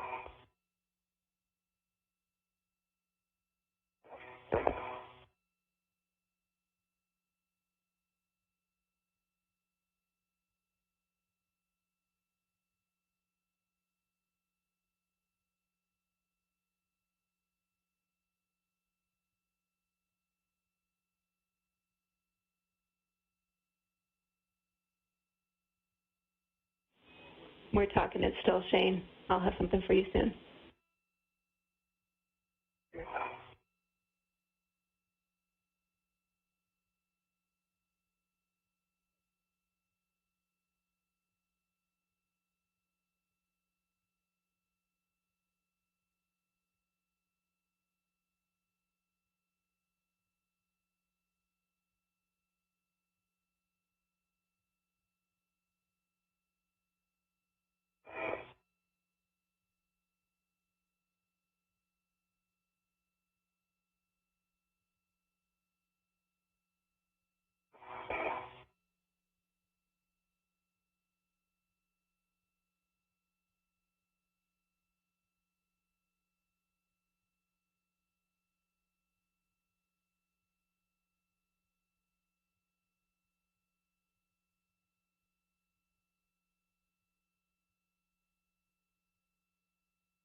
This is Mission Control Houston, 3 hours, 22 minutes into the spacewalk. Shane Kimbrough back in the Quest airlock, standing by for further words. Comfortable with your current position with your DCM. We did see a spike in sublimator pressure. We're looking at the data now and still analyzing whether we want to push forward with removing the iROSA from the FSE, but things have leveled off for now. So we're still looking at that, and we'll keep you updated. For now, with a good config on your DCM, we're going to have you head back out to the work site. Okay, copy that. So those words from Spacewalk communicator Jenny Seide, returning to the Quest airlock, did the trick in restarting his Kimbrough's display control module, which is essentially a data box on his extravehicular mobility unit spacesuit, providing suit data for him while he's outside of the International Space Station. You're looking at a view from Kimbrough's helmet camera as he will now remove the umbilical that he hooked himself up to a moment ago for the restart of that so-called DCM, which is the acronym for Display Control Module. The other issue that we're taking a look at is pressure in the suit's sublimator, which provides the proper cooling for the spacesuit. There was a momentary blip in data a short time ago, and that's under analysis by engineers here in Mission Control, and that will be a determinant factor in whether we proceed in removing the IROSA solar array from its flight support structure on the truss of the station.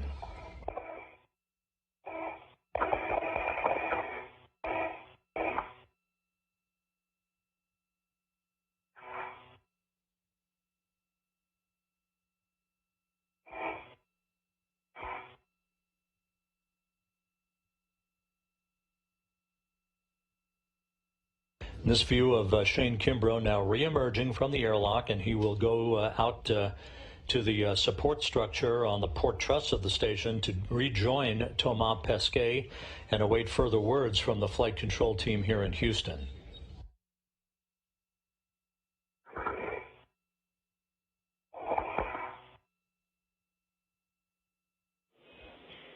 And Shane, understand you're working on closing the thermal cover at this time. We're also going to have you power cycle your HECA when you have a spare moment. So on and off, and confirm you have a green light. Okay. Tomorrow, an update for you. Again, we're holding prior to releasing the IROSA from the FSE. We've still not made that decision, and we want to be really safe before we make it. The next step I have for you would to be attach a RET to the microsquare, the scoop on the microsquare. We'll hold for that for now, but I will take a glove inspection and a half check. Good. Gloves are good. Change. Half is right. I copy the next would be a RET on the scoop that's on the microsquare. Copy. Those are good checks, Thomas.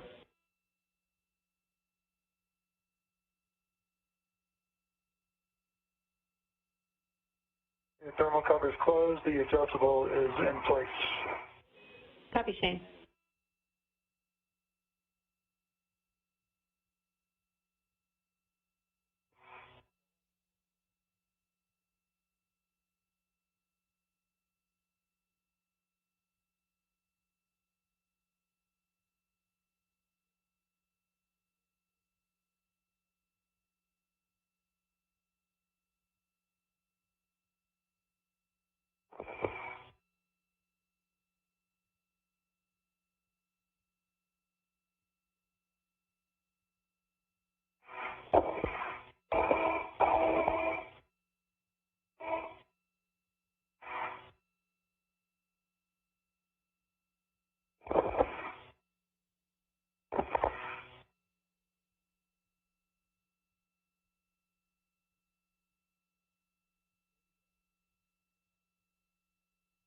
It's a bomb on the seat of the heading your way.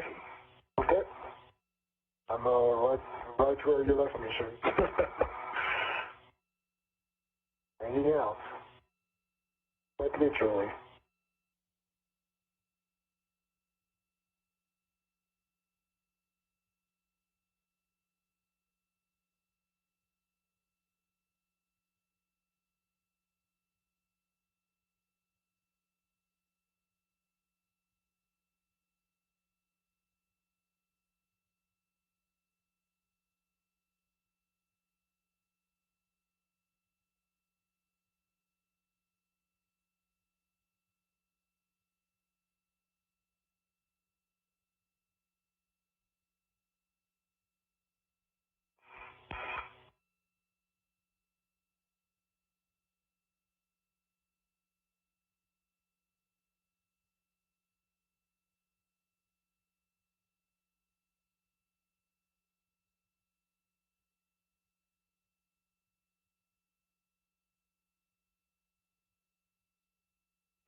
All right, Shane, we have next steps for you. We're going to be back in the cuff checklist to address the Sublim P message. We're going to have you pause your translation here, put down a local, and then I have a page for you.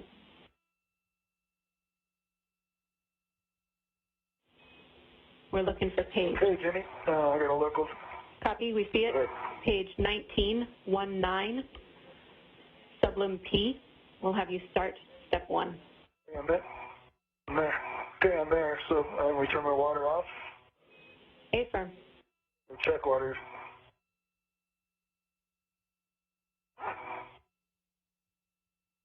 Okay. Comes water off. Copy.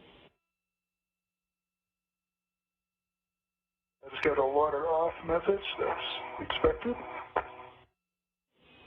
Affirm. Okay, so your statement, no. And let me check the sub P out. Affirm.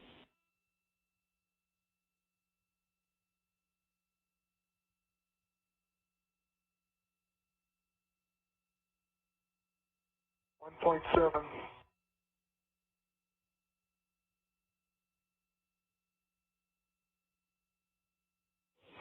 What I'm showing. Copy, Shane. 1.5. Copy. It'll take a little while to stabilize, so we'll hold here and see what we level off at. Okay.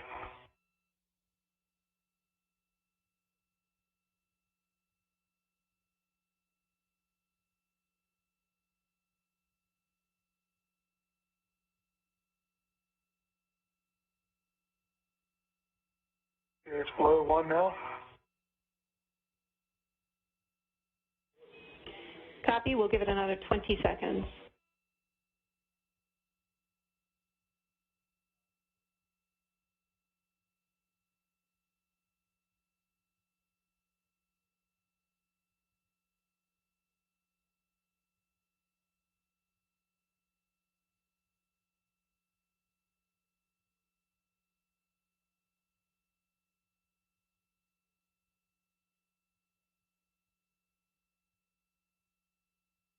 It's 0.6.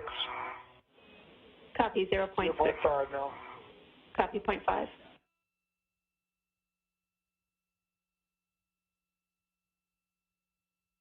We continue step 3. Checking. 0.3 now. Copy. We're still looking for that to stabilize, so I copy 0.3. Let's give it a little longer.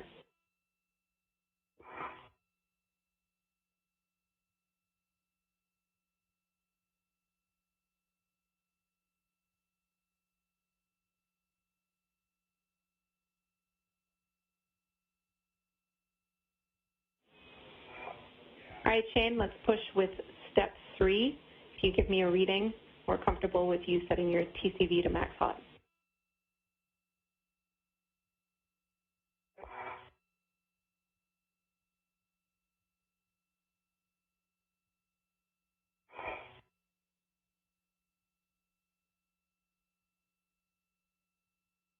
It's max hot. Water coming on. Ready for that? Ready. Okay, water is on. Copy.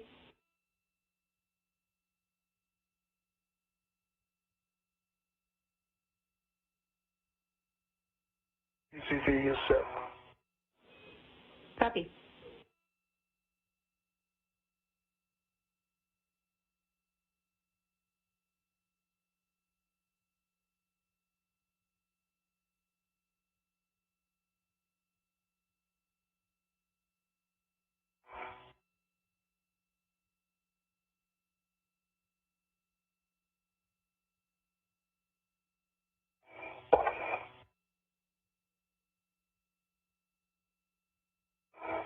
How you doing out there? Good, Mark. Thanks. Thanks for checking. All right, Jenny, am I clear to head back out? You are. We were just talking that down here, and if your cooling is sufficient, we can continue. Thanks for those checks, Shane. Yeah, no, thank you, guys. Okay, I'm going to head back out. Copy. And you're both doing a great job. We just want to be super safe here. So well done. Understand.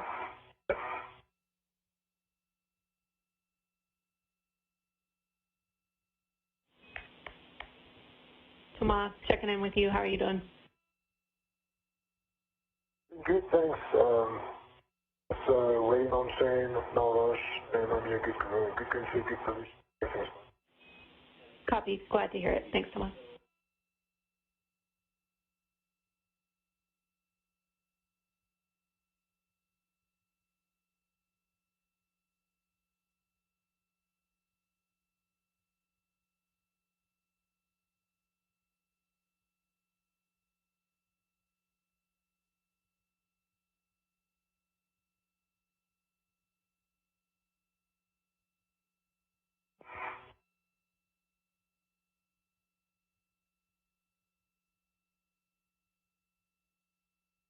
It's a mom at the FHRC. Yep.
Shane, once you're back on the FSE, we'll send you to the tower handrail. Copy.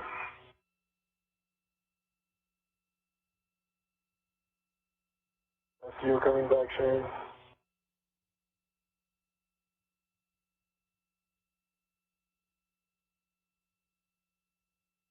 Here's your green hook and sit.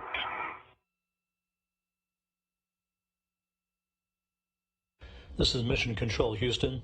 3 hours, 36 minutes into the spacewalk. Shane Kimbrough now back outside of the Quest airlock after spending a few minutes on an umbilical to perform what is called a warm restart of his data display. That's a display control module, or DCM by its acronym, that provides him suit status and other data information about the condition of his suit. The other thing that has been discussed here in Mission Control and with flight control engineers is a temporary blip, a quick spike in the reading of pressure for his suit sublimator that provides cooling for his spacesuit. It appears as if that has now stabilized.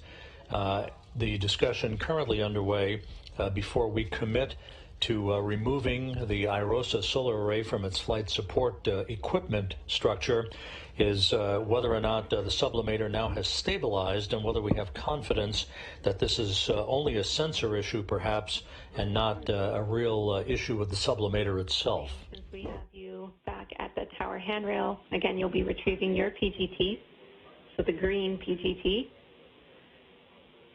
But first, before you do that, we're going to have you cycle your HECA again. So power cycle on and off and confirm a green light.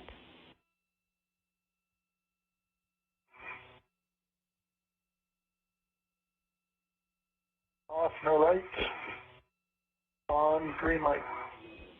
Copy, green light.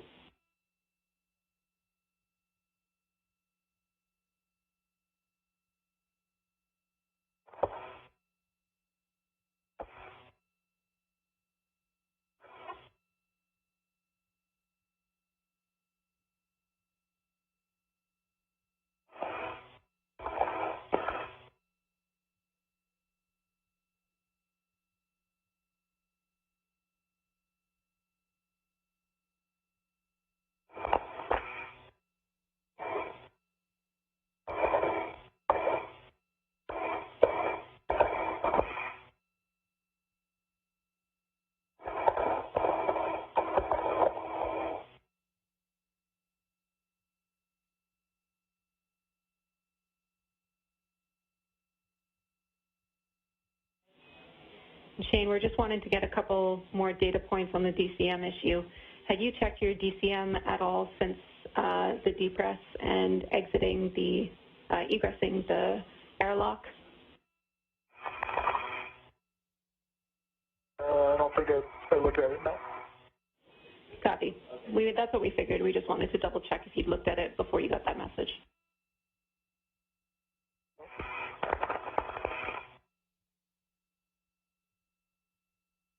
Okay, I've got the green PGT read it to my swing arm, and I'm putting the PGT in the swing arm.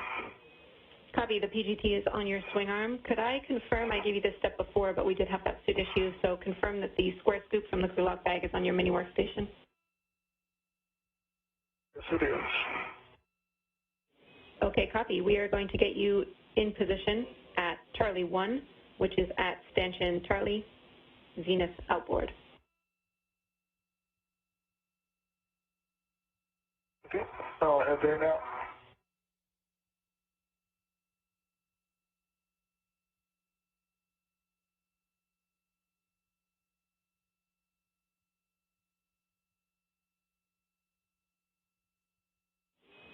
And Shane, another point of clarification. Before the DCM went blank, did you see the message pop up or you heard a tone? All I heard was a tone. I never saw a message. Okay, copy. So you never saw a message. We understand. And that's why I was wondering how you knew sub-P, because I didn't see it.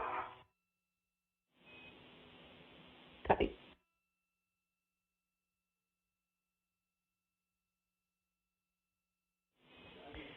Okay, I see C1. Copy, Shane. And just so you know, we saw a spike in the sublim P data. That's why we're talking about that. Okay.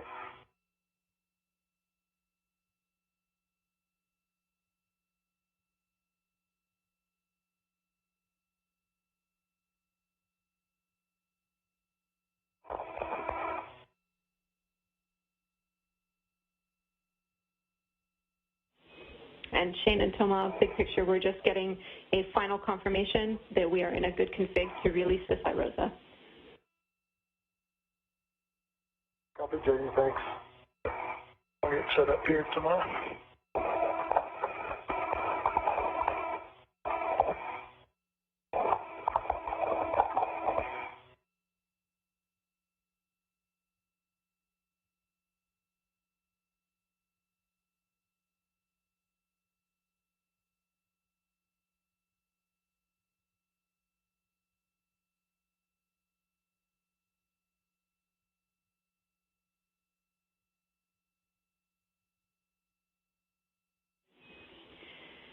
And Shane, I have a go back for you.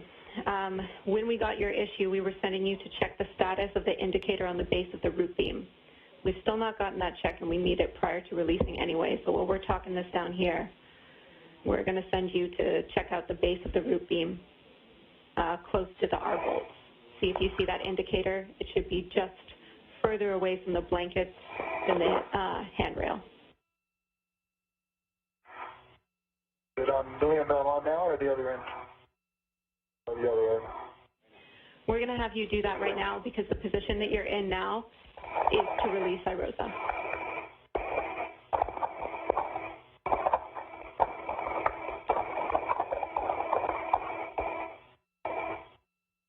But Jenny, just to be clear, the indicators at the nadir end of the upper iRosa.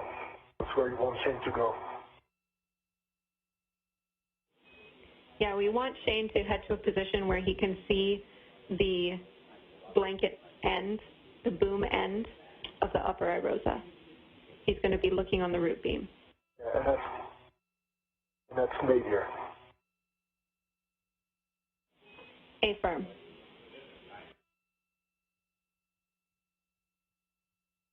Okay, I see the little thing sticking out the bottom on both sides. Is that what we need to look for?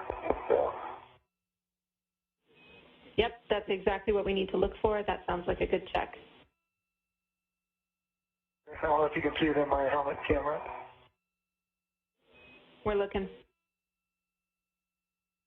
I see two silver things, one on each It looks like.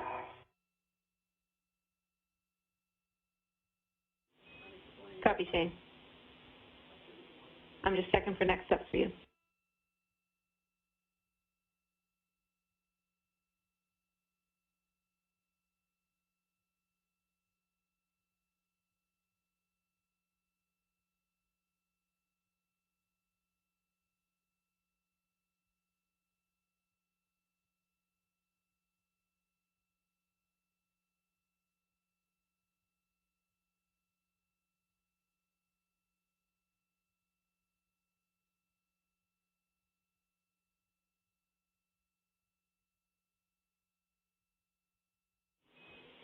All right, Shane, thanks again. Those are a good check on those indicators. We're going to send you back to position at the final bolt.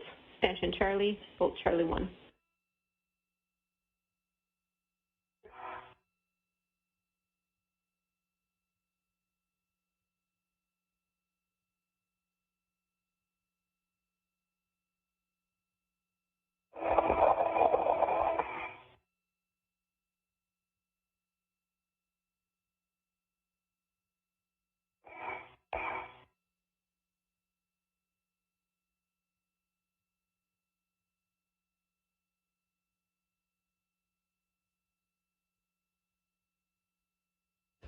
This is Mission Control Houston, 3 hours, 45 minutes into the spacewalk.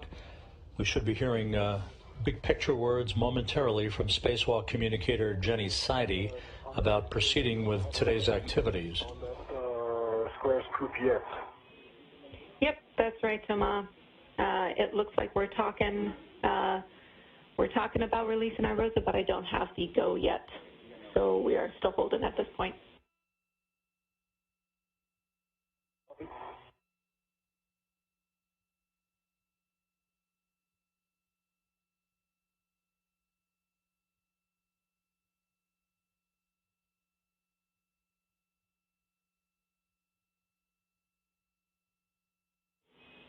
All right, good news, Shane and Do you have Thomas. settings for me just in case we do? We are go for our Rosa release. I have next steps for you. What was your last? PGT settings. This is Mission Control Houston. So to recap where we've been for the past hour, about an hour ago there were two separate issues technically with Shane Kimbrough's suit. One involved a loss of data to his display unit called a display control module, or DCM, that provides any spacewalker with insight into the condition of his suit while out in the void of space. He was ordered to return to the Quest airlock. He went back on an umbilical, did what is called a warm restart of that display unit, and it came back to life. The other issue has been the evaluation of a minor blip and a spike of pressure for the sublimator unit in Kimbrough's suit, which provides cooling for the crew member.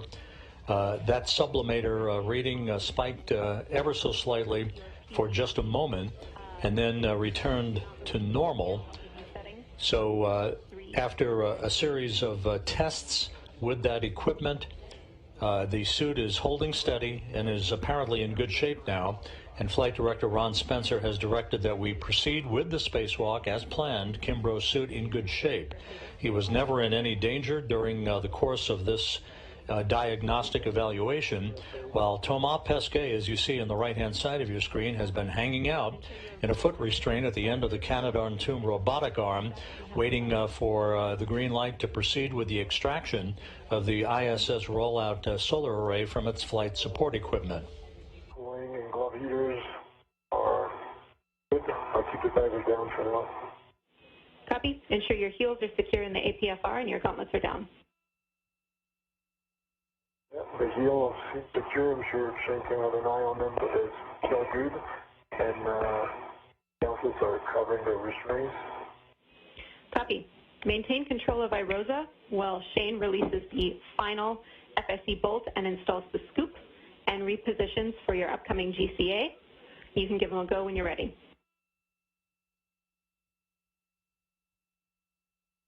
Yes, I have a hand on the hinge. And now control my rotor. Hey, Tomas, I'm going to drive the bolt. Go for it. How many turns am I looking for? 24 to 26. The bolt will spring out when released. Copy.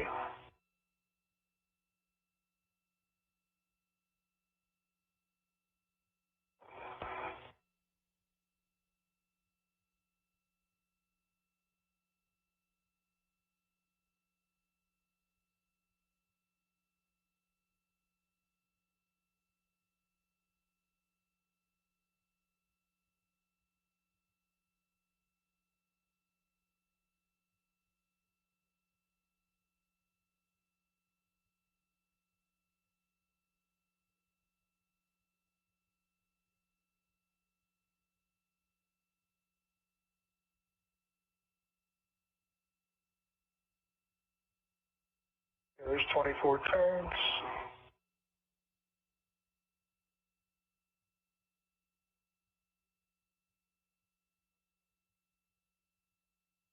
So I'm going to give a few more on it.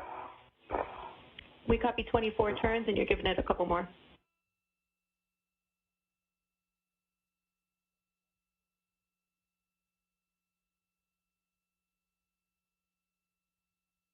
Okay.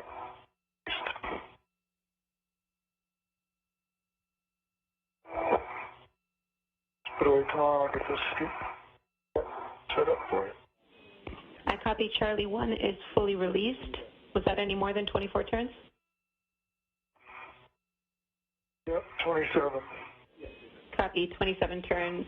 So you're stowing your PGT, and you're right, you can install the score scoop. Make sure the handle is pointing zenith toward Tomas. Okay, where's it at, Tomas? Near your hand? Oh, no, it's near your hand. This guy right here? Yeah. Okay, got it. Seems a bit far away for you. That's what I was asking. Yeah, it is. It's actually wide. The other one is on the my far left. This one is on my far right, but it'll be okay.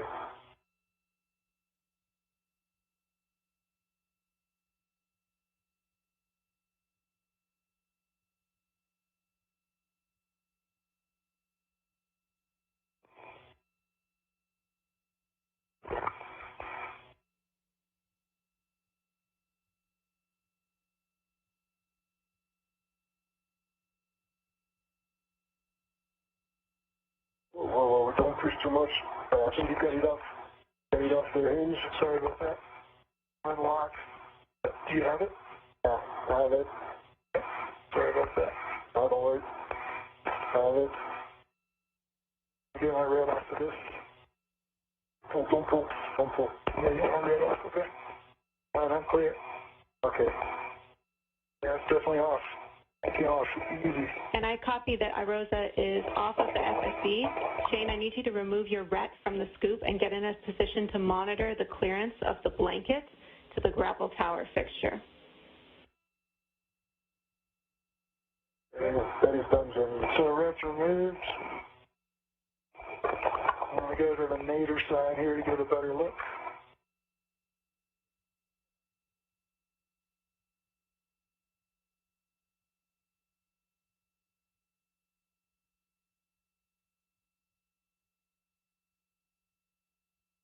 Okay, I'm in a good position. And so Mark and Megan, I think we're ready for you guys. Copy, go for the upper Irosa back off. We're getting into mode. Okay. Samar, you look good right there. Yeah. You got about 10 centimeters clearance to the tower. How does it feel? Oh, that's a big RU, but it's okay. All right, cool.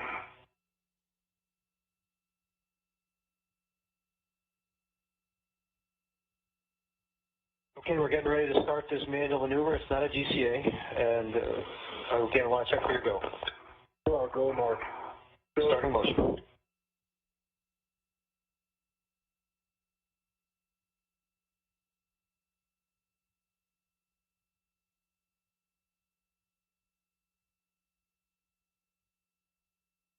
know, it's hard to tell, but the motion has started. Good motion. And again, we're backing away from structure, so it's not a GCA. You can talk about other stuff. Understood. Shane, we just want you to keep an eye on the tower grapple fixture and the clearance with the top of the iRosa blanket. Let Thomas know if he needs to adjust it in any way to clear. I'm tracking, thanks. Looks really good right now. This is Mission Control Houston. We're closing in on the 4-hour mark in today's spacewalk. To bring you up to date, the two spacewalkers, Thomas Pesquet and Shane Kimbrough, put their suits on internal battery power at 7:11 a.m. Central Time, 8:11 a.m. Eastern Time to begin work to release and install at the P6 truss the first of the two iRosa or ISS rollout solar arrays delivered to the station 2 weeks ago on the SpaceX Cargo Dragon vehicle. Most of the work throughout the day has been the use of a pistol grip tool to release a series of bolts that were essentially launch restraints for the array, the first of these two arrays, as they sat in the flight support equipment that you see Thomas Pesquet hovering over at the end of the Canadarm2 robotic arm. About an hour and 10 minutes ago, two issues were detected with Shane Kimbrough's suit, not yet fully explainable. One was the loss of data on his display control module, which is essentially a data box on his spacesuit that provides information about the condition of his suit systems. The other issue was a momentary blip in sublimator pressure, the sublimator being the device in the suit that provides cooling for the crew member while outside in the void of space. Kimbrough was directed by flight controllers here in Mission Control to return to the Quest airlock. He hooked up an umbilical in the crew lock section of Quest, did a restart of his display control module data package, and it came back to life. And he recharged his sublimator, and that seemed to stabilize the situation, with rock-solid readings now being received both on suit data and the sublimator in particular. So Flight Director Ron Spencer directed Kimbrough to go back outside, rejoin Pesquet at the iRosa array flight support equipment, and we are now standing by for the release of that iRosa array from the flight support equipment, where Pesquet then will transfer manually the array from the flight support equipment over to the work site of the P6 truss on the far left section of the truss of the International Space Station to begin its installation and deployment.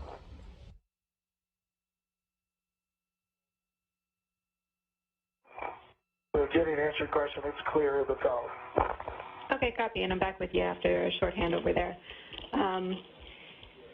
That's a good report, clear of the tower. We're going to push you to next steps, Shane. We're going to get a glove and hat check from you now.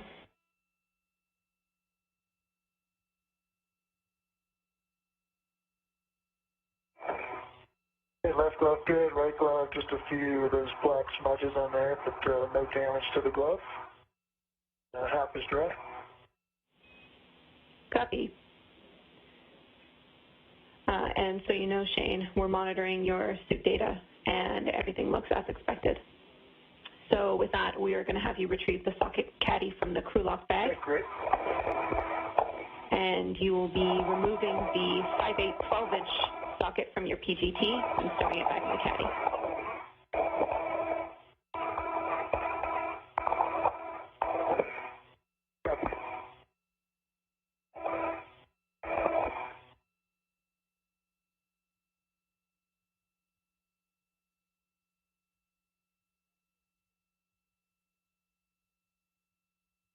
Come on, have a good ride.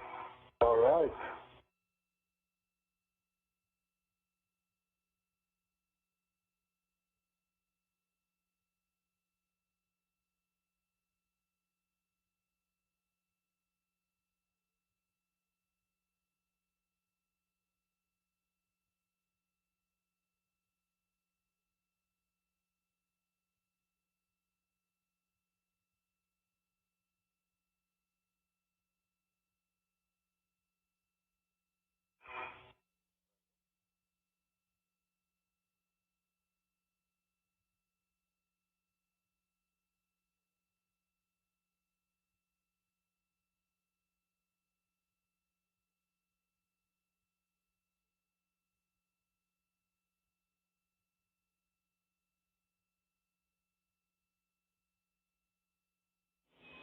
And Shane, you'll be installing the 5/8 2-inch socket on your PGT.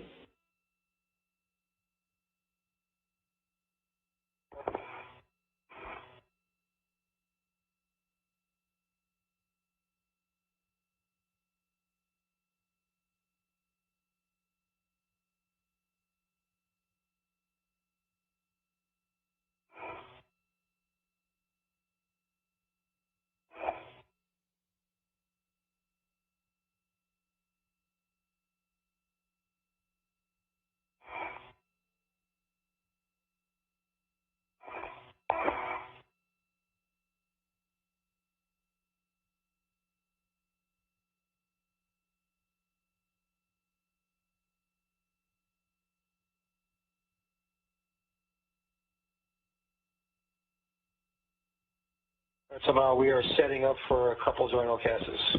Copy, I'm ready.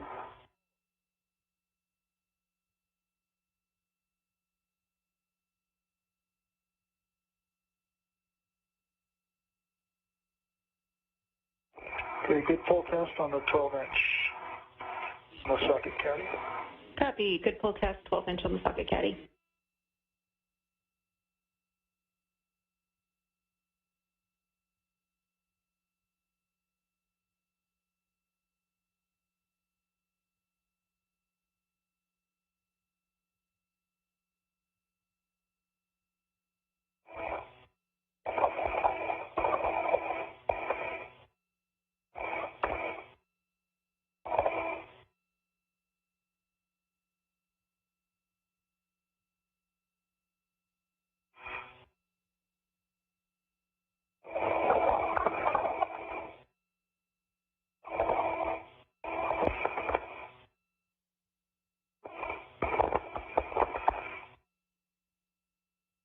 And Mark, keep me posted on the motion. It's hard to tell actually when I'm moving and when I'm not in the dark and with those rates.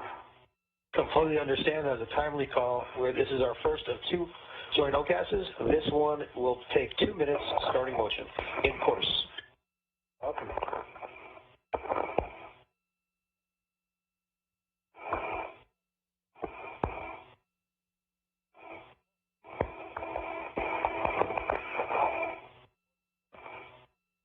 And that's a good motion. I can tell it's in course.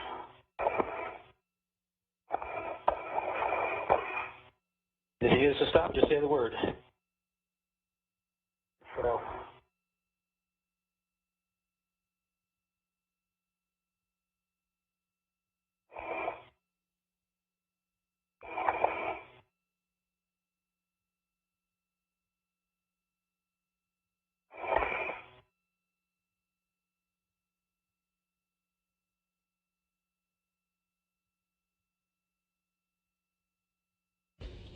Affixed to the end of the Canadarm2 robotic arm, Thomas Pesquet holding the 750-pound IROSA solar array, the first of 6 such augmenting arrays that will be installed on the International Space Station to enhance the power capability for the complex for the rest of its lifetime.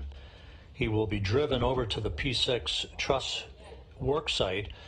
Megan MacArthur is at the controls of the robotic arm, being assisted by Mark Vandehei from a robotics workstation inside the Destiny Laboratory of the International Space Station.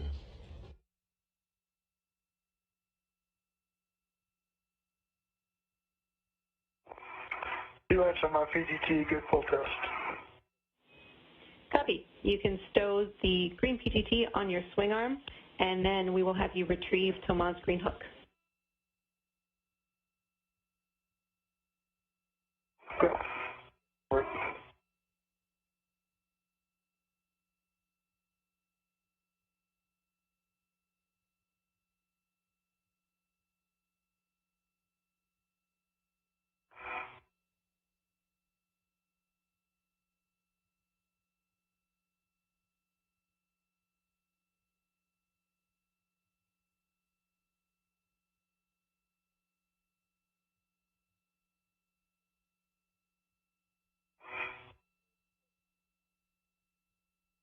Set up that second joint OCAS, Thomas. Copy, I'm ready.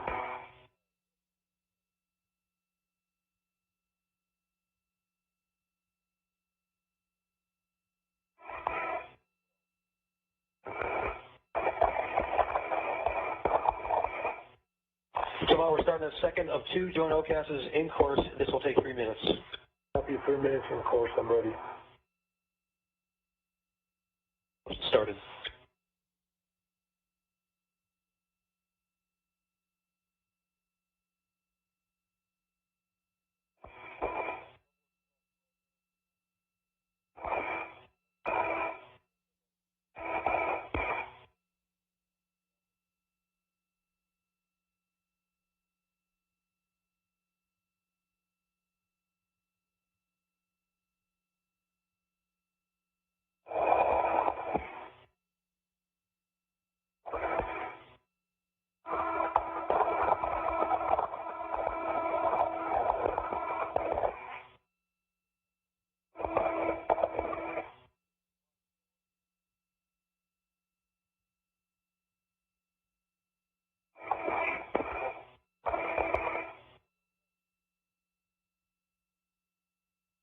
Yeah, I'm off the FSC, going to get some green hook. A-firm Shane, when you pick up that green hook, make sure you attach it to a waist tether, D-ring extender, or your green reel.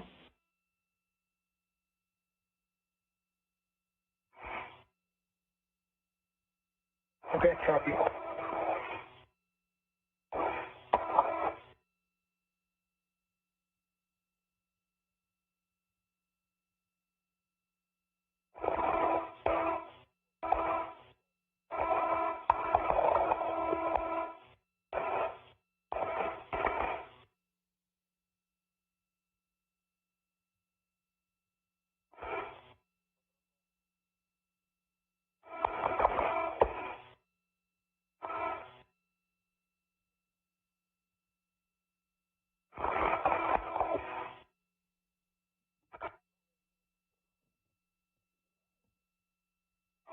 Okay, got the green hook on my D-ring, left D-ring extender.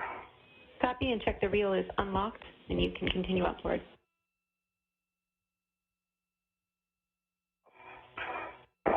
Checking. Reel is unlocked and I'm heading outboard. Copy. You're looking for the first handrail outboard of P5. So that's P6, handrail 5309, and we're going to drop green hooks at that location.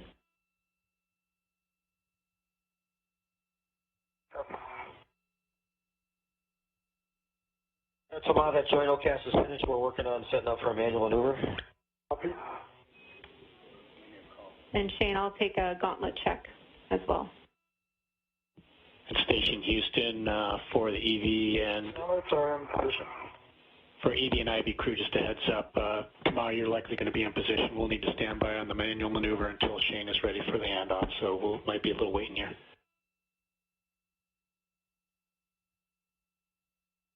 That sounds good. I'll just say. And robotics copies as well. We'll wait for your go. Copy all, and we copy the gauntlets checked, Shane.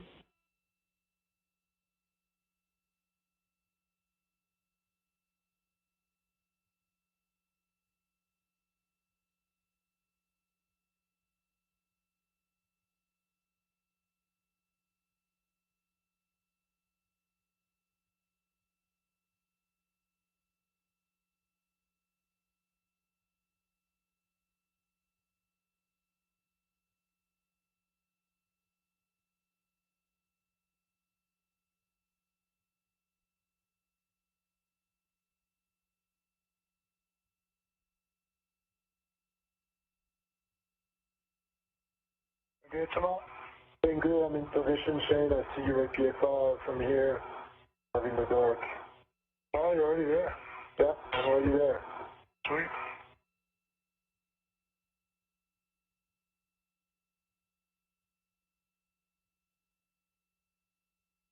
Okay, I'm at 5309. That's where I'm going to put your green hook down. Good words, and check the reel is unlocked.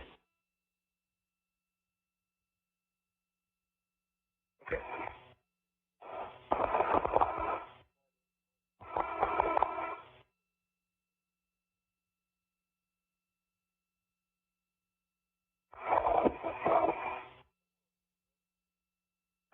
Okay, green hook is on 5309.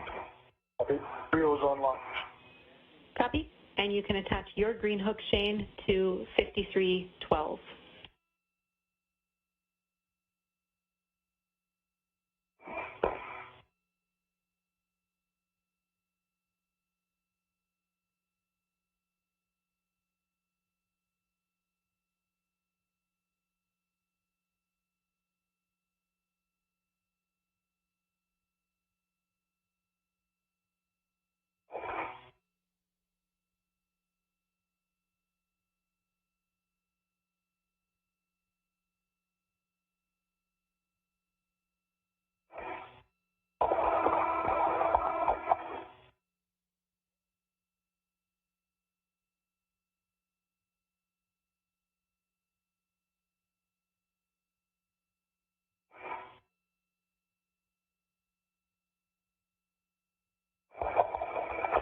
Okay, I'm on 5312, my green hook. Copy. And we'll check your reel is unlocked.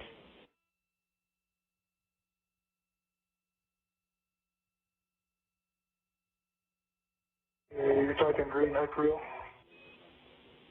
Affirm. You're going to attach your green hook 5312 and check the reel is unlocked. Yeah. And both are unlocked. Copy. I have a big picture update for both of you.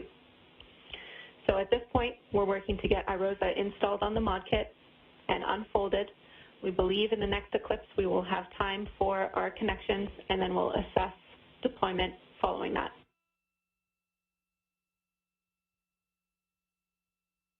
Copy. Thanks, Jenny. Copy. No problem. And Shane, as written in the procedure, your next steps would be to do some worksite setup, including dropping your PGT on the mod kit. But considering that the arm is already in position, we're going to skip forward a couple of steps and have you translate just outboard of your APFR in WIF 18. Okay, copy that. Essentially, we're just skipping those I'm there setups. now, but let me get in a better position. Copy.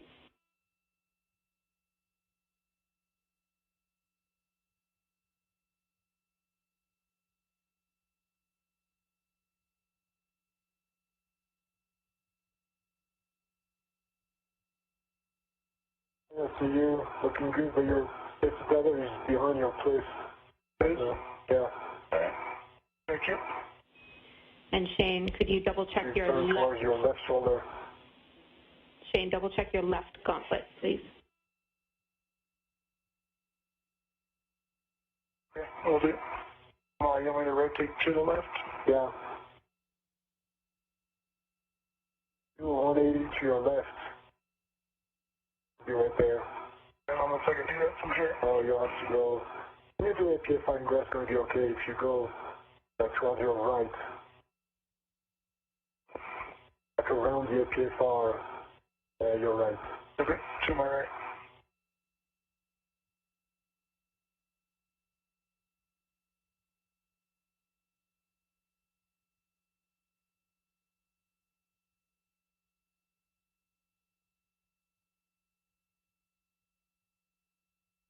Clear it there, right? Yeah, I think it's the edge. Yeah, see it now.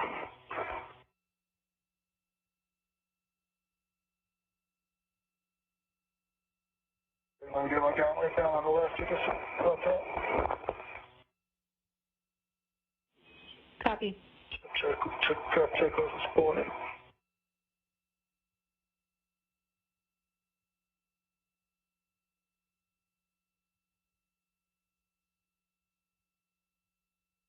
It's going to take a little more time. Just a second.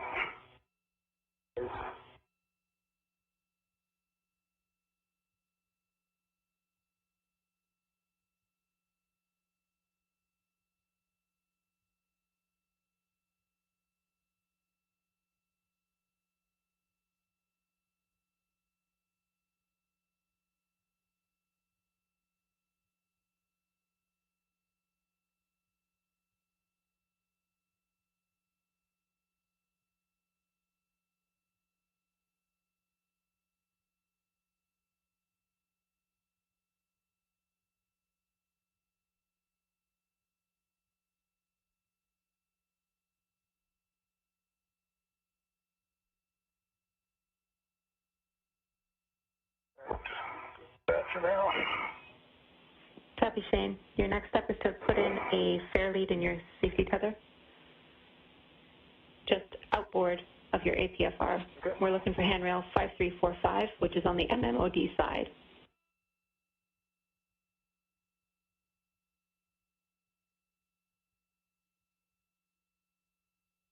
That's end in sight.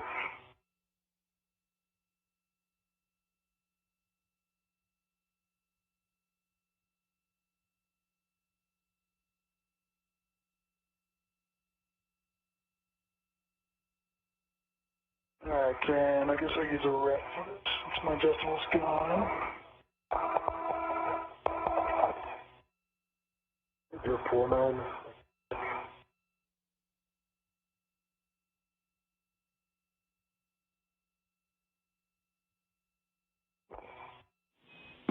Yeah, Shane, we're thinking this is just a poor man to deconflict your safety tether for the APFR yaw. Just so you guys know, 15 seconds to hand over. Okay, I'll just put it right on it.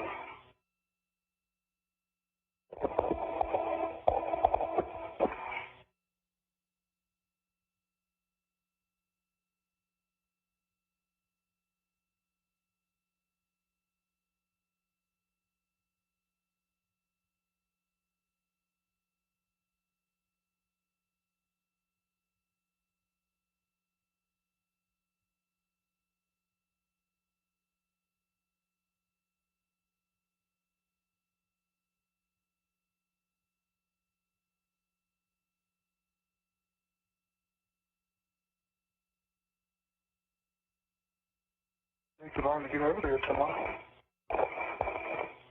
I'll be happy to pass it on to you, James. Back with you after handover. Next step for you, Shane, provided that fair lead is in, is to verify roll and yaw settings. Let me know when you're ready.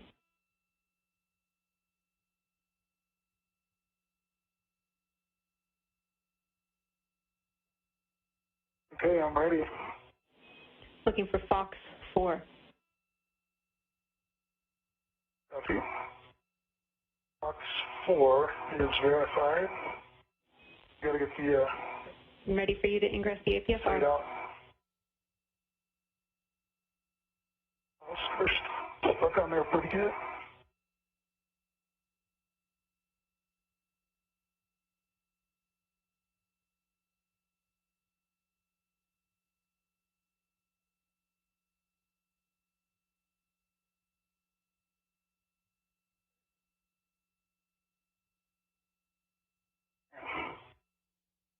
This is Mission Control Houston, 4 hours, 17 minutes into the spacewalk today by Thomas Pesquet and Shane Kimbrough as we regain our downlink television capability from the International Space Station. Pesquet has finished his journey at the end of the Canadarm2 robotic arm holding the IROSA solar array. Shane Kimbrough is putting his feet in a portable foot restraint on the P6 truss, ready to receive a handoff of the array from Pesquet, while Pesquet then will dismount, if you will, from the end of the robotic arm to put himself in a position to assist Kimbrough with the installation of the IROSA array on the so-called mod kit, which is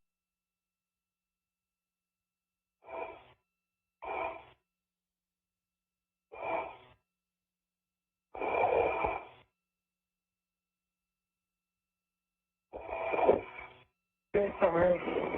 All right. Ingress 8 is tucked in. Copy. You are in the APFR and the ingress aid is stowed. I have some other checks for you. Make sure your tools and tethers are clear. All All right. Ingress 8 is tucked in. Copy. You are in the APFR and the ingress aid is stowed. I have some other checks for you. Make sure your tools and tethers are clear. Okay, tools and tethers are clear. We have about 12 minutes until installation, so make sure your visor, glove heaters, and cooling are set. Okay, I'll put my visor down. And everything else I'll keep. Copy. Ensure your heels are secure in the APFR and your gauntlets are down. Those are secure. Gauntlets down. Let's come back up again. I'll fix it. Okay. No further action on your left gauntlet, Shane. We're satisfied there. I think those are good checks. So you can work with SSRMS to move iRosa in proximity for the handoff. Okay, Megan and Mark, I'm ready for the handoff position. Copy. This is a GCA to a published. It'll be 1.7 meters body in for Thomas. And Shane, we don't have any good clearance views for the iRosa itself, so we're counting on you for that. And we'll start the GCA on your command. I am ready for the GCA. And I'm ready. Start GCA.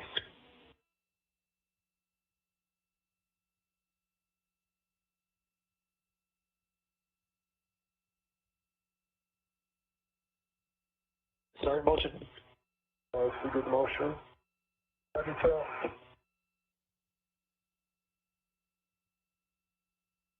Copy. Good motion from Thomas.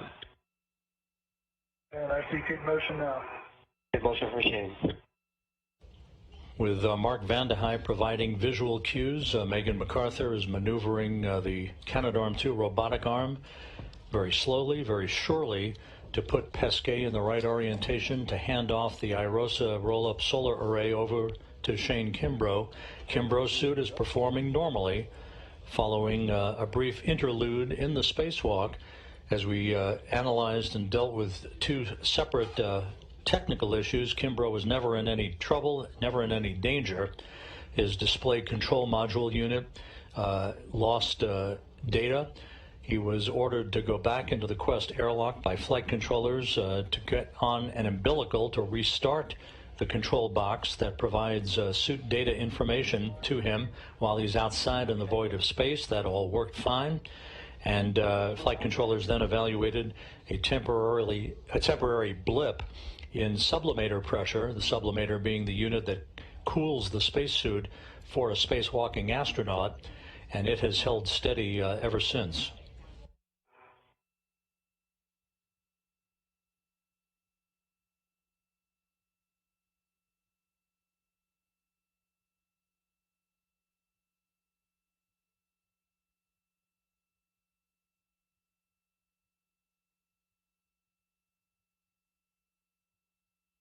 What do you think about rolling this one?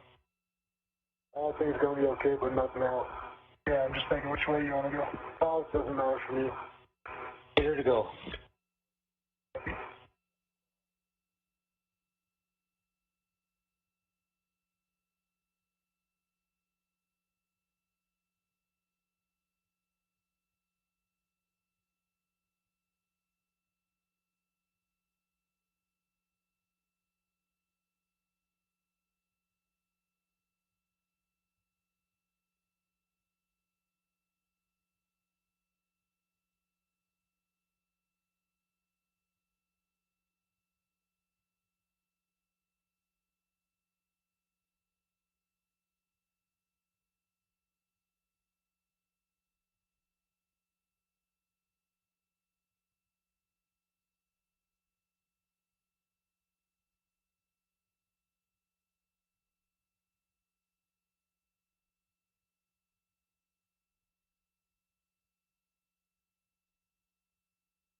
centimeters.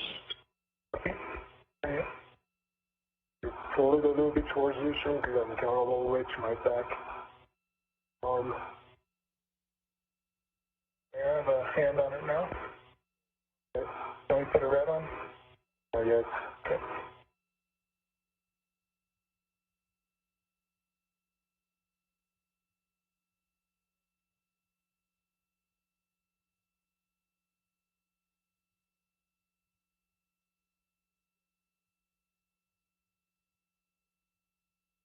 I think now the iRosa is not moving, it's just me going back in the arm. I think we could stop here. Stop there, Mark. Okay, we are stopping motion. Copy. You happy with your control share at that position? Yeah, I'm going to have to move it a little bit. Obviously, we're going to rotate it, right? Yeah. Do you want to keep your red on? And while we're rotating it, I can keep my red on, or you can put yours on. I'll put mine on too. Is that a good position? Can we call this GCA complete? Complete. Copy, GCA complete. Ground copy is GCA complete. A warning for both of you, don't put your fingers. Red on it, come on. Go ahead, Jenny. I need to read you guys a warning not to put your fingers in the iRosa pin slots. Other than that, you are go to perform your ret swap, and you guys are exactly right. You are going to be reorienting iRosa to blanket's heads-up position and transferring control to EV2. Yeah. I'm going to remove my red chain. You have a red on it. I have a red. Which I'll keep it really, really stable. Looks like it's straight to you, but we'll rotate since it's biased to me a little bit. To your left. Yeah, to my left, to your right. Yep.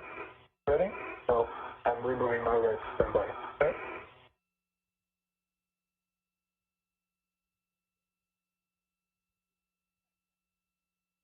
Now my red is gone. My left to your right, really slowly. You ready? Ready. Going.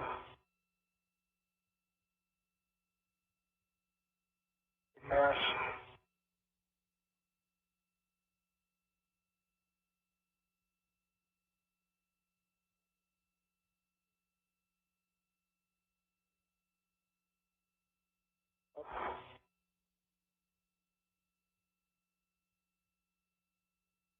Zoom.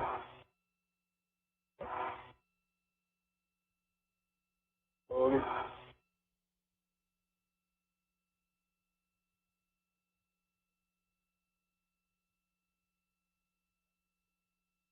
Yeah, I have it, Tama. You have it? Is it in the right orientation for you? Yes. Okay, you have control. I have control. I keep it really stable. Ground copy. Nice. And Mark and Megan, I'll be happy to go to the egress back off position now.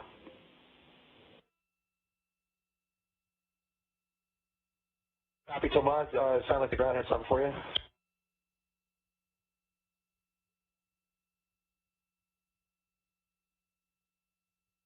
All right, nothing heard. We got copy to go for the post handoff back off. Copy.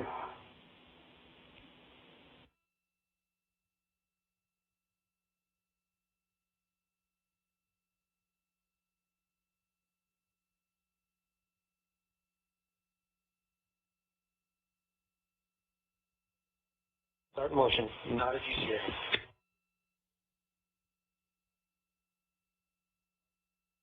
We'll see you in a minute, Tama. In a minute. Feel good motion. Copy.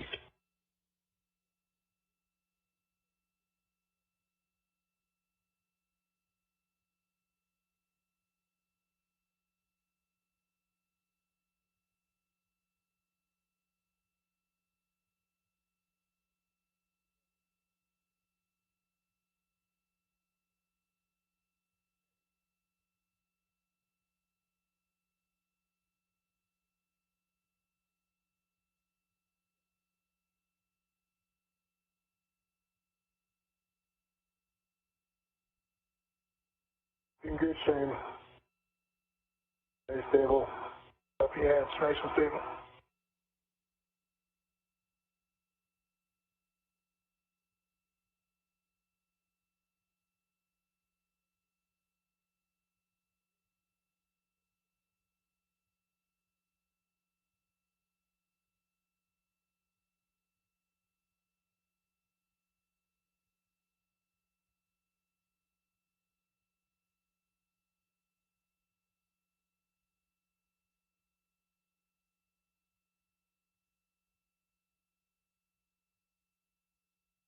So now we are setting up a journal cast.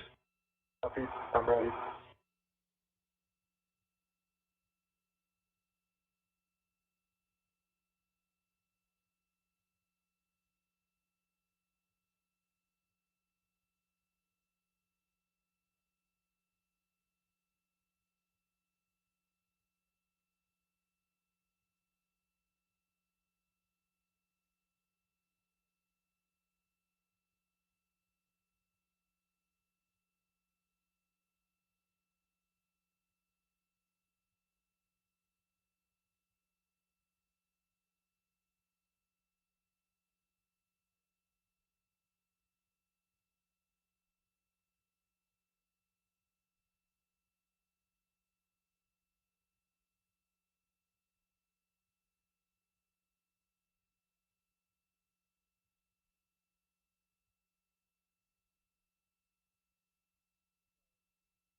Thomas, this is one joint LCAS in course. It'll take 3 minutes.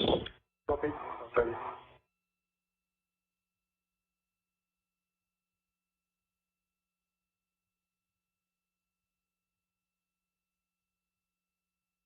This is Mission Control Houston, 4 hours, 31 minutes into today's spacewalk. Shane Kimbrough now has possession of the first IROSA rollout solar array.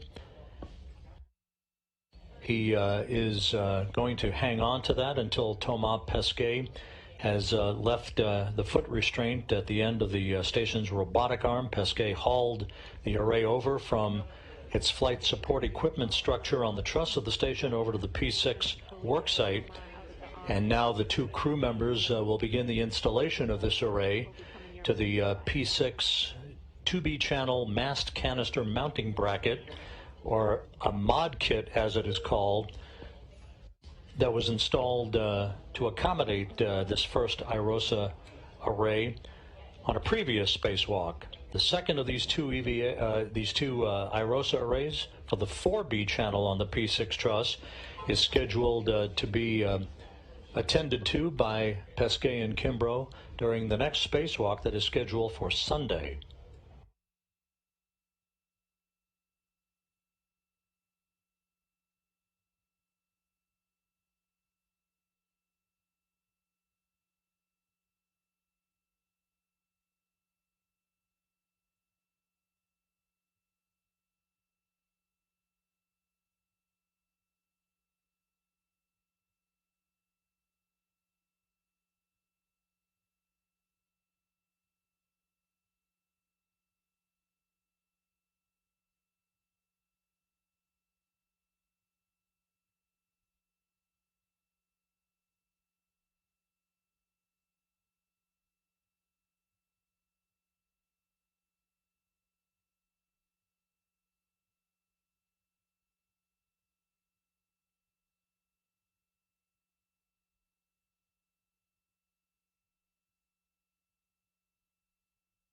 Well, we just finished the joint LCAS. We're setting up for the manual maneuver.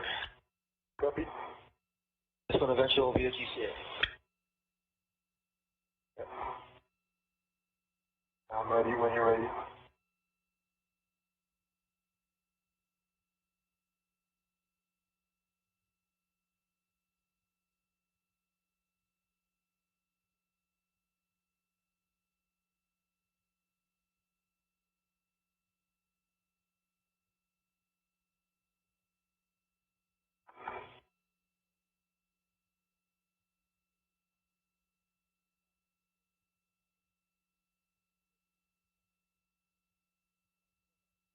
All right, Thomas, on your go, we will do the GCA to the published egress manual maneuver position, which is 4 meters, body in.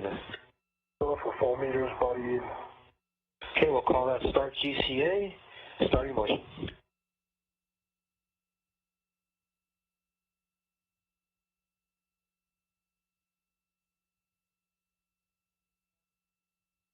Secret motion.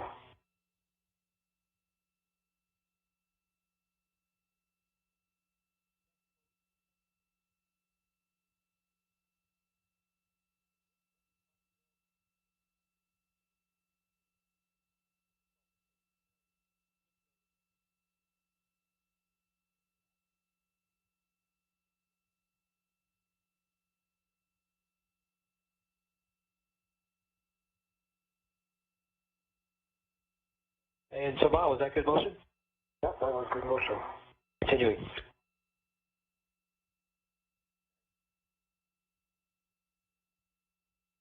A good view of European Space Agency astronaut Thomas Pesquet being maneuvered at the end of the Canadarm2 robotic arm by Megan MacArthur with assistance from Mark Van de Heij at the robotic workstation inside the International Space Station to an area that will enable him to leave the portable foot restraint at the end of the arm to assist Shane Kimbrough with the start of the actual mounting of the IROSA array on the P6 truss 2B channel mounting bracket. Copy, continue motion. Continuing.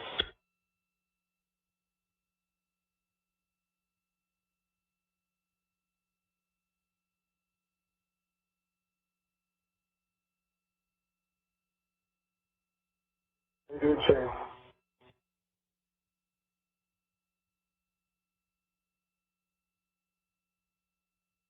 Sounds like you're almost there.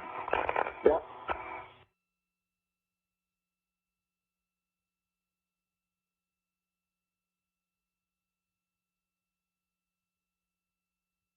One meter. Copy, continue.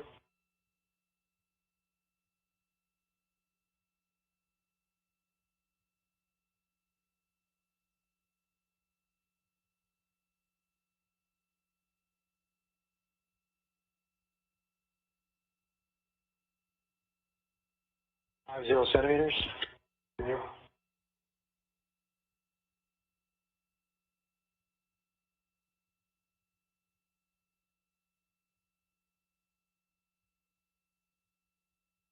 .25. Yeah.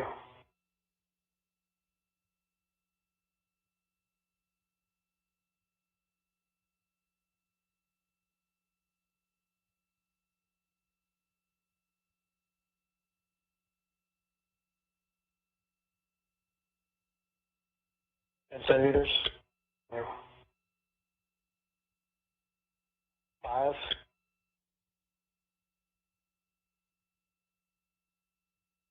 Stop motion. And stop in motion. GCA complete to good position. Copy, GCA complete. Brakes on. Two brakes on. The procedure, roll procedure says SRS brakes on. Go for egress and APFR reclocking. Copy. Understand brakes are on. You can egress the APFR, Thomas. Okay.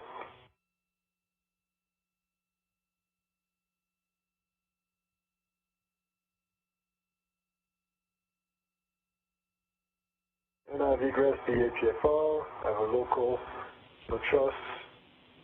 Copy. Place a waist tether on handrail 5309 and lock it.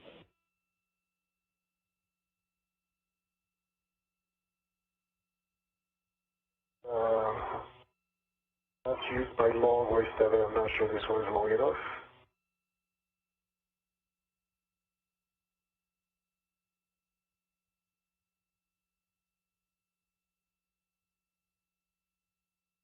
This one's not long enough. I'm going to use my left. Copy, Thomas. Our next step is to... My left waist tether on 5309 and locked. Copy. So that's your new load path to structure. Now we need to build back your tether pack. You'll need to reach your yellow hook from the SSRMS Lee. You might need to GCA to reach it. Let me know if you do. Yeah, it would actually be nice to get 2 centimeters or few dozens of centimeters station zenith. Let's say 40 centimeters station zenith for the GCA.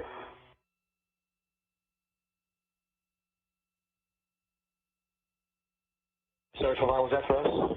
Yes, that's for you, 40 centimeters station zenith for GCA mark. The view from the HD camera on Thomas Pesquet's spacesuit, looking down at the Pacific Ocean as the International Space Station has entered an orbital sunrise at an altitude of 258 statute miles, now 4 hours, 40 minutes into today's spacewalk.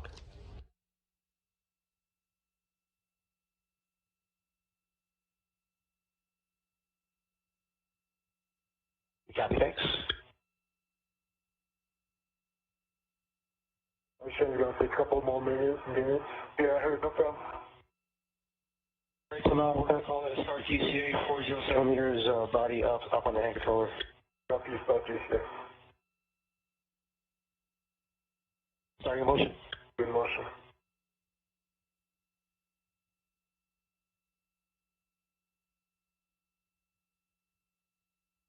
.20 centimeters to go. Actually, you might even pass 40 centimeters. I'll tell you stop. Continue. And that's what you asked for. You want us to continue? Yes, please continue.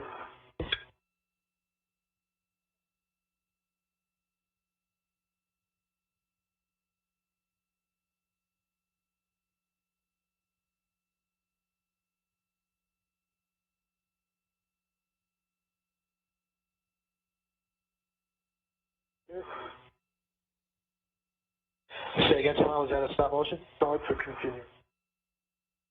How much farther do you want us to go? 20 more centimeters or 30. 20 centimeters, continuing. Let's make it 30. Copy, 30 centimeters, continuing.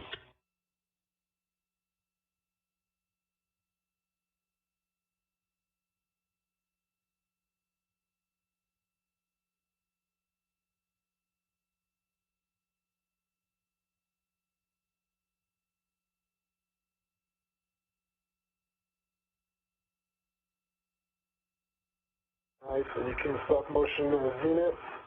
If you could give me a 20 centimeters station aft, that'd be great. Sorry to be demanding. Copy, 20 centimeters, station aft. Be right back. I'm going to have to record this APFR.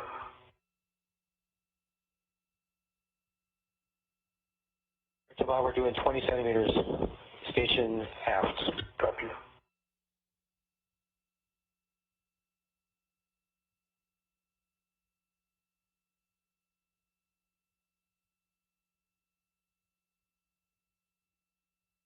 I'm not sure I see motion.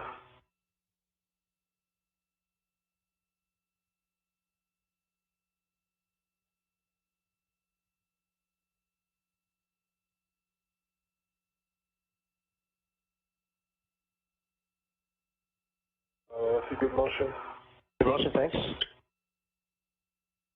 10 centimeters to go. To the end. Sorry, say again. Continue to the 10. Okay, another 10 to go. And you can stop motion. Stop motion. Jenny, so my step is to retrieve my yellow hook, correct? Yes, Affirm, Tomas. You can set the brakes on. You'll be retrieving your yellow hook. see it complete, brakes on. I copy brakes on. You'll retrieve your yellow hook and attach it to your green tether reel. And then I'll take your checks.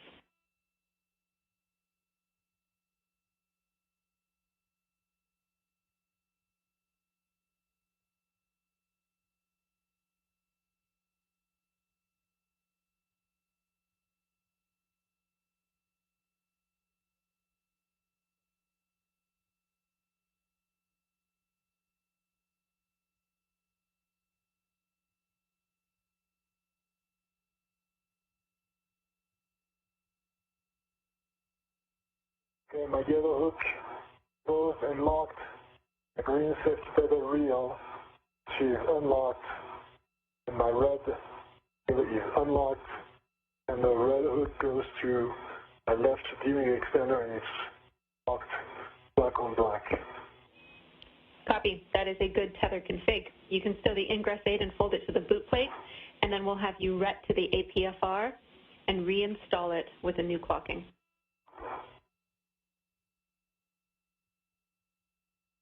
Hey.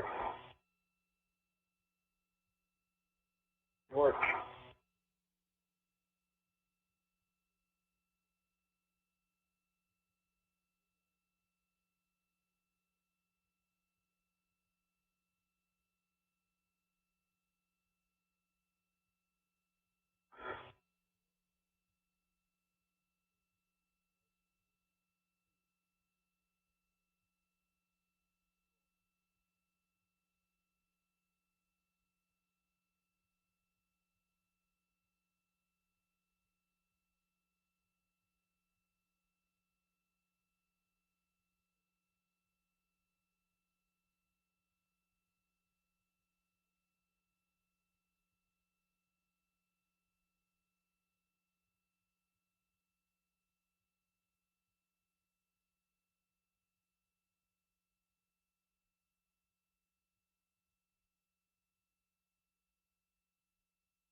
Okay, I have a red on the APFR.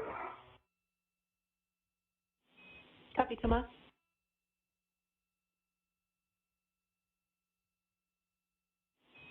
We're looking to reinstall that APFR with a clocking of 6.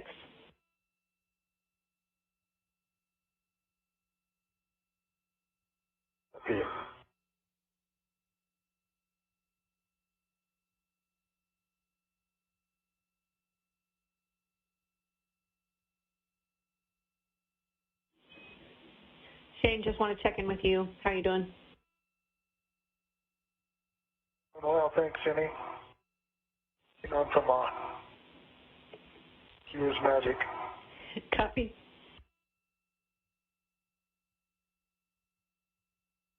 The collar is very sticky. I have a hard time rotating it, working on it. Okay, copy the sticky collar, Thomas.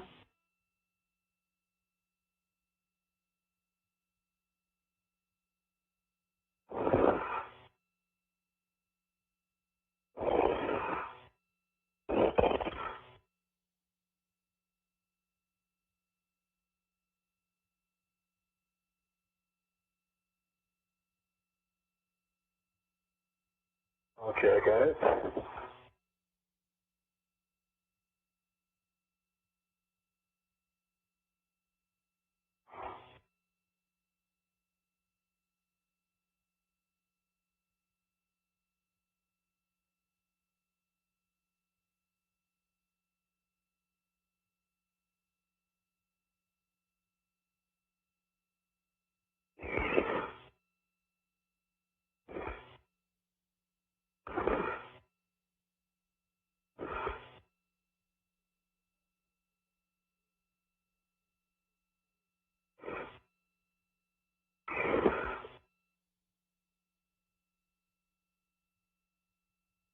The clocking on 6. Have a good pull and torque test. A good install. Copy, Thomas. Retrieve your ret. Check your tools and tethers are clear. Around 30 seconds till handover. Copy.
Okay.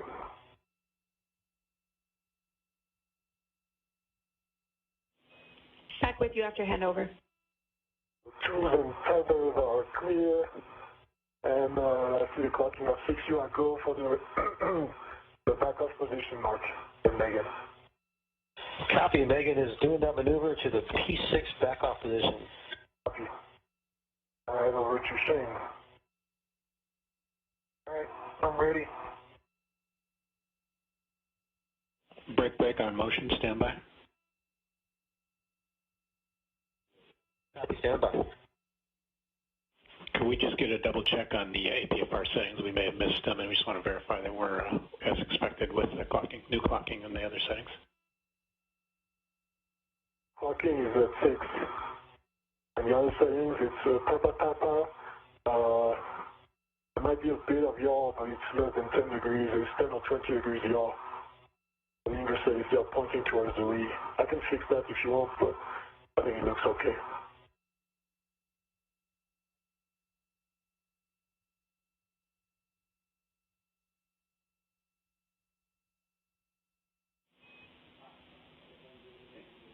And Thomas, we need a yaw of Foxtrot. Yeah, we have. Okay, I'll go back. And the brakes are on. Brakes are on. Hi, Shane. No worries. I'll be here.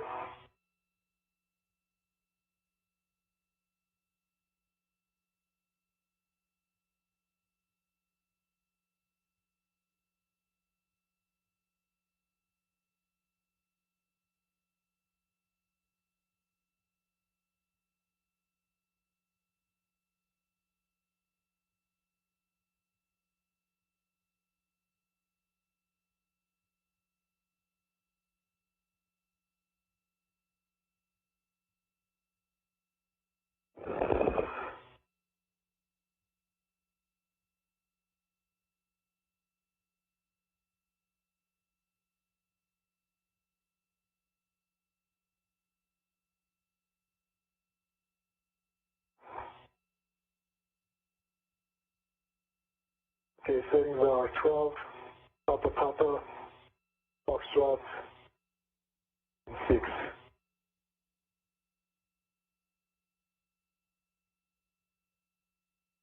Correct, oh, that might be 12 for y'all. 6 is facing towards the lee. Thomas, those are good settings. We are happy to continue. Okay. Just want to check. Thomas, we're still standing by for your go for the P6 backoff position. We want to make sure tethers and rest of you are clear. Yep, not yet.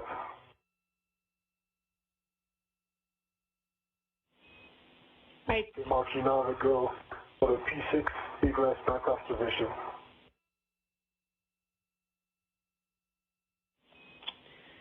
Jenny, before we do that, sound like you want to chime in? I wanted to tell Thomas that he can translate to EV2's APFR, and I have some warnings and cautions when he's ready. Ready? Start the motion. Affirm.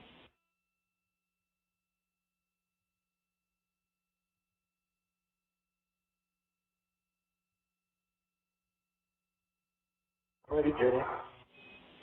Warning, there's a sharp edge hazard on the empty rail attachment lug near the 2 Bravo IEA inboard radiator corner, and another sharp edge hazard, the pit pins on the ticker and the sticker do not meet EVA kick loads. Copy. 2 cautions, avoid contact with the deployed and stowed radiators, and the battery adapter plate cables on the IEA are a snag hazard. Copy. Okay, you will be incrementally yawing the boot plate of Shane's APFR to a setting of 10. Copy. Incrementally yawing the boot plate to a setting of 10. You come out, feel you there?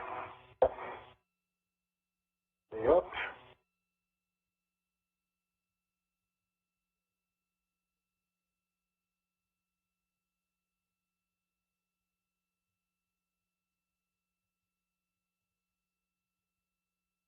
Okay, Shane, regards your right boot. Okay. Station ready. I'm ready. I'm going to try and yaw you very slowly. Ready?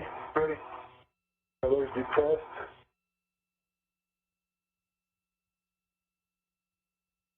Still moving slowly, that's good pace.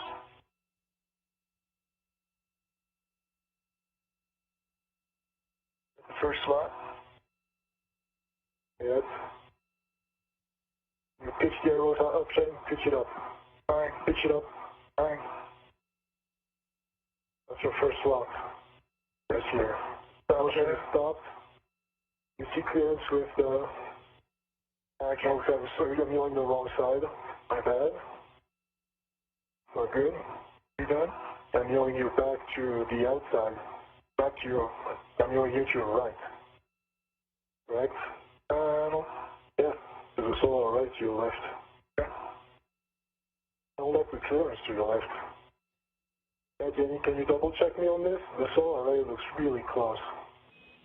We're checking now, Thomas.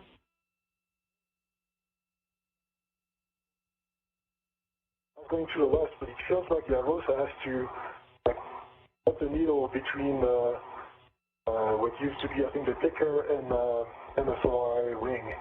Doesn't look good. Copy, Thomas. We're glad you're letting us know we're talking it.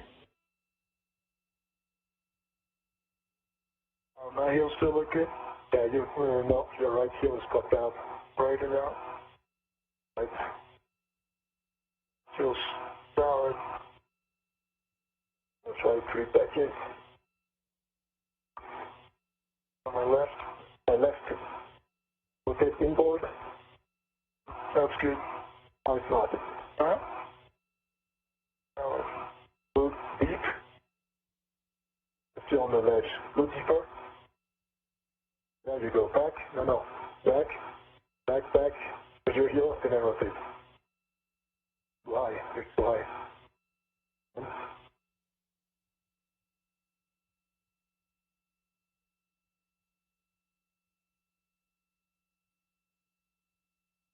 Right heel is solid. Thanks. Not in.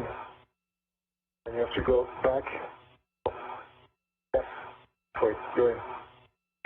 Nicely done.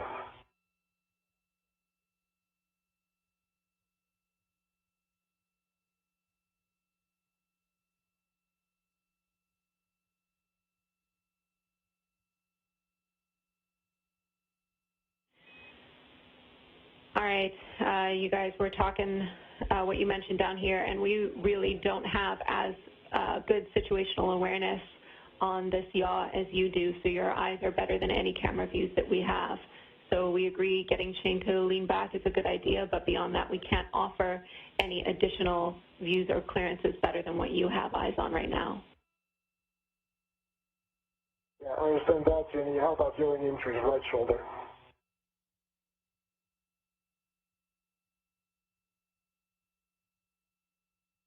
There's nothing there.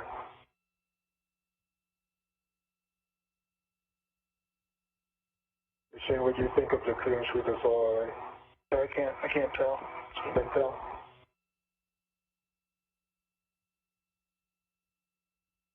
I can't see it. It's right. Comes to the solar array, right in like 10 o'clock for you.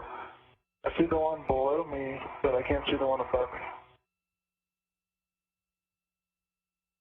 The one pointing to the earth, you mean? So towards my feet, I can see that. You can see this one towards your feet, but not the other one? Correct. Okay, that's the other one that we have a clearance problem with. And to confirm, you guys can go whichever way you choose here, where you have the best clearances. We just have to make sure that the tether is clear and that you have eyes on it. Which tether are you talking about, Jenny? Shane's tether? Yep, you can move to Shane's left or Shane's right to a setting of yaw 10. We just have to make sure that Shane's safety tether check, which you'll be keeping an eye on, Thomas, is clear. Yeah. Okay, Shane, how about I yaw you to your right? Okay, and keep the same position? Yeah, keep the same position. Okay. And we're going for one click. Copy. Going.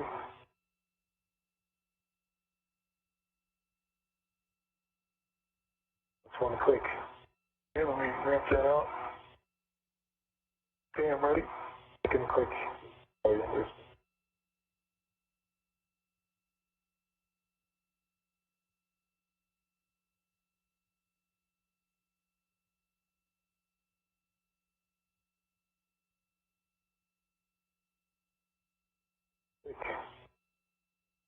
Okay, let me ramp that out a bit.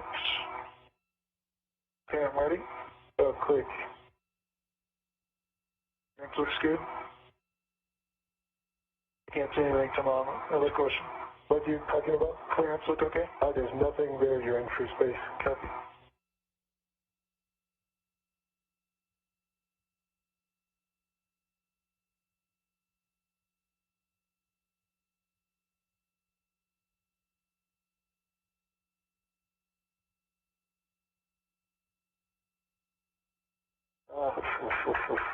Actually, it's the same, I think. Can't see to the solar right, you're right. I mean, it is tight. Okay, let's keep going. Anyway, you have to send it off to me over there, right? Correct.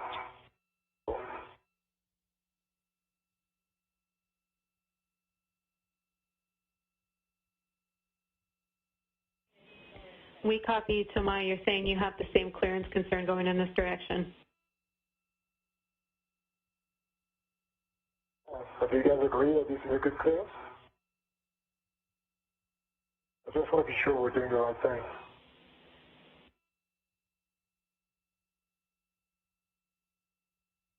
I'm checking for you, Thomas. Is it? Yeah. I might have to do one more and then go out and look at it. Yeah. Let me look at the other side too. Sure. Are we going? No, we're not going. Okay. So our information is telling us that we do have the clearance. Shane can, again, lean back in order to help. but we should have the clearance to continue. If you really think it's no-go, that's a different situation because you have eyes on it. Oh, I think it's going to be okay. Shane leans back. And we'll go really slowly. Okay, Shane, you ready? Ready. Okay, go a little bit.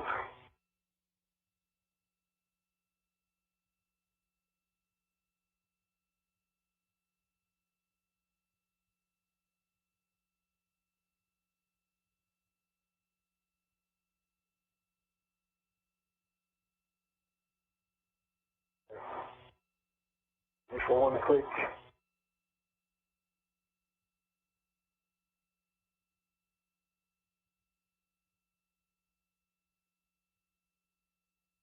And when we were clear at least on the corner, we just passed. Yeah, I think it's really, there's a lot of clearance. Okay, that's a setting of 8. Okay, put you to 9. Ready? Copy all. Lots of clearance, Jenny. Copy. 9. And Jenny, what's my final setting, just for sanity check? Setting of 10. So next click is the last, Shane. Copy. I'm ready. All right, here comes the click.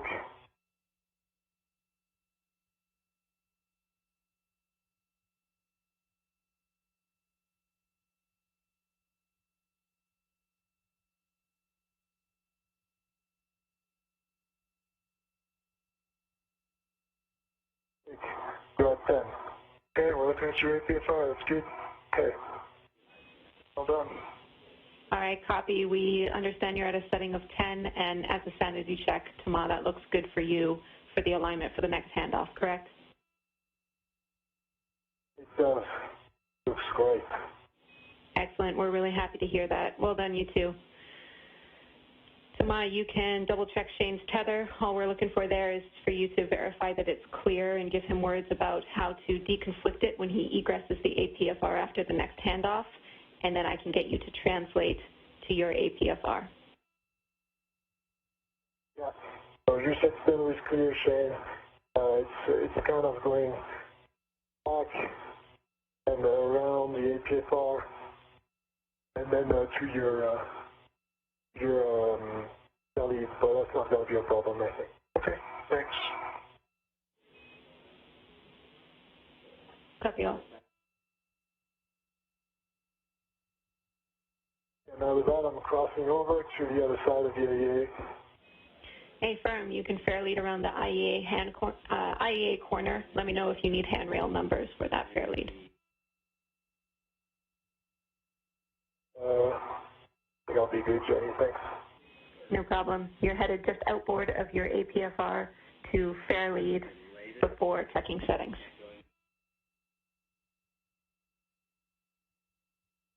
Yeah.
Down at the APFR. Copy, Tama. You'll be fair leading on handrail 5361, which is on the radiator side. This is Mission Control Houston, 5 hours, 6 minutes into today's spacewalk. Thomas Pesquet is positioning himself at the far end of the P6 truss structure on the International Space Station, having joined Shane Kimbrough, ready to take a handoff of the IROSA rollout solar array back from Kimbrough. Pesquet handed the array off to Kimbrough after delivering it to the NASA astronaut while transiting at the end of the station's robotic arm that was being driven by Megan MacArthur from a robotics workstation inside the International Space Station. Now we're at the second handoff position where Pesquet will receive the array once again as the two crew members will prepare to install the array on a mounting bracket at the base, basically the mast canister portion of the P6 solar array truss structure.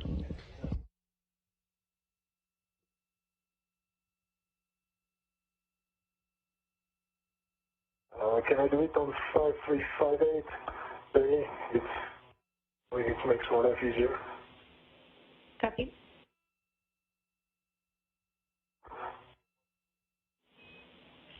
That's going to be a 4-man fair lead. Stay firm. That's fine. What settings do you want on the APFR? Fox 12. Fox 12, so I'm guessing the clocking doesn't change. The pitch is India, India, on Fox 12. Stay firm.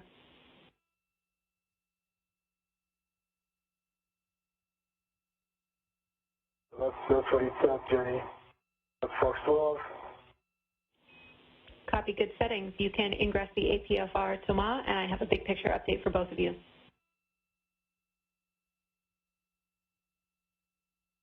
I'm ready, Jenny, whenever. Okay, big picture is that we are just over 20 minutes until our working eclipse starts. So we are going to do this handoff, work on getting our ROSA installed on the mounting bracket and unfolded. Then we'll assess where we are. We might jump straight to our cable connections if we are in that working eclipse, and then we'll come back to the bolts later on, and we're still assessing deployment at this time. The limiting consumable is 7 hours EV2 MEDOX. Copy.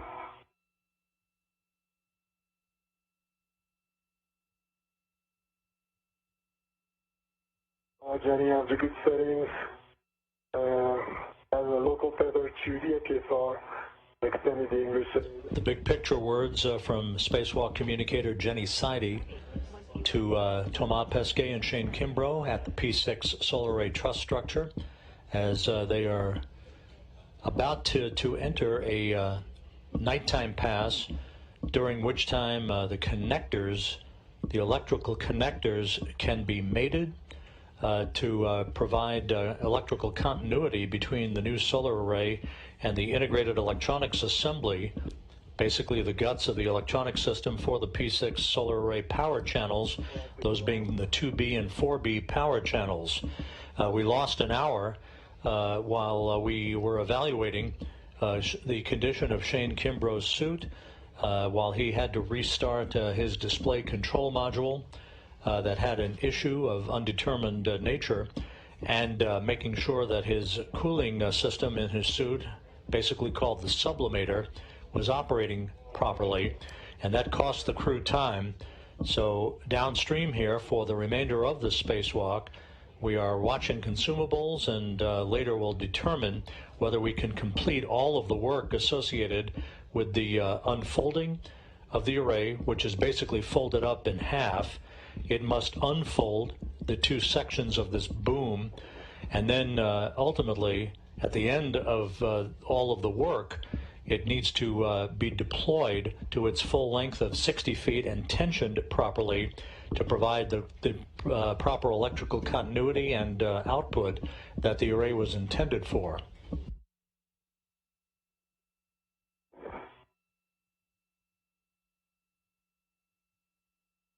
And then, nice. Okay, our two antennas are cleared. Our cooling is good for now. Copy. Ensure your visors and glove heaters are set. Heaters are off and visor is down. Copy. I understand your heels are secure in the APFR, and we'll do a gauntlets check. Copy, then don't let R down. Okay, copy. I'll let you work with Shane to take control of Irosa. You will be performing a RET swap, and it's important, Thomas, that you attach your mini workstation RET to the scoop, which will be in your left hand. Copy. Shane, can you yaw the Irosa at your left a little bit? That looks good.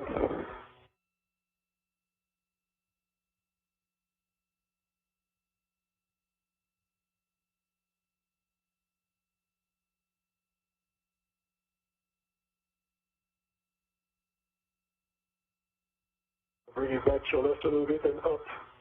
Nice.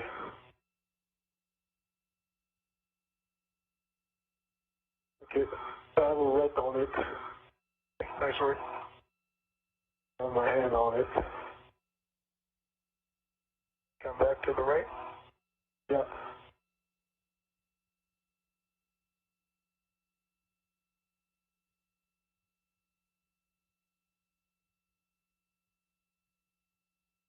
You need, wait, just put my hand differently. There you go, now I saw your hand on it. If you can rotate to your right a bit more. Yeah. Oh, wait. Okay, I have two hands on it. I think I have control. Okay, you have control. I'll take my red off. I have control.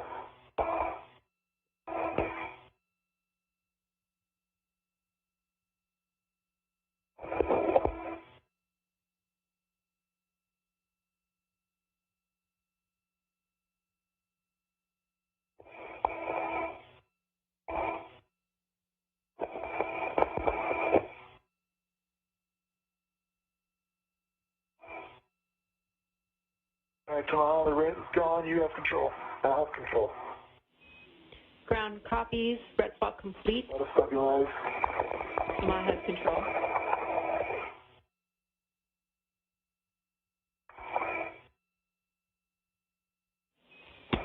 Shane, you can egress the APFR and release your fair lead. Copy.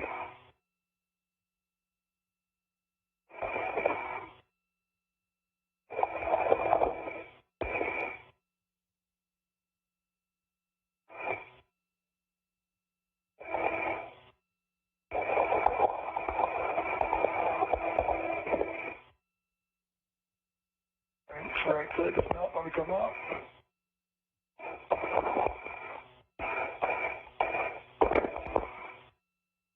I'm up. Copy, Shane.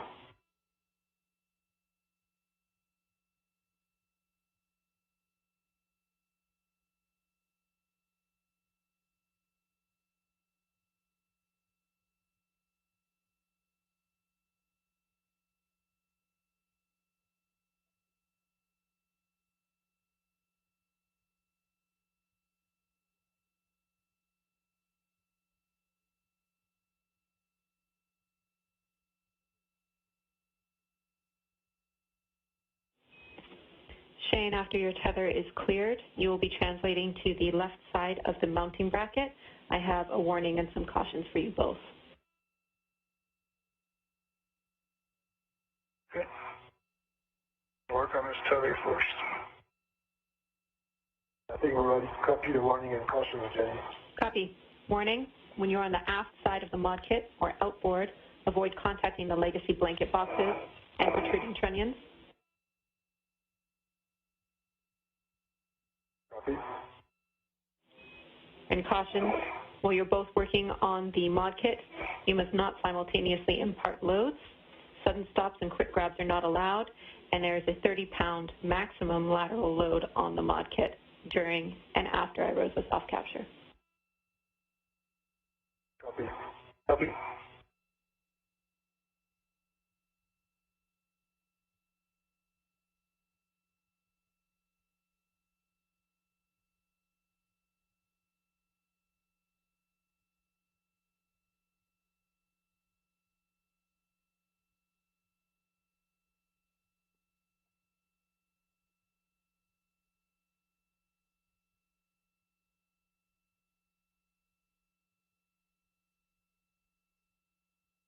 I'm getting my tether back up fairly. Come on, I'll be right there. Yep, sounds good, Shane. Ground copies.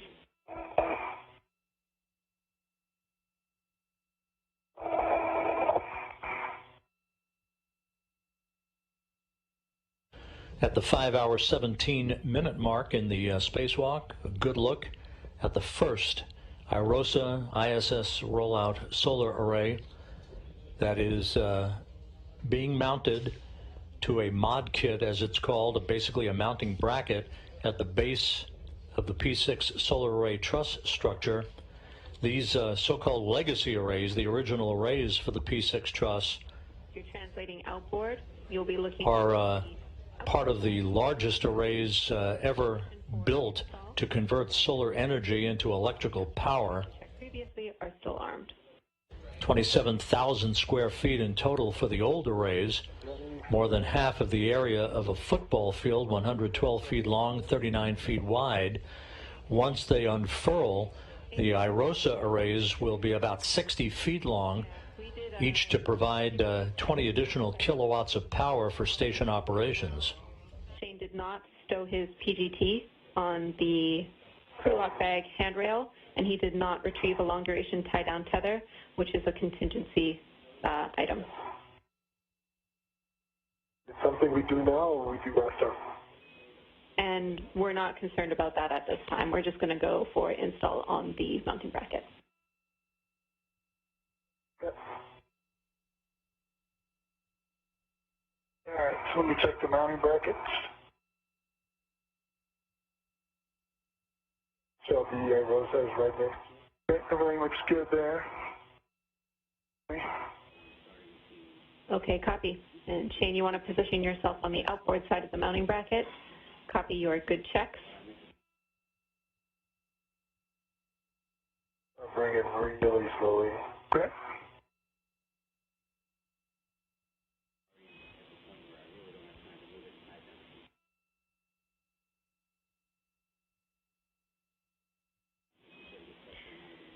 I have a note and a caution for you. We're pressing to install. Thomas, you can use the adjustable equipment tether hook, the long side, which is stowed on the mounting bracket scoop, to remove the tether on the root beam, which is closest to the mounting bracket. Copy. And Shane, you can help stabilize. And can you check my yaw? My yaw pedal that it's locked? I have a hand on it. What? I have a hand on the Yeah. ROSA. Okay, I was talking about the yaw VHF outputs. Okay. Oh, I'm sorry. Sorry about it. Oh, it feels like, no, it's not moving. You good? Yes, we can. We need to come up a little bit. Yeah, we need to remove the scoop. Okay. I'll hold right here.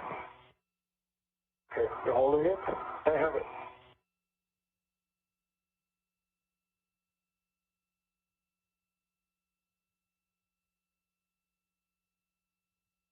I'm letting go completely. Okay, I have it. You have a red on it, right? Yes, I do. Okay, now there's the AT that goes to the other scoop, goes to the scoop from the mounting bracket, goes to the IROSA scoop, and the red goes to the gearing up piece AD and goes to the bag.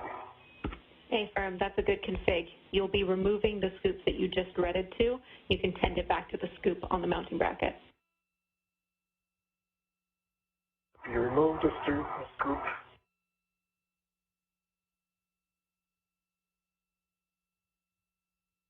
Nice. Back. Okay. Now, I can't really gauge the alignment, Shane. Towards you, this is about 10 centimeters. Okay. Like that. Make sure that when you're doing this, the bottom of the root beam has to be aligned with the mounting bracket alignment features prior to install to avoid prematurely capturing those soft capture features. Virginia. Towards you some more. Towards me some more. That should be good right there. Okay. I have it kind of holding it down on the platform, the mounting bracket platform. Now it's bullets to your right. Oh, to my right now. It's too low. Mine is not on the melting.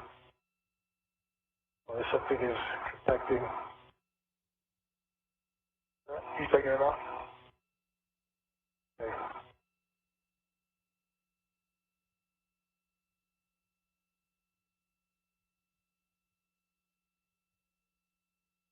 Low there. It's a bit low on your side, I see.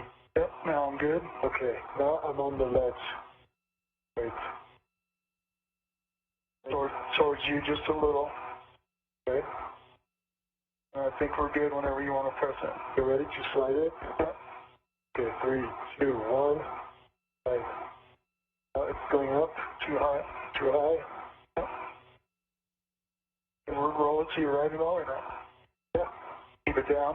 I can put one finger on it. And towards you. Towards you. Towards you more. Okay, that should be good. Ready?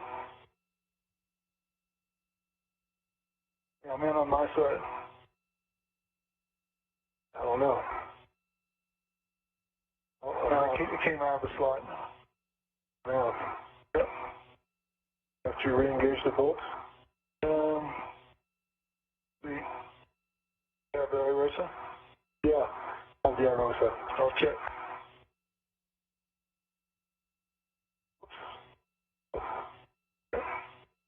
The helmet is closed.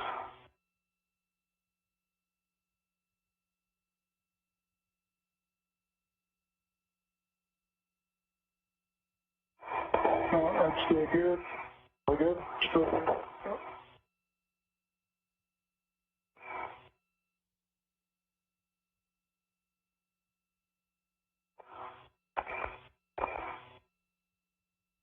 I have a hand back on it now. We're lined up nicely.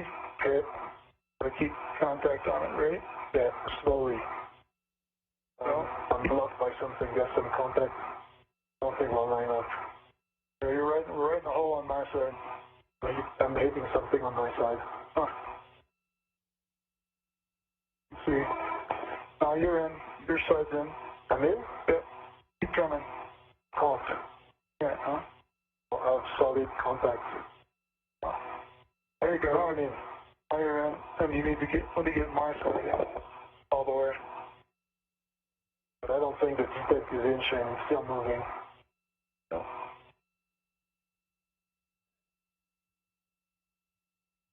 Your side got to the end, and then mine's still out. Is the ball detect still out? Maybe we triggered it the first time. Yeah. Yeah, the Arosa.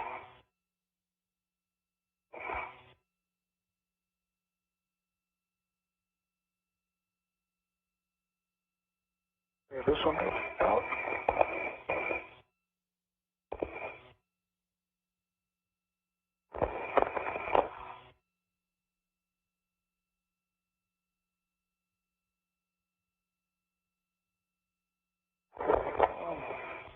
Okay, they're both ready now. Okay. Copy, we're following along with you guys.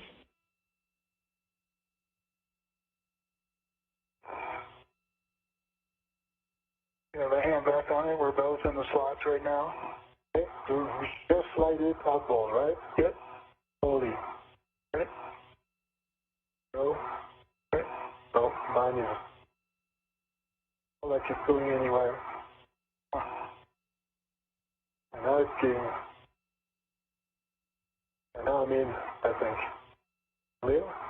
You're almost in, and I'm not there yet. I'm a little further off than you. I'm an hour, I think. Keep off.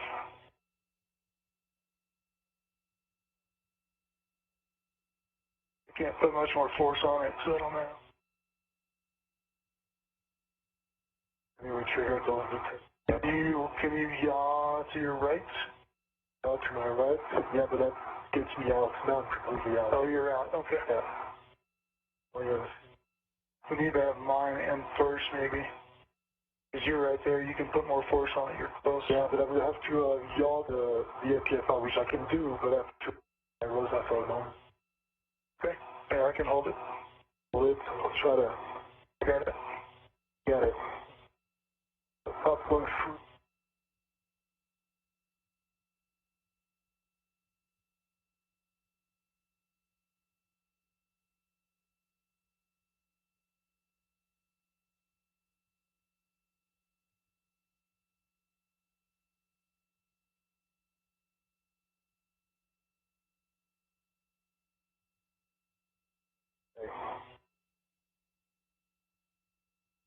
I know when you have it again, and then I'll go check to make sure we're in the arm position. Okay, my heel is back in.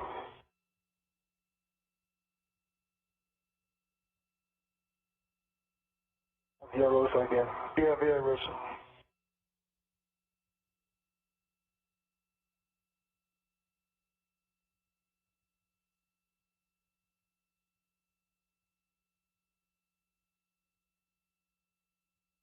I triggered. And I see nothing from where I am shooting. Let me back it out so that we don't trigger it just. Yeah, they both got triggered on that last one. Okay, you're in a good position now. Okay.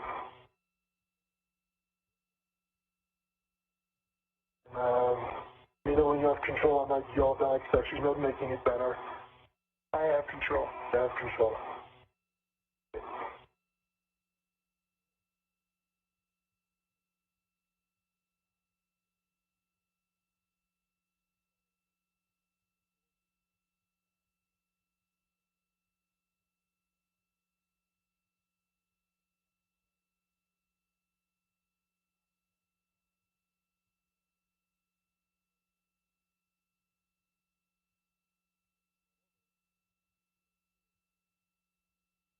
Okay, it's yaw back position. I'll put my foot back in.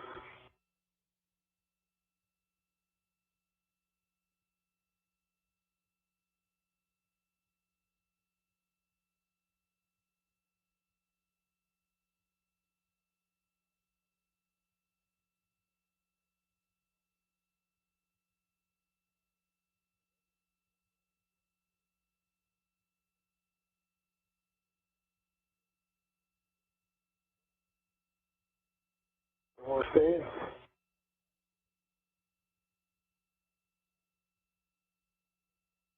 There you go. Okay. Are you ready? Ready.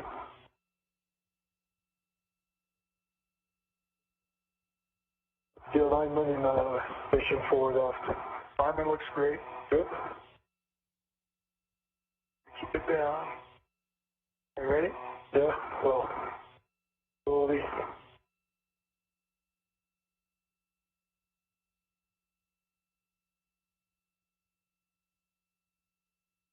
We're both in. Coming. We're 4 or 5 centimeters. Oh, that's when I hate to stop right here. I think we're in, but I'm too much either forward or aft. I can't go anywhere from here. Oh. We have some margin forward or aft. Yeah, we have margin my way. No way? Yep. And which means you probably do on your side too. I don't see, but okay. Let me push it towards you. No, it's going to go towards you. Oh, okay. My way, so towards me. Okay, that's what it seems. And then, there we go. And then outboard, but I think we've triggered it again. You have the IROSA? Have IROSA. I think I might be in. You see on my side what's going on? Because I have zero view thing, I'm sorry.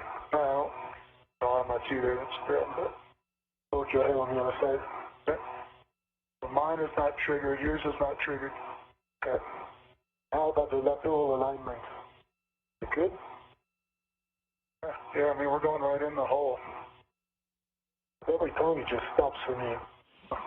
And we copy you too that the alignment features are aligned, but the soft capture features are not triggering to secure IROSA. We are talking that down here. You want to go your side first, Shane, maybe? Yeah. It triggered a couple times, Jenny, but didn't capture it. Yeah, we did see them trigger a couple of times, once on the first try and then prematurely triggering later on. But we agree with you guys, what you guys are doing, and we're talking other options. Go for it, Shane. But we're lined up really well right there, come on. Yeah. I go. Ready? Yeah. 3, 2, 1. Just not moving it. There we go. I'm in, I think. I think I'm in too. Avia-Rosa. Avia-Rosa. Let me go check, see if the pins. Pull it.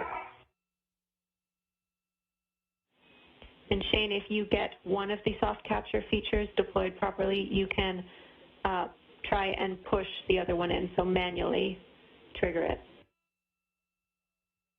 Okay, they're both in right now, Jenny, so I think we got it on that last try. Nice. Okay, copy. Great job. Great job, you two. I understand that we are installed with the soft captures triggered. So with that, Shane, I'm going to have you finger start M31 through 34, which are the M bolts on the bottom side of the mounting bracket. Got it. And so we are all on the same page. We are working toward getting iRosa in a structurally sound config, and we will not be doing electrical connectors during this EVA. Okay. And what's my next step, Jenny?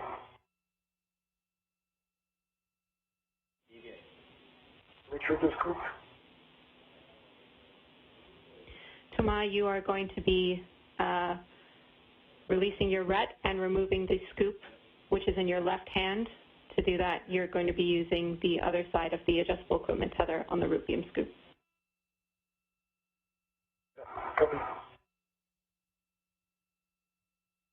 This is Mission Control Houston, 5 hours, 33 minutes into today's spacewalk. Those words from spacewalk communicator Jenny Seide to the two spacewalkers, Thomas Pesquet and Shane Kimbrough, indicating that we will not be able to have enough time today to finish up all of the work associated with the installation and deployment of this first ISS rollout solar array.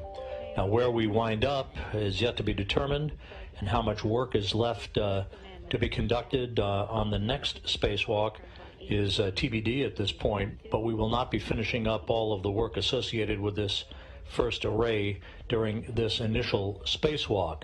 The next spacewalk is scheduled for Sunday by Pesquet and Kimbrough, but what that will consist of, whether we will press ahead to complete this power channels work with this particular array, or leave it in a tied-down configuration and move ahead from scratch with the next solar array for the 4B power channel, is a subject for future discussion.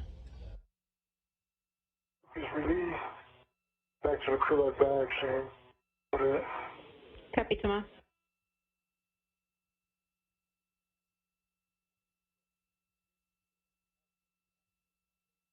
Jenny, am I good to egress my APSR?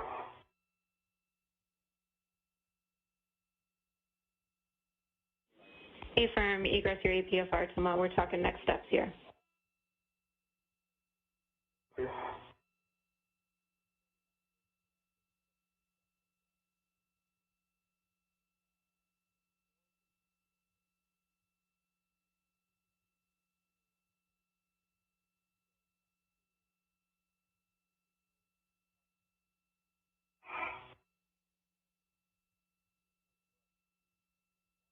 Hey, Jenny, I got 31, 33, and 34. Work on 32. Copy, Shane.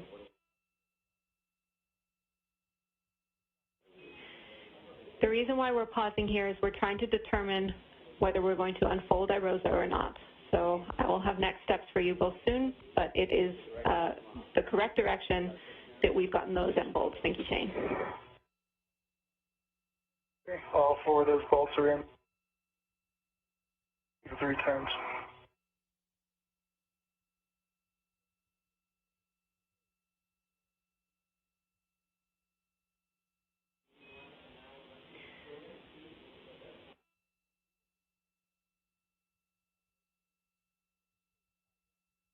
So put stuff in the correct back. And Thomas, could you repeat your last, we want to make sure that you're in the right position to do this.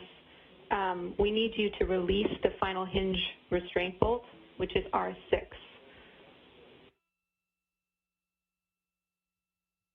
My last was just addressing the APSR, Jenny.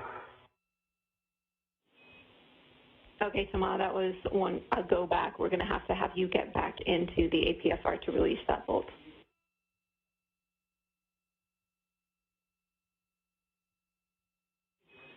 And Tama,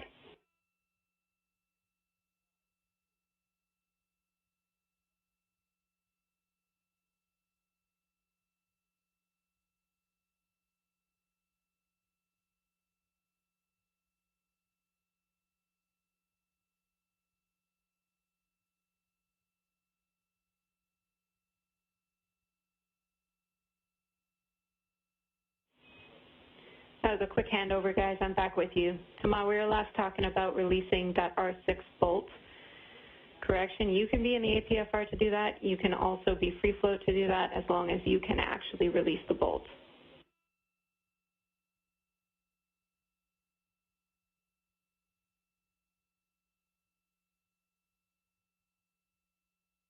I think it's better in the APFR, Jenny.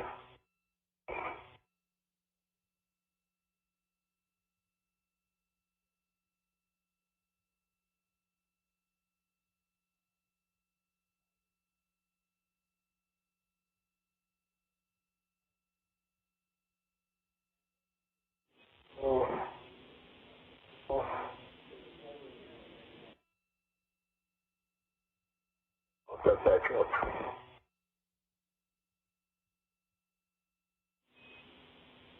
And Tama, if you can reach the bolt otherwise and successfully release it without being in the APFR, that is also fine. We're just looking at your reach to R6. I copy Jenny, and I think it's better in the APFR. Copy. Let me know when you're ready for settings.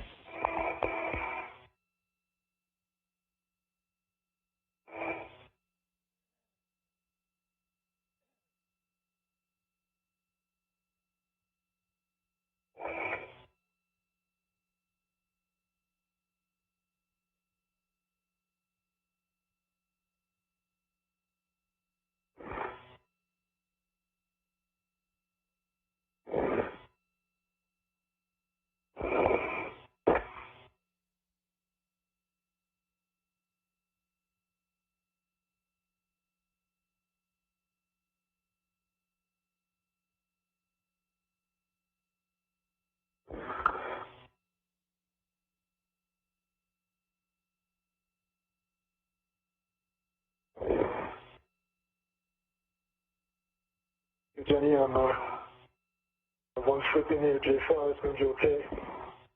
I'm ready for settings. Bravo 2, counter 2.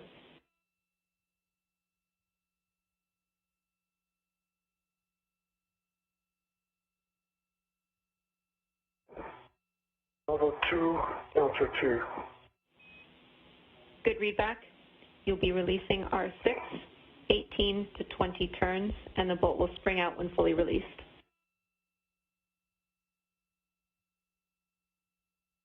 One. Oh. Pass, Bravo 2, counter 2. 5 hours, 40 minutes into the spacewalk, Thomas Pesquet using a pistol grip tool to release a final hinge restraint bolt. One of the final steps before the IROSA solar array can unfold. It's basically folded in half. Needs to unfold first as they continue work to mount it to a modification kit mounting bracket at the base of the P6 solar array truss structure. 18 to 20, copy.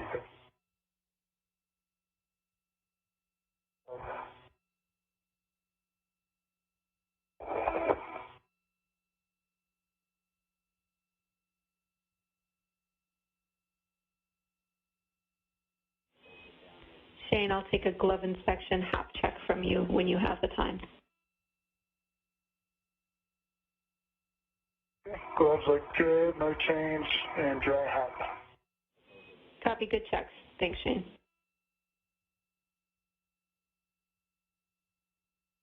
I just kind of packed up the crew like bag there, struggled with it a bit, as you probably saw, but things are in right now. No problem. Turns on R6. popped out. Copy. R6 is released. You can stow your PGT, Thomas. At this point, we are going to push to unfold IROSA. I go to egress the APSR this time, Jerry. Yes, Thomas. Now you egress the APSR, retract and stow the ingress aid to the boot plate. Cool. All right. Nice work, Thomas. On.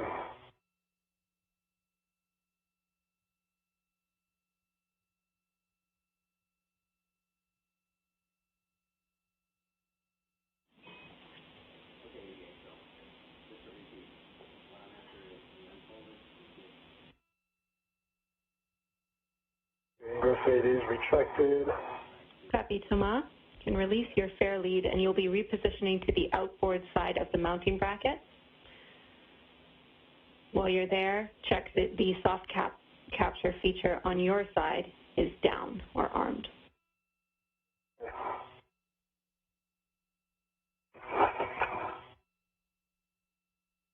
Okay.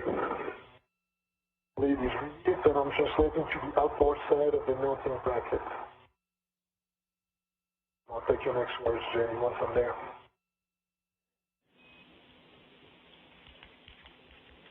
You want more level saw to get it through, Thomas? Copy. A warning for you both when you're ready. Going local.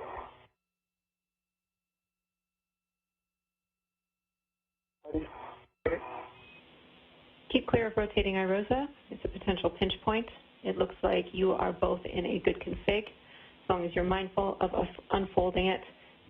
Shane, you can initiate and pivot IROSA to the unfolded position. We're looking to engage the right alignment tab and right side soft capture closest to Thomas.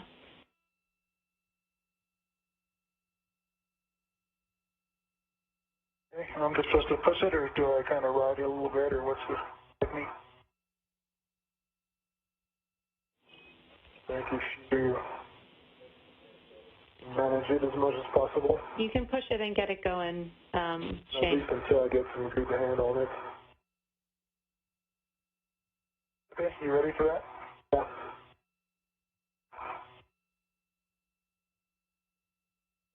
Actually, I can rotate it myself, Shane. I got it. Do you? Yeah. Okay, it's already going. I can't reach it now. No, it's okay. I got it. Nice. So you come here, maybe assist for the end. Oh yeah. Oh no, just for safety. If I can. Very nicely for now.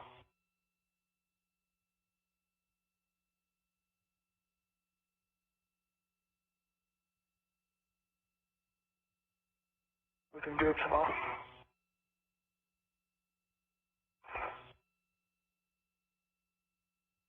See something. Yeah, I think you just got to keep going. Well, I think it's just hitting that a 10.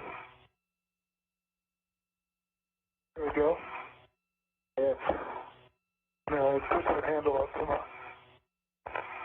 It's right here behind the strap.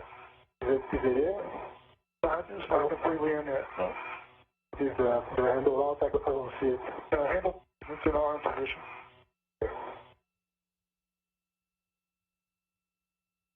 Slightly misaligned maybe there. Yeah, we're just not flush.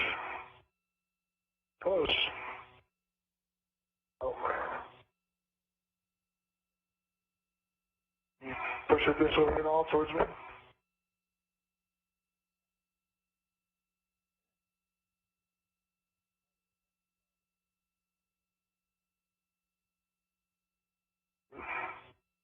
Hey, it's hitting something in the back. Well, there's nothing back there, but Yeah, but I don't have a stable position. Wait, let me rotate. Move towards me. I'll move out of the way. You going that way? Yeah, sorry. Okay.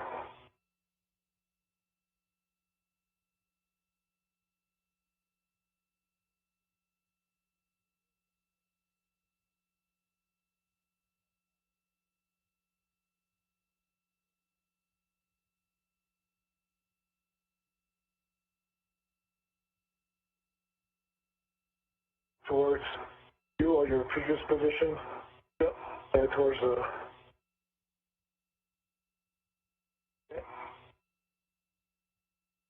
Going towards me. Yeah, I know it's not really aligned. It hits the wall. Yeah. Wow. There's a half an inch missing. So it needs to come my way? Yeah. Your way, this way. Maybe we can take it out a little bit more and then do it that way. Come back in.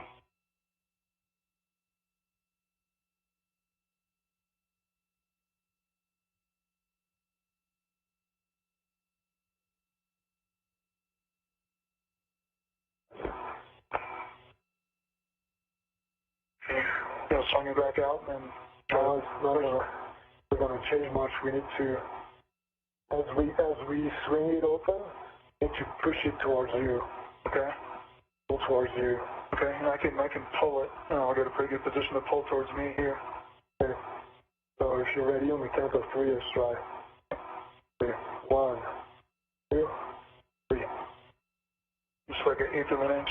Almost.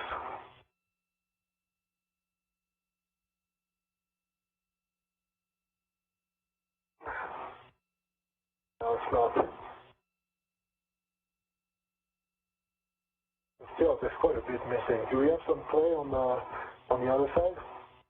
I have about an inch and a half gap before the other one, if that's what you're asking. Yeah, but can we compress that gap, or is it solid? That I don't know. Yeah. Yeah, no, I don't think we can do anything about it. I think that one's solid. Yeah, because we're missing like an eighth of an inch. Come look, I'll show you. I understand. I totally understand. We just got to come my way to get it in the hole. And the other half of the Arosa, we move it by any means, or is it? No, it doesn't matter. There's already up there. Solid up top. There's a solid connection where the Rosas are already. Yeah. But down here, there's about an inch to inch and a half gap at the bottom. I thought we could play with, but it looks like no gap on top. Well, that's just the rotating mechanism up there. Yeah, it looks like it should fit right in there, slide right in. No, it hits every time. I think it's hitting on something up here. Oh, no, I know exactly where it's hitting. It's right in front of me. Okay. So that's a guide pin or whatever it's called that we were trying to slide into that slot. Yeah.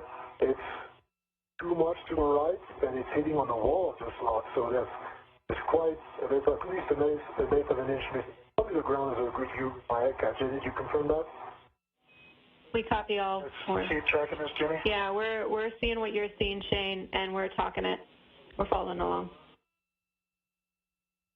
Jenny, if I show my ECA that you'd be seeing something. Shane, we can't see from your helmet cam in your current position. Sorry. Jenny, this is Thomas. This is actually from my ECA. Thomas, we can't see from your current position. We have a good view from Shane's helmet cam. So what you need to see is on my side. What can I do to give you a good view? You need to tilt your head down, so pitch forward a little bit if you can.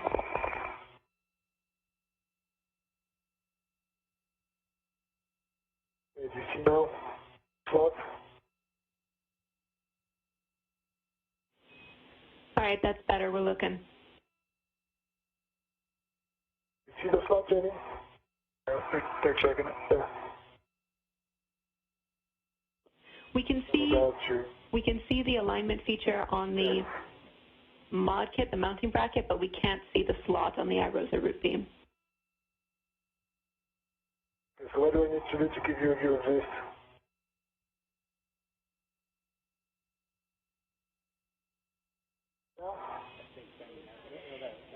Actually, that's good. That's helping. Whatever you're doing now, we can now see it. Yeah. Thanks, Thomas. Okay, so do you see what's happening? The bracket alignment feature is hitting the wall, that slot, and by quite some margin. We see that. Thanks, Thomas.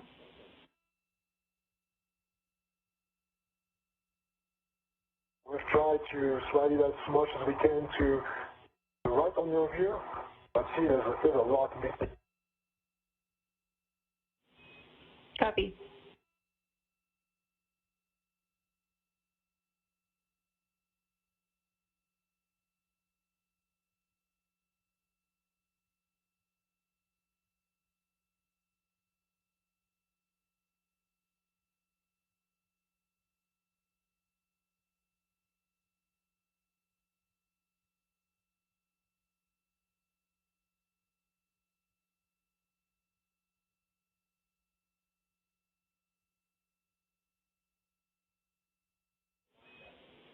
Guys, we're talking about a plan down here. Okay.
Can you see my safety tether?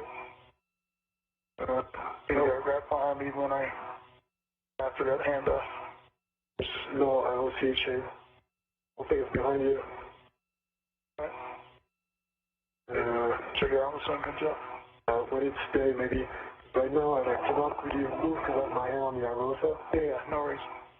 Just don't know if you can see it. Thomas, that's a great view that you're giving us right now. We're still talking down here.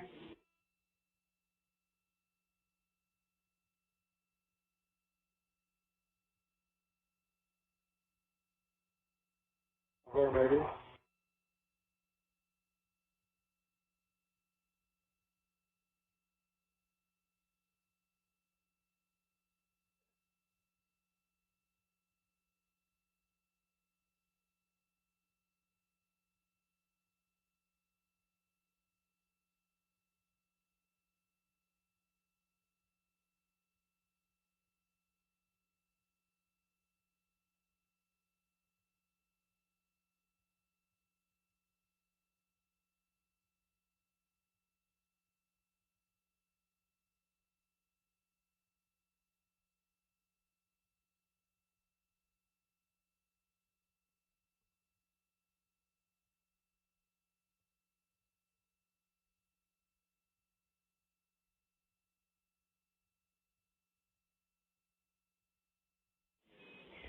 All right, guys, we have a forward plan. We're going to ask you to take pictures of the misalignment at a bunch of different angles. We really like the angle you're giving us now, Thomas, but as many as you can manage, we would really appreciate. And then at this point, we are going to refold IROSA and redrive R6 and leave it in a folded position. But Jenny, copy the plan. It's going to be difficult for me to take pictures. Let go of one hand, and it IROSA kind of opens up again. Folds back again. See if I can hold it. So it's staying here because I'm maintaining it with my two hands, like one on the mounting bracket and one on IROSA. I can push it towards the mounting brackets now. Yeah. Okay. Yeah. We copy, Thomas. Let's try pictures. This is Mission Control Houston, approaching the 6-hour mark into today's spacewalk. Thomas Pesquet and Shane Kimbrough have begun work to attempt to unfold the two halves of the folded IROSA roll-up solar array that has been mounted on a mounting bracket on the base of the P6 truss structure. However, they have encountered some interference with a piece of equipment on that mounting bracket, and so the recommendation is to refold the array back into its folded position and then bolted in place to leave it for further analysis on a subsequent spacewalk. So we will not be completing all of the work associated with the deployment of this array today. That was determined after spending almost an hour troubleshooting a couple of issues with Shane Kimbrough's suit, one with a display control module, basically a data box on his extravehicular mobility unit suit, and a momentary spike in pressure in his cooling mechanism called a sublimator in his suit. His suit has been functioning perfectly since that troubleshooting occurred, but we lost time in the process of doing that troubleshooting, and that cost the two spacewalkers valuable time in being able to complete all of the work for today. When that work will be picked up will be the subject of further discussions in the next day or so. Oh, it's lights my helmet light. Yeah, and I'm taking pictures of blocking it. I think there's a single good one. We got good video though, they can definitely use that. Yeah. Hey, Firm, I'll mention again we had a really good view from your helmet cam, Thomas. Best effort here. Okay, so first, pictures, Jenny, by night with that light that's not working. Copy. Shane will also get you to look up, if you can understand you're maintaining control right now. If you can look up so we get a better view of the hinge, that would also be helpful for us. I can put a hand on it, Shane. Okay, I got it, Ross. Got it? Okay.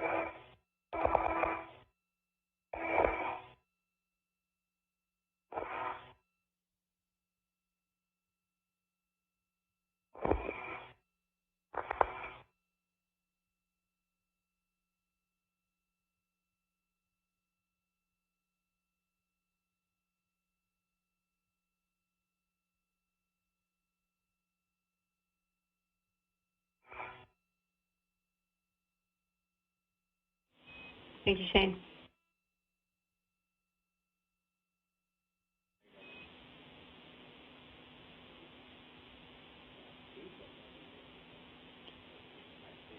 And Shane, we'll have you pitch back again, looking back at the hinge. Just pitch up a little bit, and then I think we'll have what we need.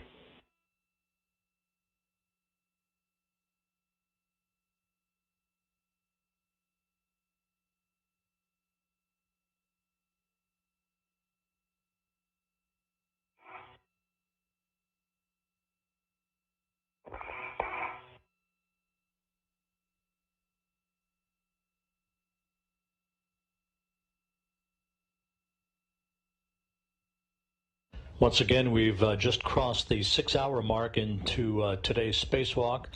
Pesquet and Kimbrough attempted to unfold the IROSA solar array at the mounting bracket at the base of the P6 solar array truss structure to its fully unfolded configuration, but they have run into a bit of interference with a mechanism on that mounting bracket, and as a result, the recommendation to the crew is to refold the solar array and to bolt it in place to leave it for another day when we can evaluate not only the timing of the next spacewalk, but exactly what we will expect to accomplish.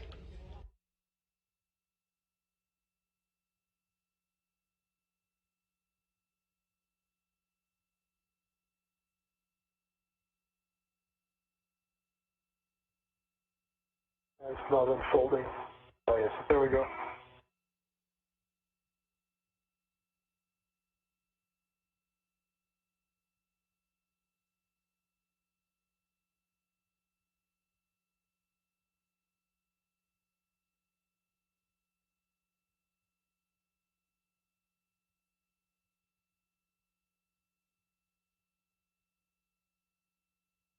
For you. Let's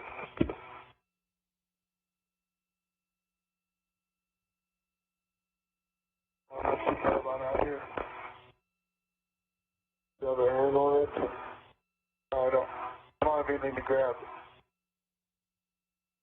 A little closer I can. Underneath.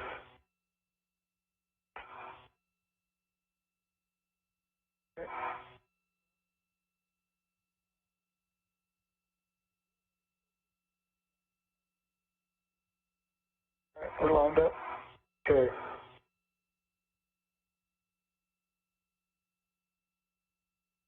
And now we're going to go drive R6. Affirm, Thomas. You can use your APFR if you need to. Let me know when you're ready for settings. Yeah, we'll need to, Jenny.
All right, big picture next steps. Your hazard, Thomas.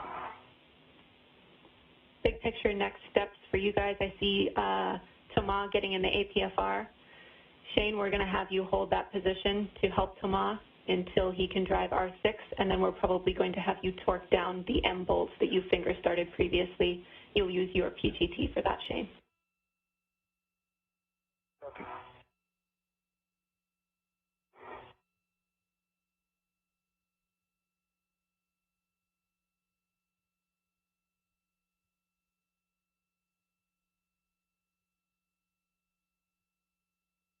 Thanks, Thomas.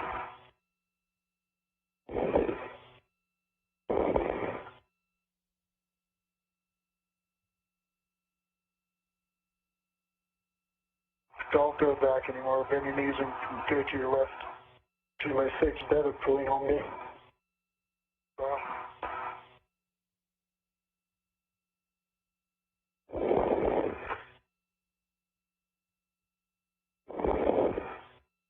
It's really real. Again. you want to your right. You're hitting it when you come up. I know if I should have that come up, my 6 dead was pulling me. That twists me. Oh, gotcha. Okay.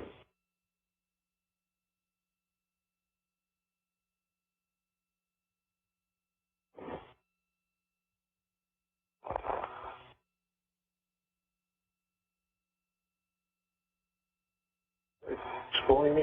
Yeah. Well, Happening before.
No, it's still pulling me. I say, no worries. All right.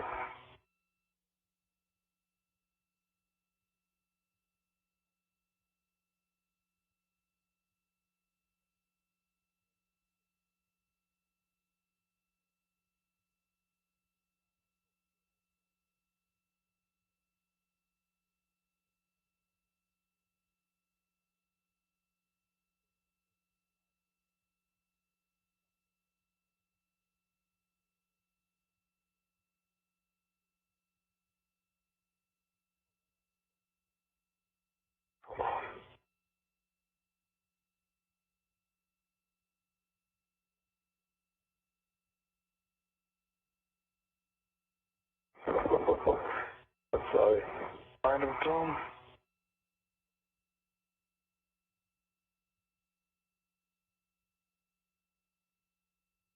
I can try without being in a song, maybe. And put a waist tether on that scoop there, maybe. Yeah.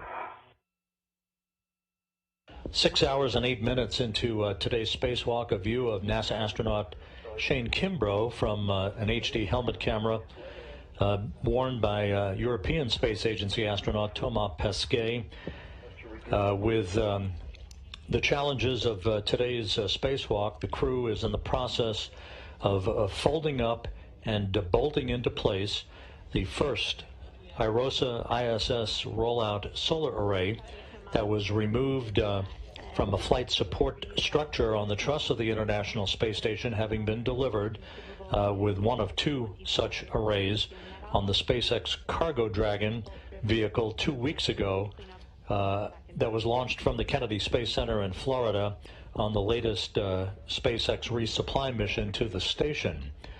This IROSA array, as it is called, was removed from the flight support structure on the truss of the station, brought over to the base of the P6 solar array mast, and work began to unfold the array.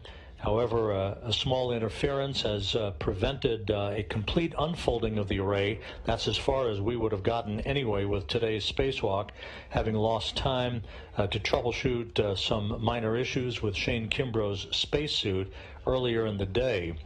So the two crew members have folded up the array and are bolting it in place in a safe configuration. And where we go from here with the next spacewalk in this series to get these solar arrays installed and unfurled to begin the augmentation of power to the International Space Station will be a subject of further discussion by mission managers. There is no urgency to get these arrays mounted and unfolded and activated. These arrays are designed to augment the current power supply of the existing legacy solar arrays, not to replace them. The station is operating in perfect fashion with the electrical output currently being generated by the station. The augmentation is required to handle the future loads for both science utilization and additional modules to be launched to the International Space Station in the months and years to come.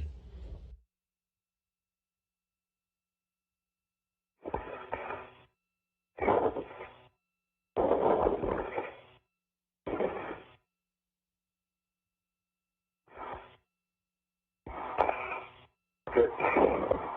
It's above my head. Yeah. Excellent.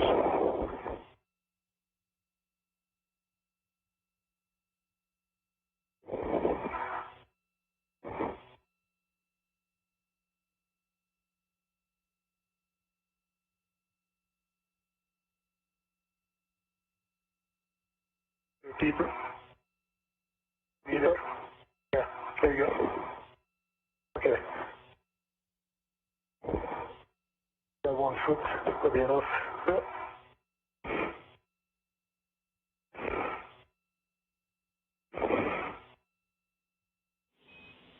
Once again, the two spacewalkers were able to soft dock the IROSA rollout solar array to the mounting bracket at the base of the P6 solar array truss structure. And then they made an attempt to unfold the two halves of the boom, if you will, for the solar array. They were unable to completely unfold and line up the bolts. So after using some time to troubleshoot that issue, they folded the array back, and you can see that in the view from a truss camera on the International Space Station. Shane Kimbrough on the left, Thomas Pesquet on the right, and they're bolting the array in place to put it in a safe configuration so that they can attend to it on a subsequent spacewalk.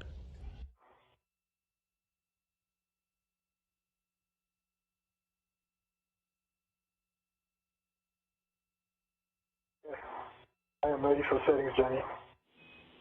Alpha 3, clockwise 2, 18 to 20 turns. Alpha 3, clockwise 2. Affirm. Good stern on hour 6. In work. Alright, Shane, is it nicely aligned? Is aligned, yep.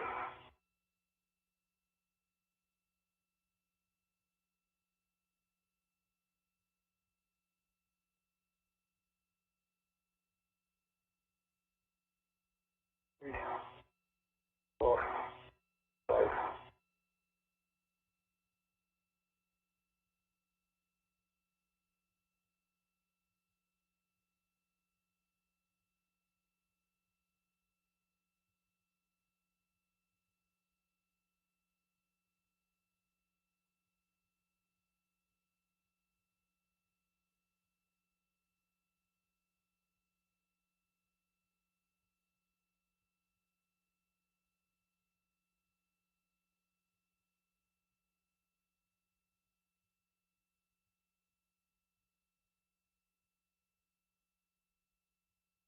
It's a green light, 4.8 for the torque, and 19.88 turn, Jenny.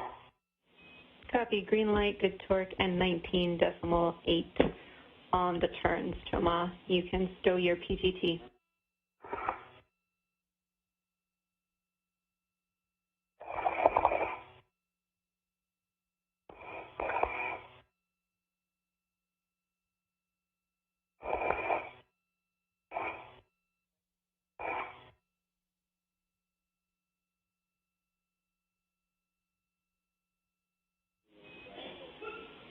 Thomas, I'm going to get a glove inspection, hap check, and gauntlet check from you. And Shane, now that that hinge bolt is secure, you can ready your PGT and we'll drive the M bolts to torque, which you finger started previously. Those are good, hap is dry, and gauntlets are covering the wrist.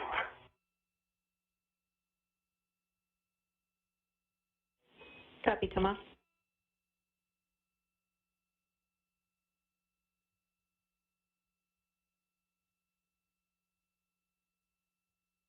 All right, just give me a second on the PGT, Jenny. Copy, Shane, no problem. Thomas, for you, now that we've gotten those good checks, we are going to send you to the Y cable connector ends, and to get ourselves in a good config to leave these cables out here, we need you to mate the Y cable ends together. Copy. It works.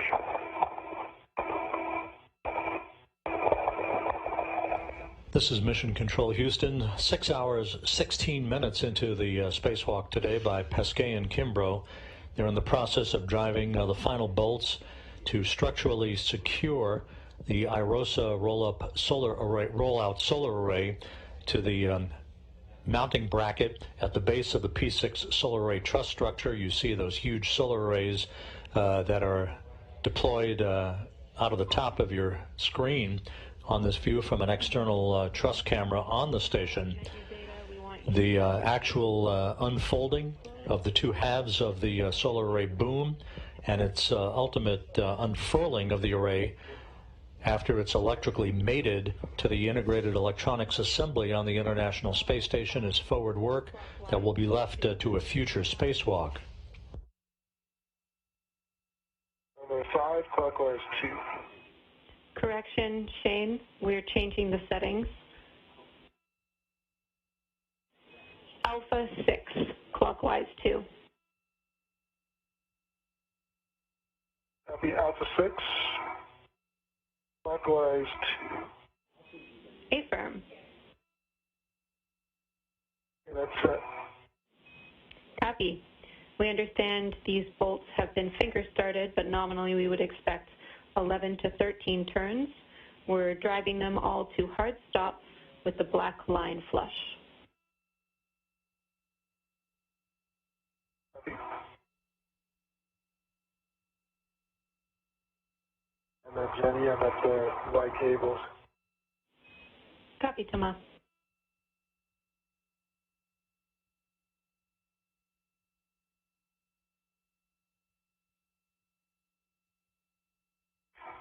Alpha 6, and clockwise 2. Set. Affirm.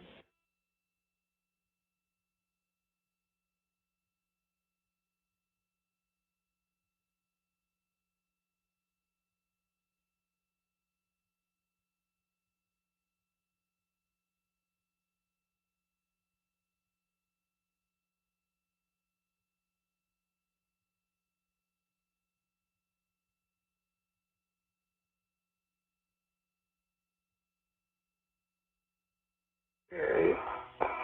A low torque message on the PGT there. That was at for 11.96 turns. Copy, Shane. And which bolt was that? Did I get a green light there or not?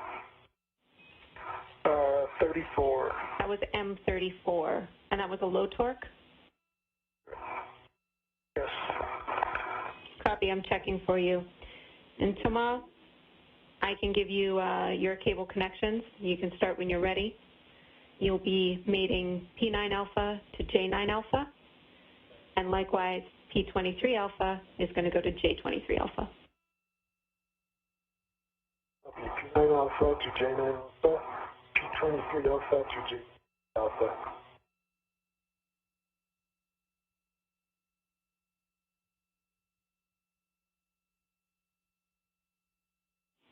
That's a good read back, Thomas.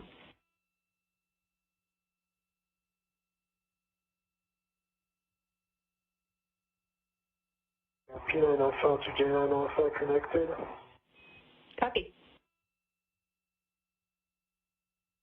Did you get the same message on M33? 12.08 turns. Copy. Same message on M33.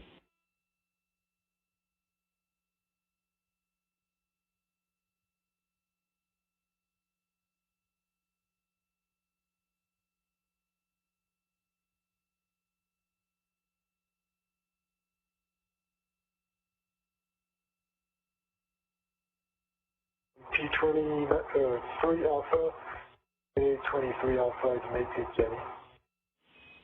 Copy. Good work, Thomas.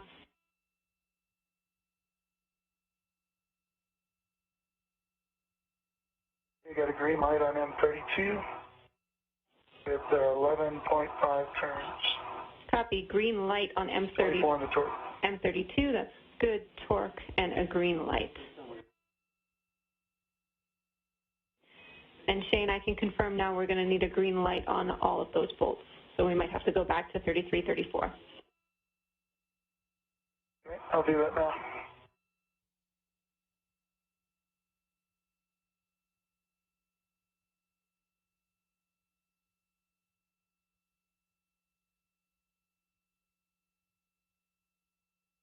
Okay, you got a torque 1.6 turns on M33 with the green lights, 24 torque.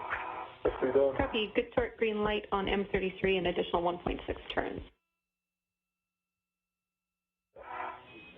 Thomas, next steps for you coming shortly.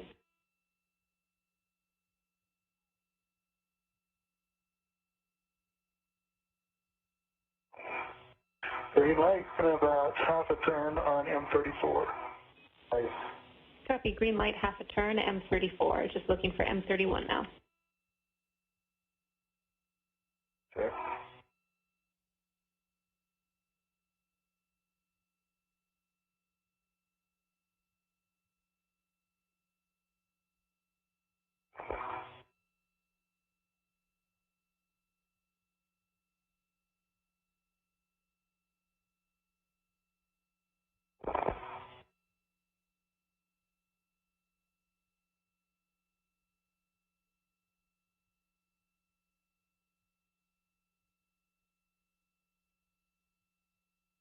All right, low torque on that one. Let me try it again.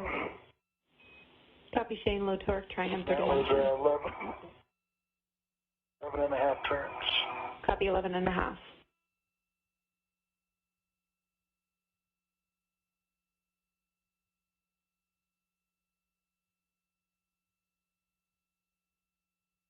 Torque turn.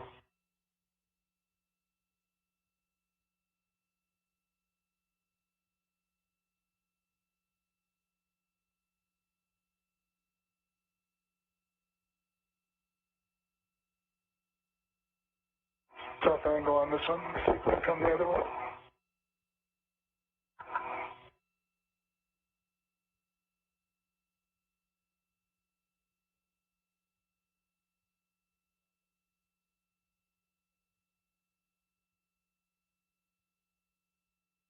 I got a green light on M31 with about another quarter turn there.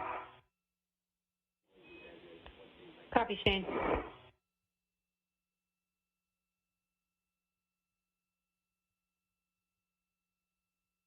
Done.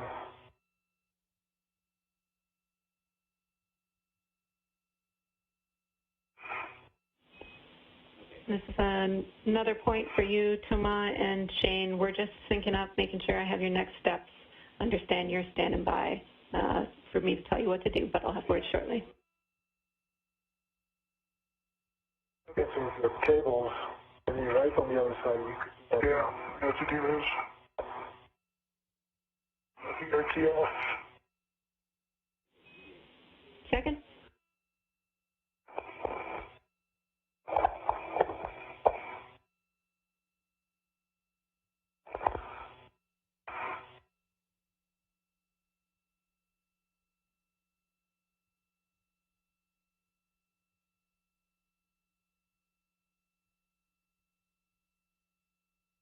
Safety tether behind me. Yeah, it's actually to your left, along your left leg. It's nice. Okay, good. It's Couldn't see it, or I think it's just right down the leg. it goes to the corner where you feel LEDs, I think, maybe. I didn't, but it must have just caught on something. So it's good. Yeah. It's good. Thank you. Yeah, I didn't remember that before. Shane, I can confirm that you'll be headed outboard to connect your Y cables to one another to leave us in a good config.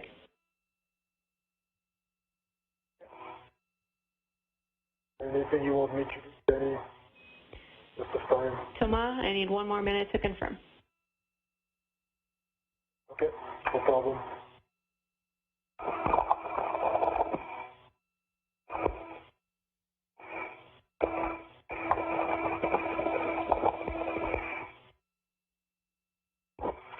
Full BAPF out in your side.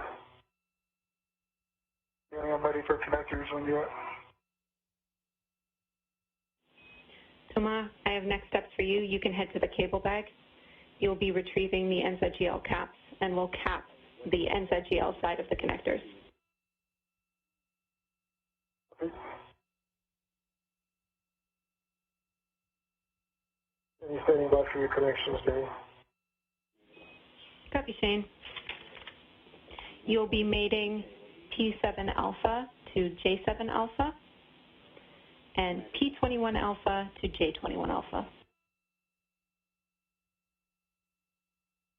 Okay, let me look for this and I'll confirm with you. Right below your Shane. Copy. Okay, I have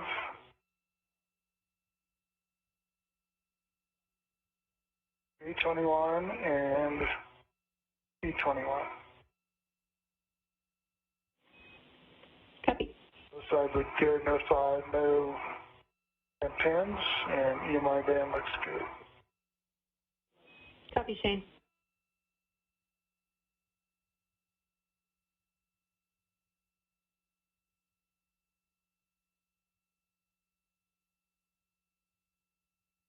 And you know, Scott's been on the cap keeper, is that correct? Yeah, there's two on each one, remember that two. That's right. I put all of them on the same cap keeper and take the cap keeper with me? Yep, you can do that, Thomas. We just need all 4 connectors capped.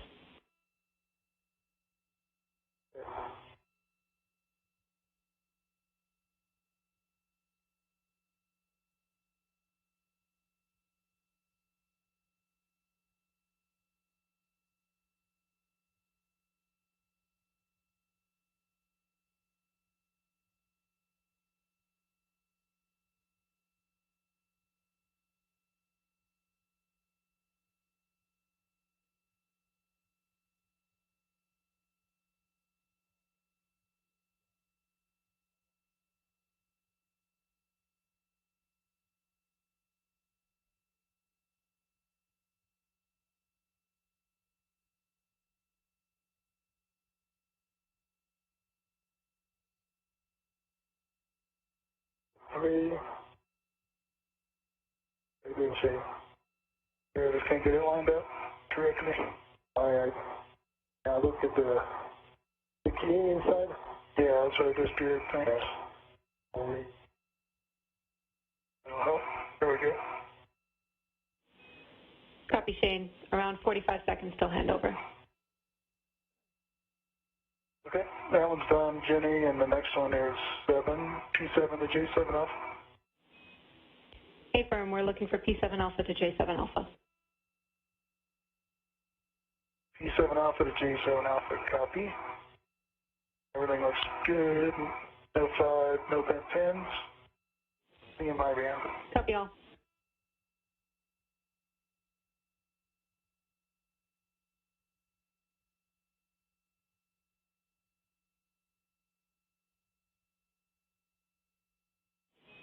Short handover.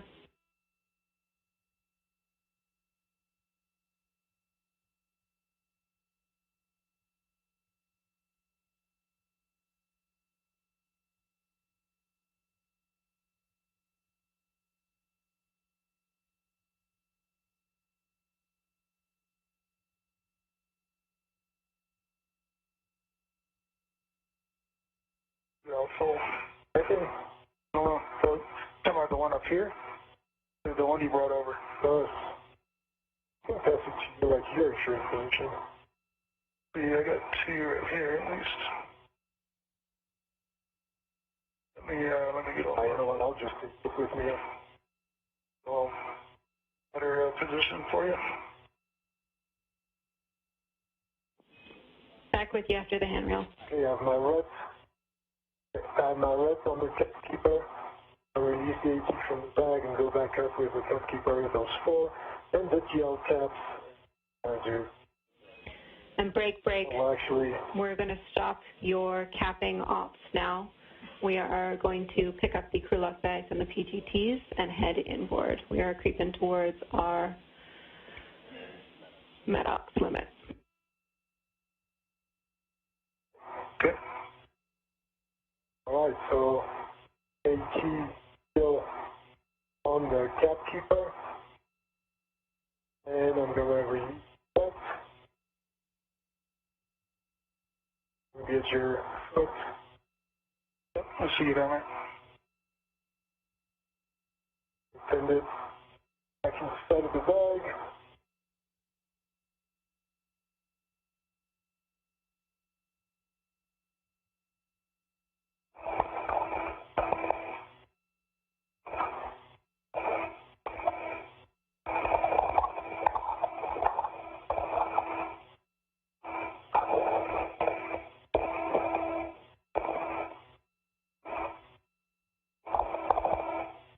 Okay. Back inside the bag. Okay. That's ready to go inboard. Copy, Tomas. We'll have you stop at the FSE to pick up the crew lock bag and the spare PGT, and then continue inboard. And Shane, understand you're currently getting the crew lock bag at the mod kit on your BRT. Correct. Okay, you're right. You're good to go, Shane. I'm going to go ahead and Yep. you'll be right behind. Yep. Well.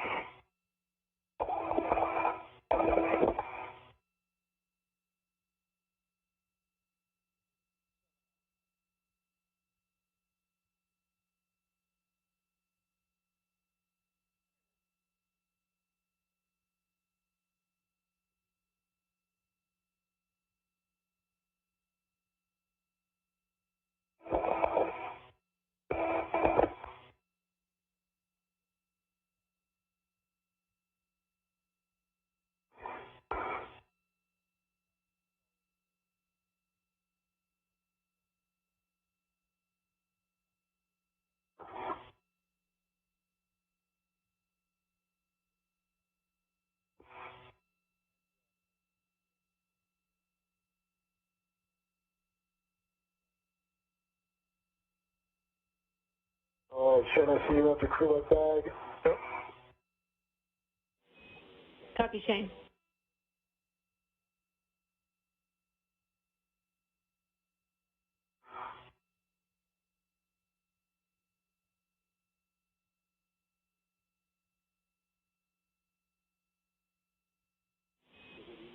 Shane, you'll be headed straight back to the airlock. Again, Thomas, you will be stopping at the FSE.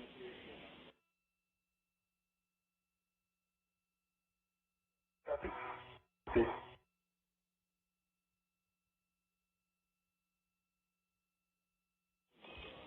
And reminder, you'll be picking up your green hooks on the way inboard.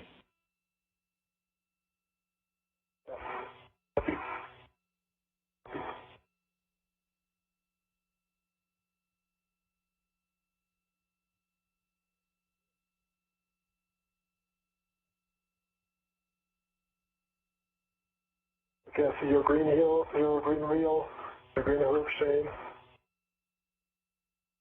Okay.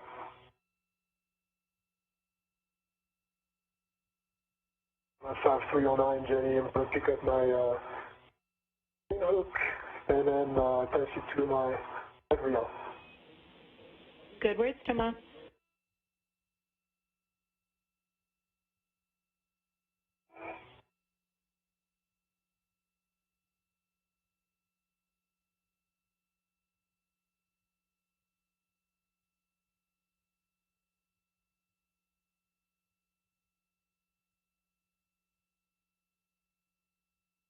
This is Mission Control Houston, 6 hours, 35 minutes and counting in today's spacewalk by Pesquet and Kimbrough.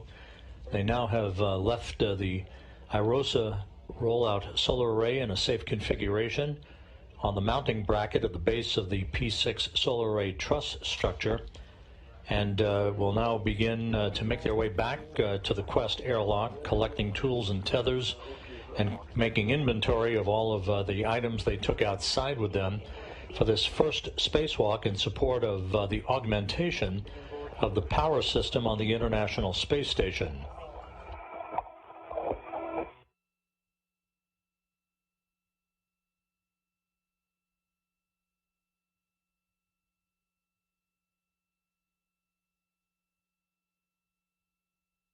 Your tethers are a little bit one above the other, Shane. Okay, I'll keep an eye on it. Yeah.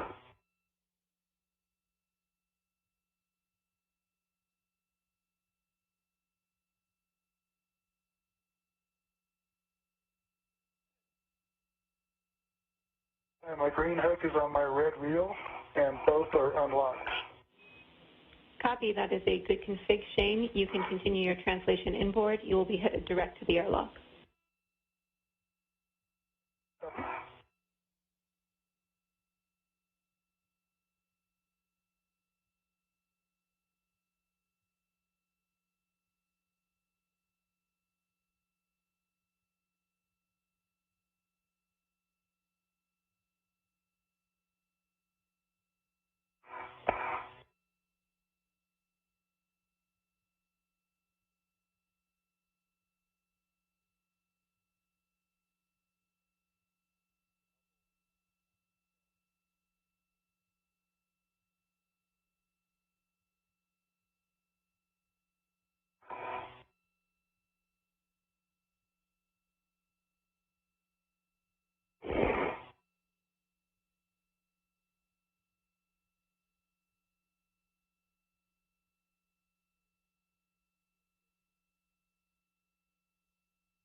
I'm crossing over to the FSC, Jenny. Copy, Thomas. You'll be picking up the crew log bag and spare PGT and stowing them on your BRT.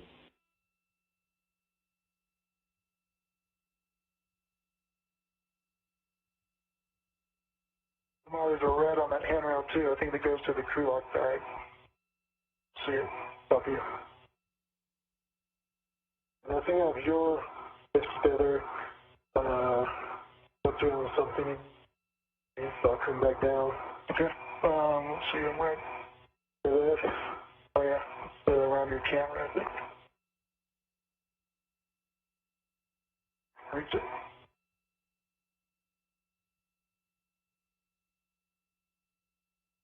A couple twists in there.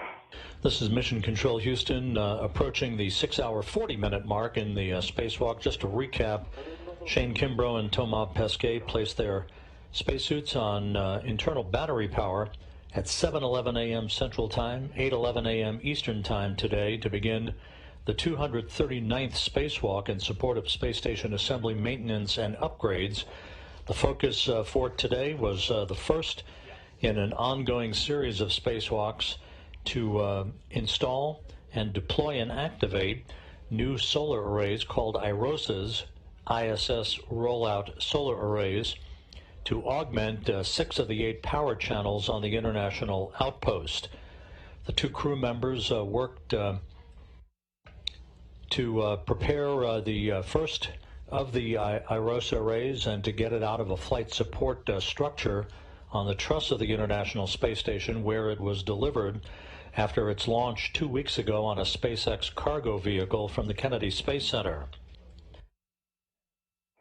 About 3 hours into the spacewalk, a couple of minor problems were detected with Shane Kimbrough's spacesuit. One was the loss of data on a display control unit that provides spacewalking astronauts insight into the health of their suit's systems.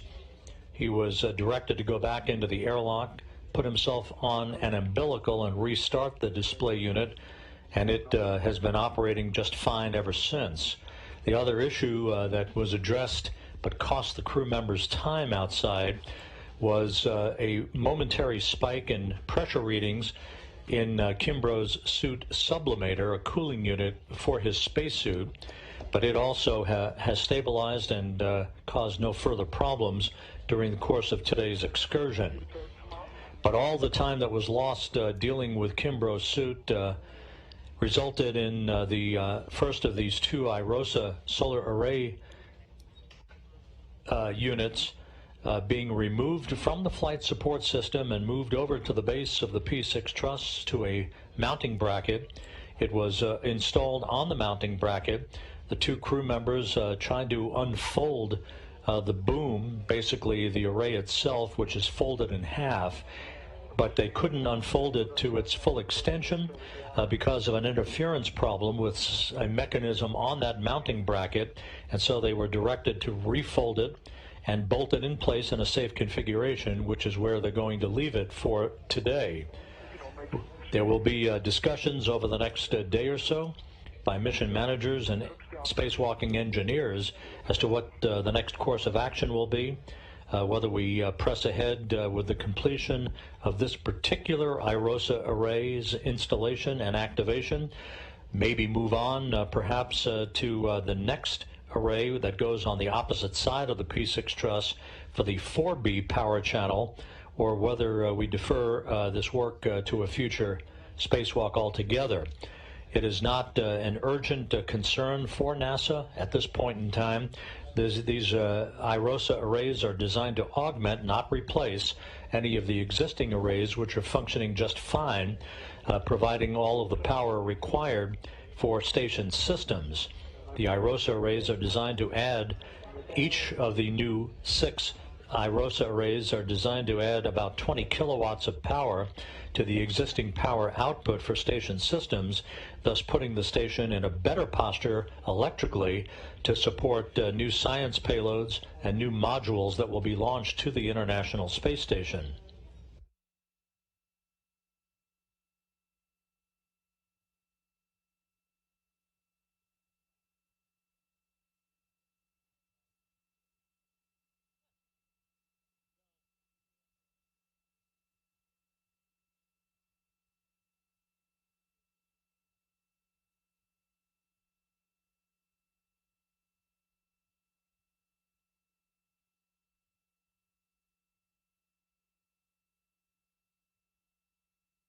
Hey, crew, back on the BRT. Find me. Copy, Thomas. I'm gonna retrieve the PG. Copy.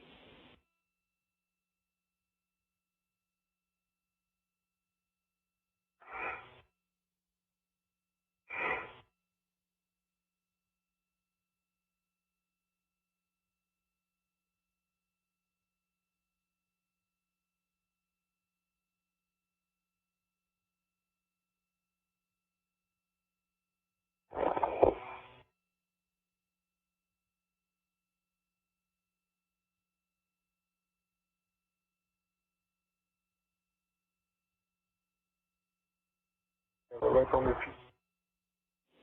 Copy, Thomas. It's done. And it's gonna go to my swing arm, and then I'm gonna go back.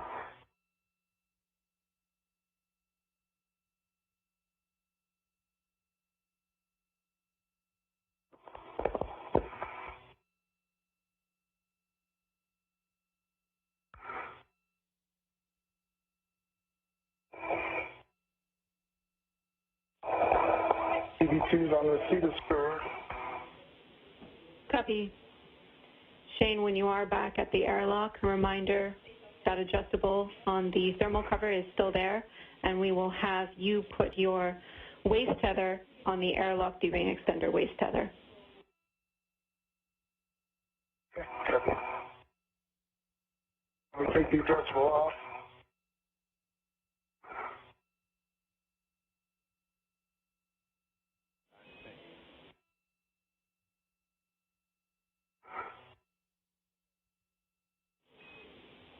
We're checking for you, Shane. Okay.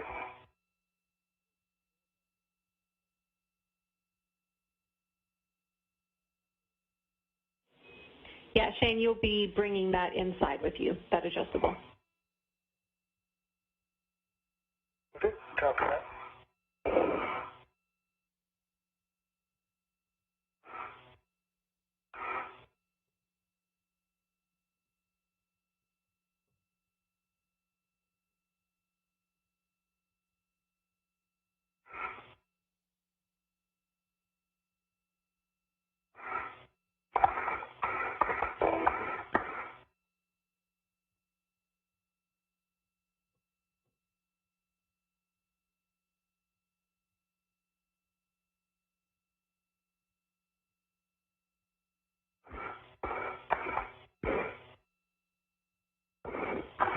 Okay, I have the adjustable thermal cover coming open.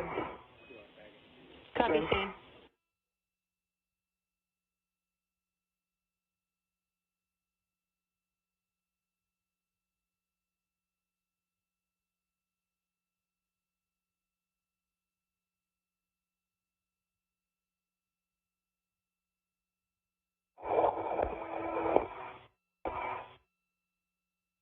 Okay, I have the scope, PGT, and the cooler bag.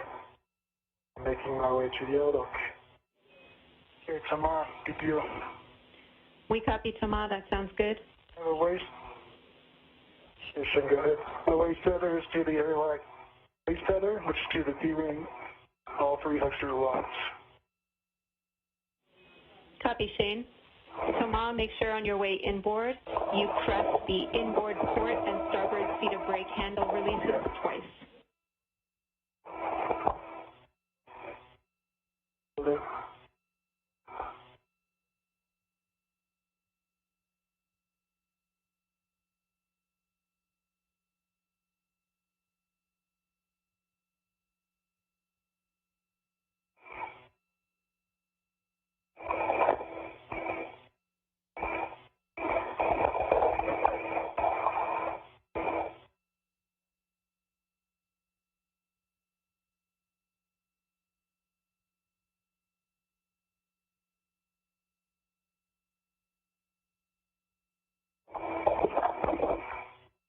Inboard seat cart, Jenny, correct? Both seat carts, but looking for the inboardmost brake release paddle twice. The pedal twice on the outboard or not? Just the inboard pedals, but on both the port and the starboard seat cart. Okay. Okay, inboard brake pedals on both the cart. Affirm. For EV2, I'm in the airlock. The pre-lock bag is on a brett attached to the airlock. Copy, Shane. I will depress on the port seal account. Remember the MT. Copy, Thomas.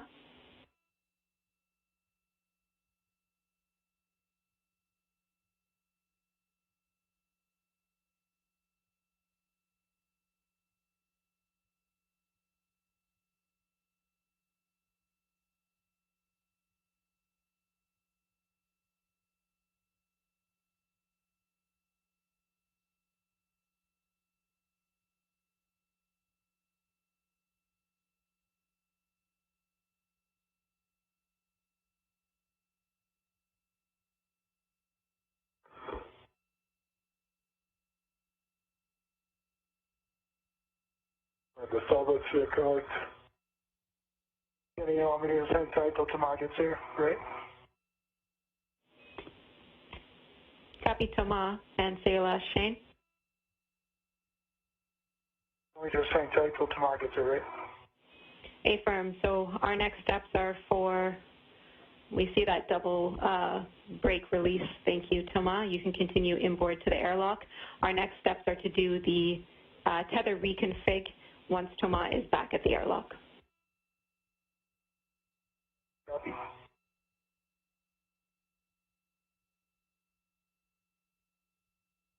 Okay. I see my green hook here.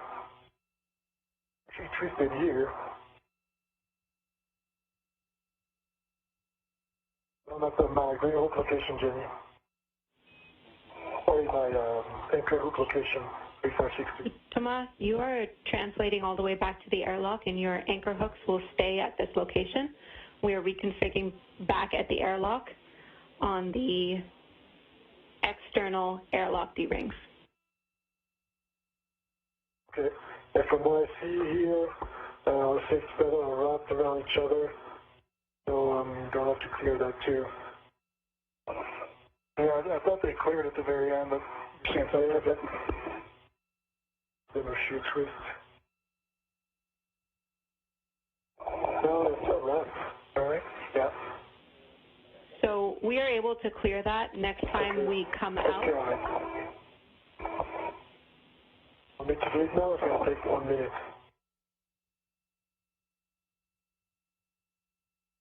Let me go ahead and do it now, Jenny. That's fine. Copy, Thomas. If you are going to clear it now, that's fine. You need to put a tether on that hook. Okay. I have my waist over to 3562 marked black on black. Copy.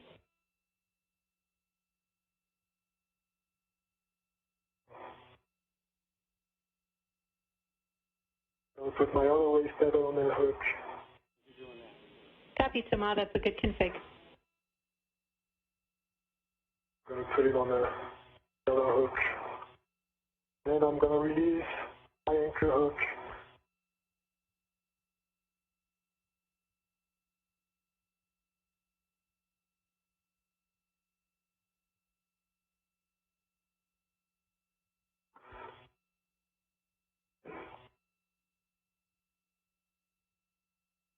Okay, I'm going to attach it to 3562, locked, black on black. I'm going to go ahead and retrieve my waist tether. Copy, Thomas. Good words. How are you doing, Shane, at the airlock? That's right, Thomas. You're broken up. You're breaking up. You're breaking up, sorry.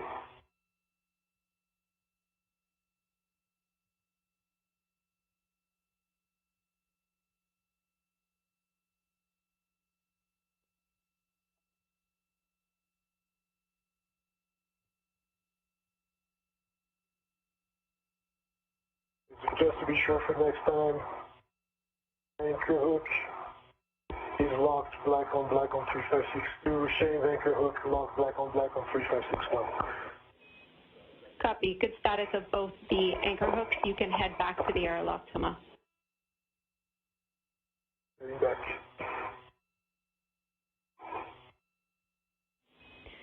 And Shane, since you are back at the airlock and in position, Thomas will meet you there, do the tether reconfig. So at this time, if you'd like to, you can remove the SCU from the stowage pouch and connect it to your GCM. Okay, I'll put that in order. And Shane, as I'm coming in, I'll pass you the LPGT. Okay. And also maybe my acrylic bag. Okay. All right.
Okay, and I'm at the PS4.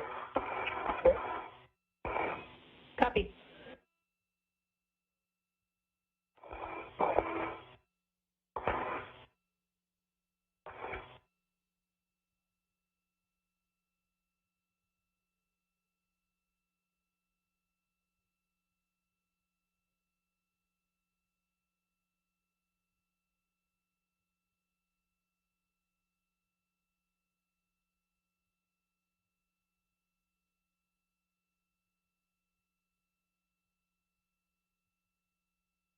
Be mindful if you're together. This is Mission Control Houston. As we approach the 7-hour mark in today's spacewalk, Shane Kimbrough is almost back home, almost back at the Quest airlock, where he and Thomas Pesquet will enter shortly and begin the process of repressurizing the airlock to wrap up today's spacewalk. On your SU. They were able to remove and mount the first of the ISS rollout solar arrays onto the mounting bracket at the base of the P6 truss, but it has been a deliberate process throughout the day, and the crew members were not able to unfold or unfurl the arrays as had been hoped for. So with the spacewalk winding to a close, we will have to wait and see over the next day or so what the next course of action will be in terms of the timing and the content of the next spacewalk by Kimbrough and Pesquet.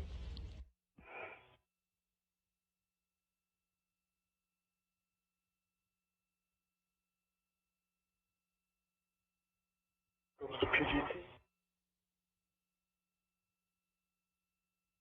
Got it.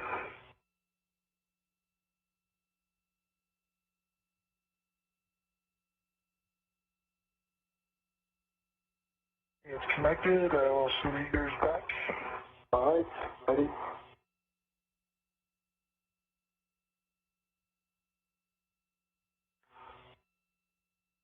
Okay, coming to you.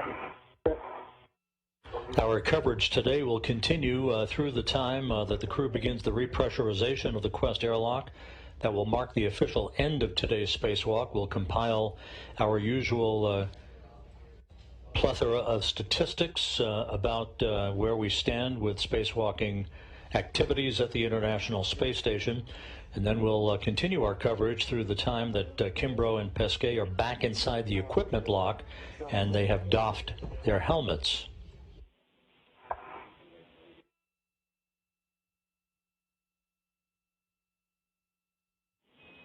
You can both turn off your helmet. The IROSA rollout solar array is in a safe configuration, bolted in place on its mounting bracket at the base of the P6 truss, while engineers evaluate the best course of action and timing to complete its unfolding and unfurling to a full 60-foot length to enable it to begin its power augmentation for the 2B power channel on the P6 or port 6 truss of the station. You're on the airlock gearing with your waist tether? Yep, I am. Okay, your green hook goes aft, airlock gearing. Mark. Affirm.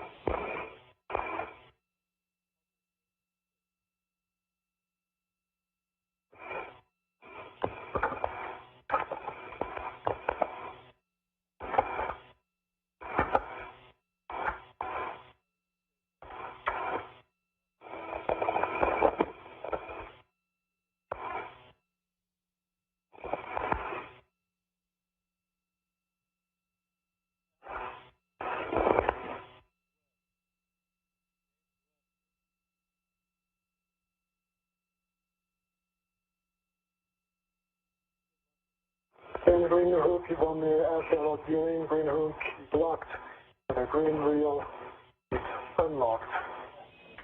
Copy. Those are good checks. You can attach Shane's yellow hook to your red reel.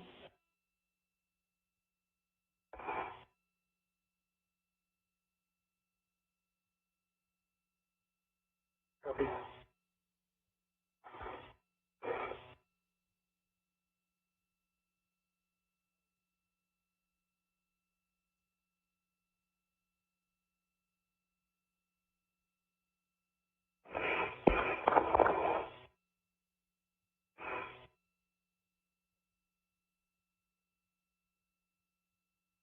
Red reel. Change yellow hook.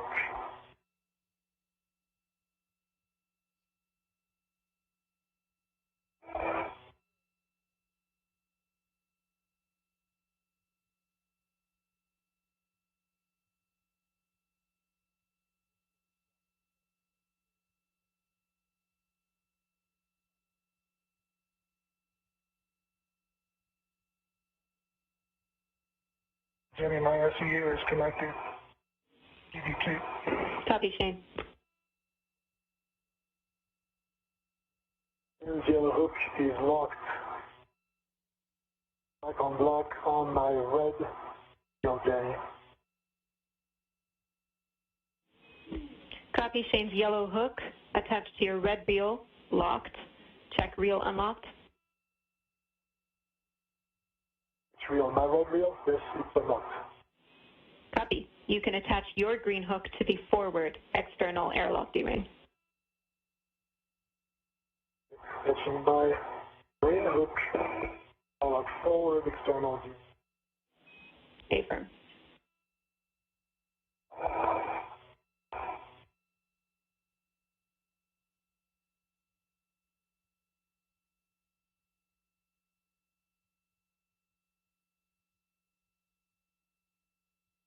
My green hook is on the airlock forward external D-ring. My reel is unlocked and the green hook is locked black on black. Copy. You can release your yellow hook and stow it on your mini workstation.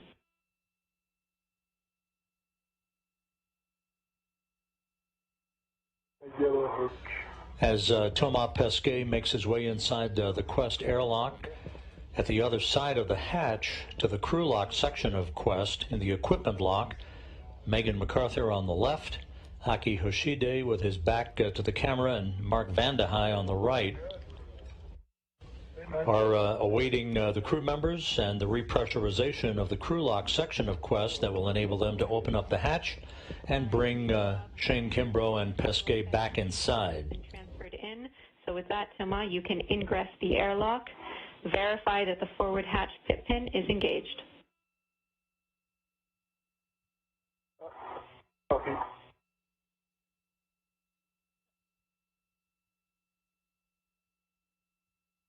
All right. You ready for me? I am ready. Okay.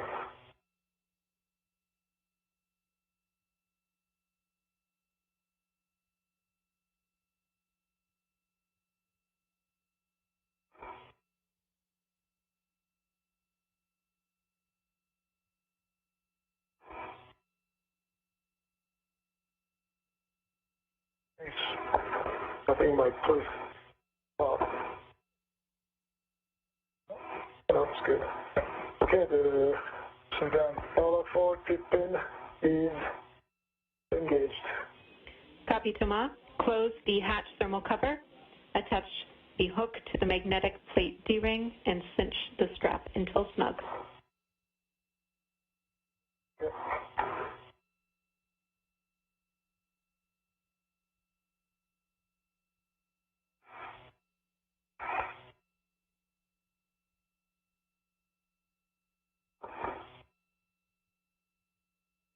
Can you push on my feet, please, if you can? Push so you go out.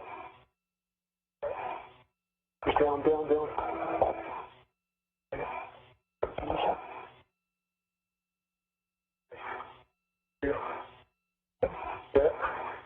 Going and yeah, okay. I don't see where the AT goes. Oh, to the, okay, here's hidden. Stay firm. Attach the hook to the magnetic plate Okay. D-ring. Yeah, right.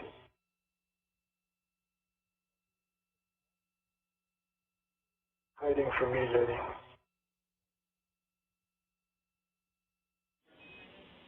Sorry, Thomas. We see it. Not your fault at all.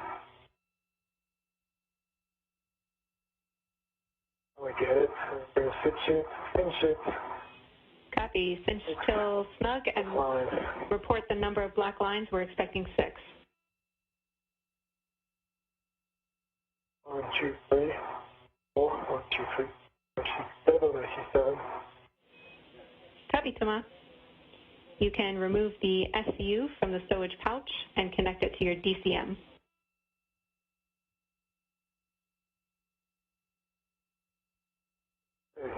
Got enough room, Thomas? Yep. Going back. Right. Go from the pouch.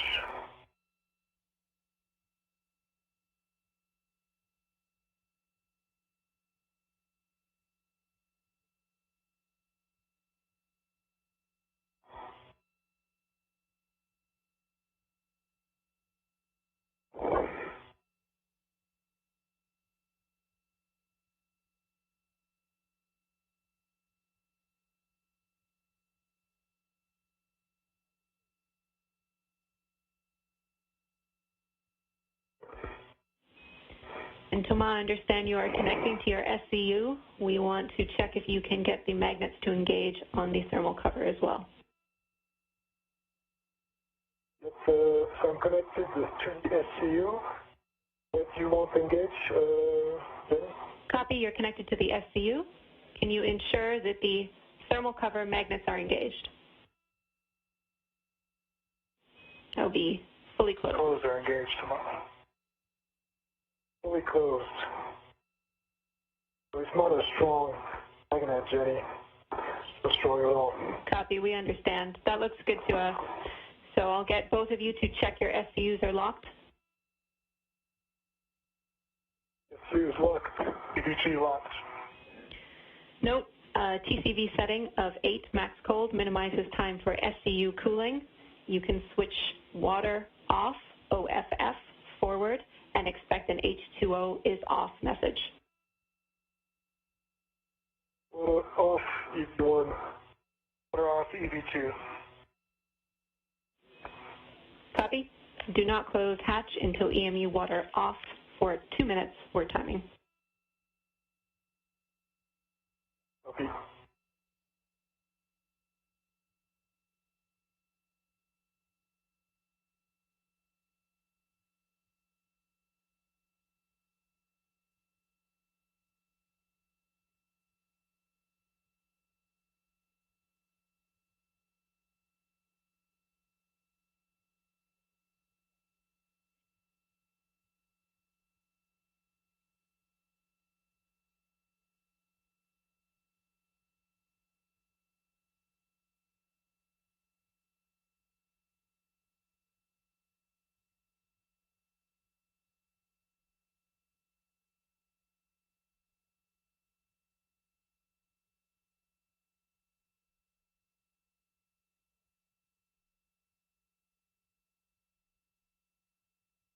Great job today, Tamara, the whole team.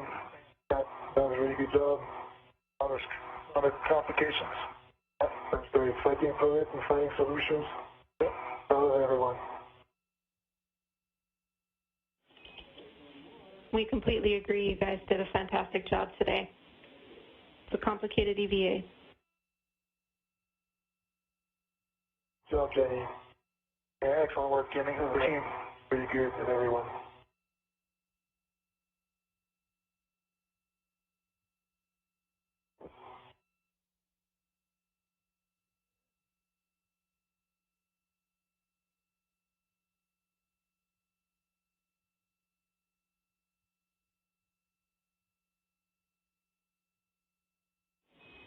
Our 2-minute timer is complete. So, Tama, you can verify the outer hatch is clear of hardware, and the handle is per the hatch decal.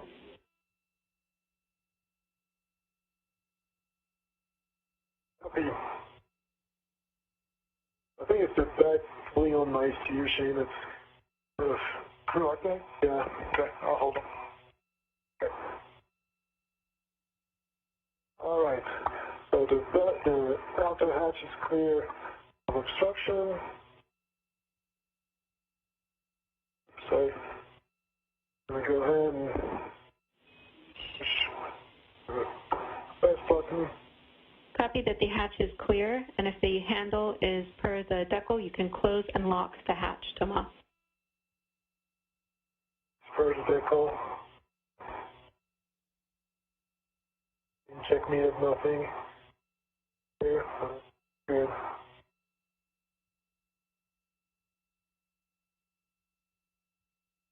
Okay.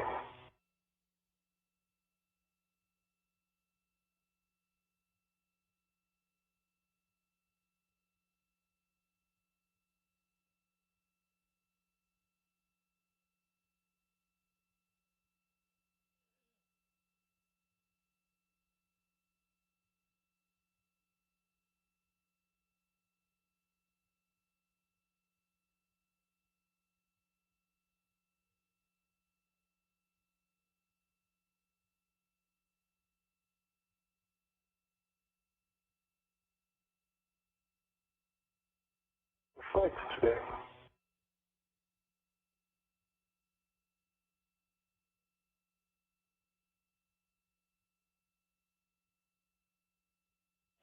Jerry, did you copy the outer hatch is locked? That was a So it's latched? short handover. We copy now. The hatch is closed and locked.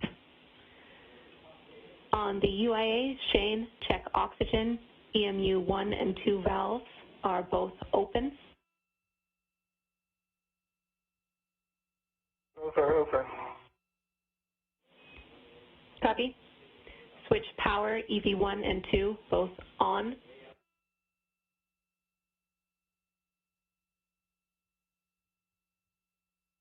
On 1 with the light, on 2 with the light. Copy, both on, and you see EMU LEDs 2 on. Check power, EV1 and 2 volts, 18 to 19. 18.6 on both. Copy, good numbers. On your DCMs, switch power to SCU, expect warning tone. This is Mission Control Houston. The clock continuing to tick on today's spacewalk. Now at the 7-hour, 13-minute mark, but we're in the home stretch. The outer hatch to the Quest airlock's crew lock compartment is closed and locked. The crew now hooking up to umbilicals in the crew lock, and will soon begin the repressurization of that segment of the airlock to mark the official end of today's spacewalk. Thank you, Jenny. Thanks to all the team. There's a lot of work going into it, and a lot of work real time to react, and it was beautiful. Thank you. Thanks. Hey, Jenny, thanks. Fantastic work today, Jenny, and Thomas and Shane. We are looking forward to getting our friends back inside. So here we go. Both of you take your O2 actuators to press. Copy.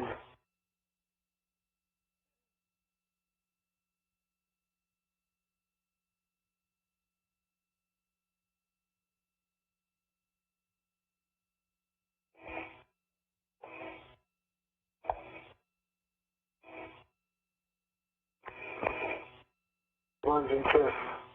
Still working on it. Copy.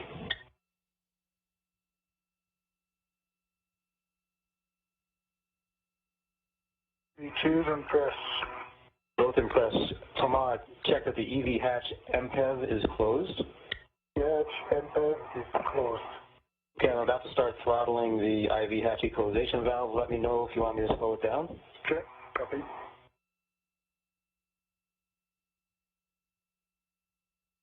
That's about halfway there so far. I'll slowly ramp it up. Very comfortable so far. Thank you.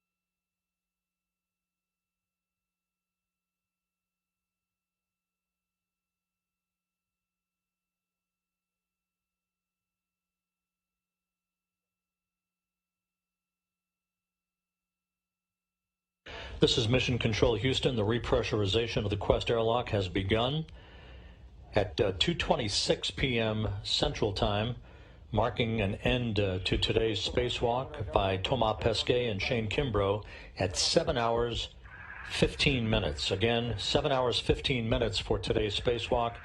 The EVA, or spacewalk, ending at 2:26 p.m. Central Time with the start of the repressurization of the Quest airlock. And we'll have additional statistics for you shortly.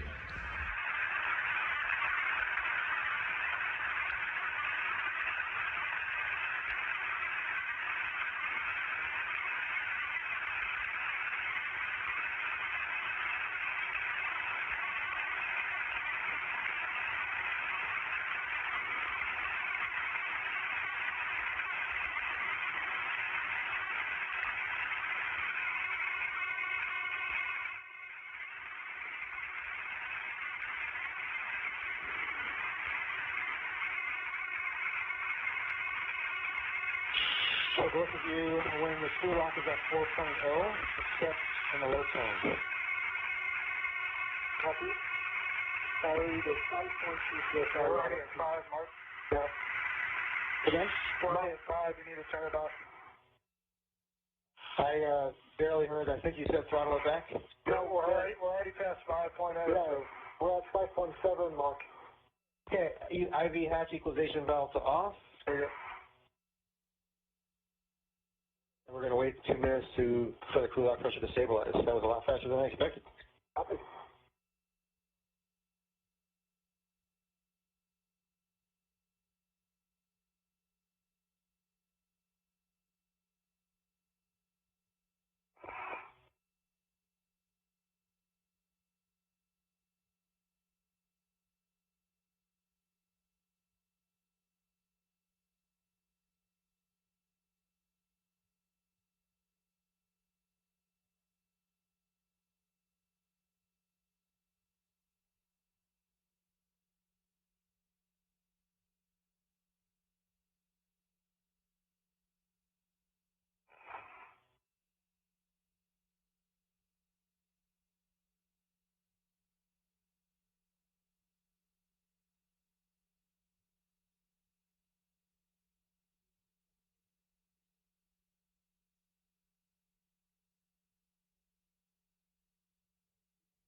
And Shane, Tomal, we are just waiting. We'll finish up our 2 minutes to do a 1 minute leak pressure check. Copy, Mark.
This is Mission Control Houston. The repressurization of the Quest airlock is continuing following the completion of today's spacewalk by Thomas Pesquet and Shane Kimbrough.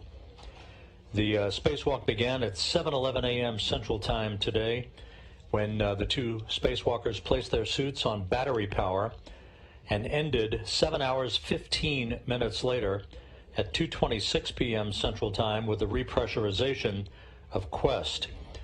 This was the 239th spacewalk in support of ISS assembly maintenance and upgrades, the 7th spacewalk conducted out of the ISS this calendar year. For Thomas Pesquet, this was the 3rd spacewalk of his career. He now has a total of 19 hours, 47 minutes of spacewalking time. Shane Kimbrough now has completed the 7th spacewalk of his career for a total of 46 hours and 15 minutes of spacewalking time. In all, the 239 spacewalks associated with ISS assembly, maintenance, and upgrades have equaled 1,506 hours and 28 minutes of spacewalking time, which is the equivalent of 62 days, 18 hours and 28 minutes of spacewalking since the first ISS spacewalk back in December of 1998. So far, for Expedition 65, there have been 2 spacewalks, the first conducted by Russian cosmonauts Oleg Novitsky and Pyotr Dubrov 2 weeks ago out of the Poisk module. So with today's spacewalk in the books, the 2 spacewalks so far for this expedition have totaled 14 hours and 34 minutes of spacewalking time.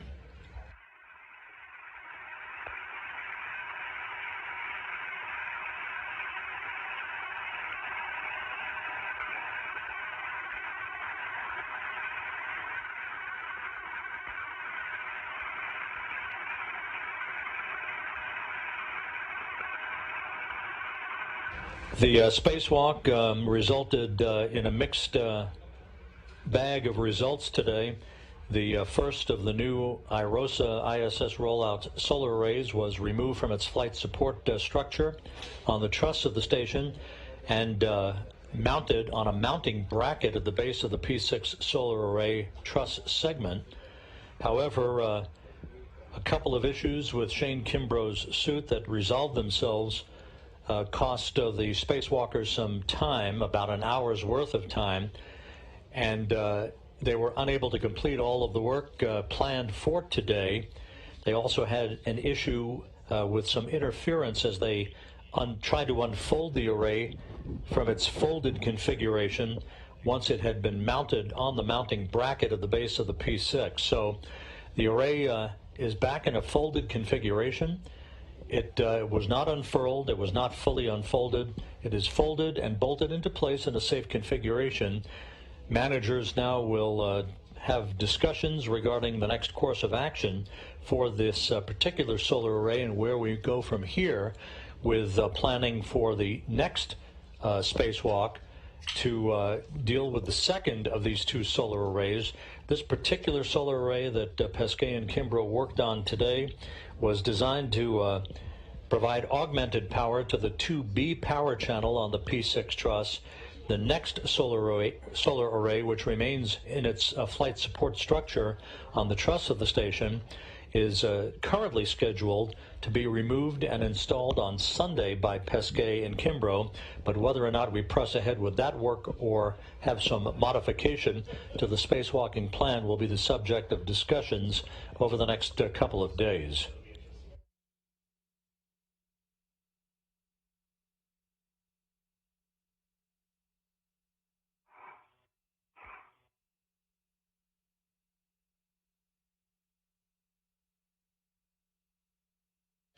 The Quest airlock is almost completely repressurized at this point, at which time Mark Vande Hei, as we see, is rotating the hatch handle and now is opening the hatch between the crew lock section and the equipment lock section so that he and Megan MacArthur can assist Pesquet and Kimbrough in re-entering the equipment lock so that they can have their safer simplified aid for EVA rescue backpacks removed from their spacesuits and then have photos taken, which is a typical course of action.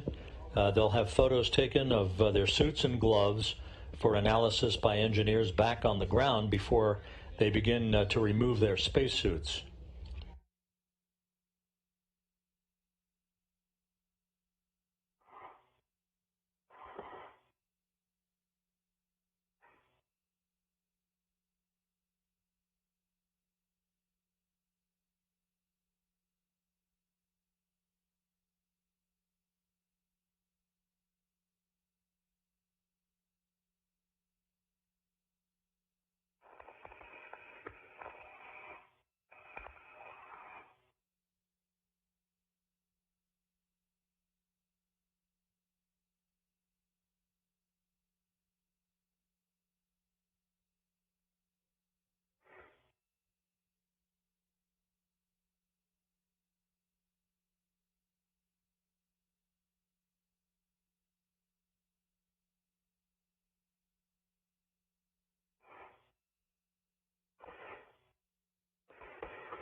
Station Houston, space ground 1, heads up, crew is no longer hot mic.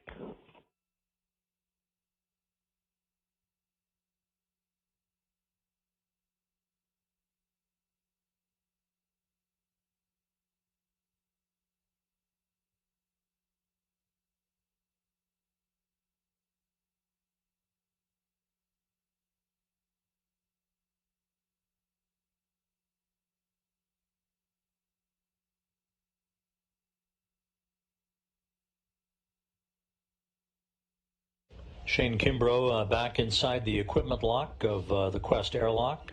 Thomas Pesquet now being assisted back inside by Van de Heij and MacArthur.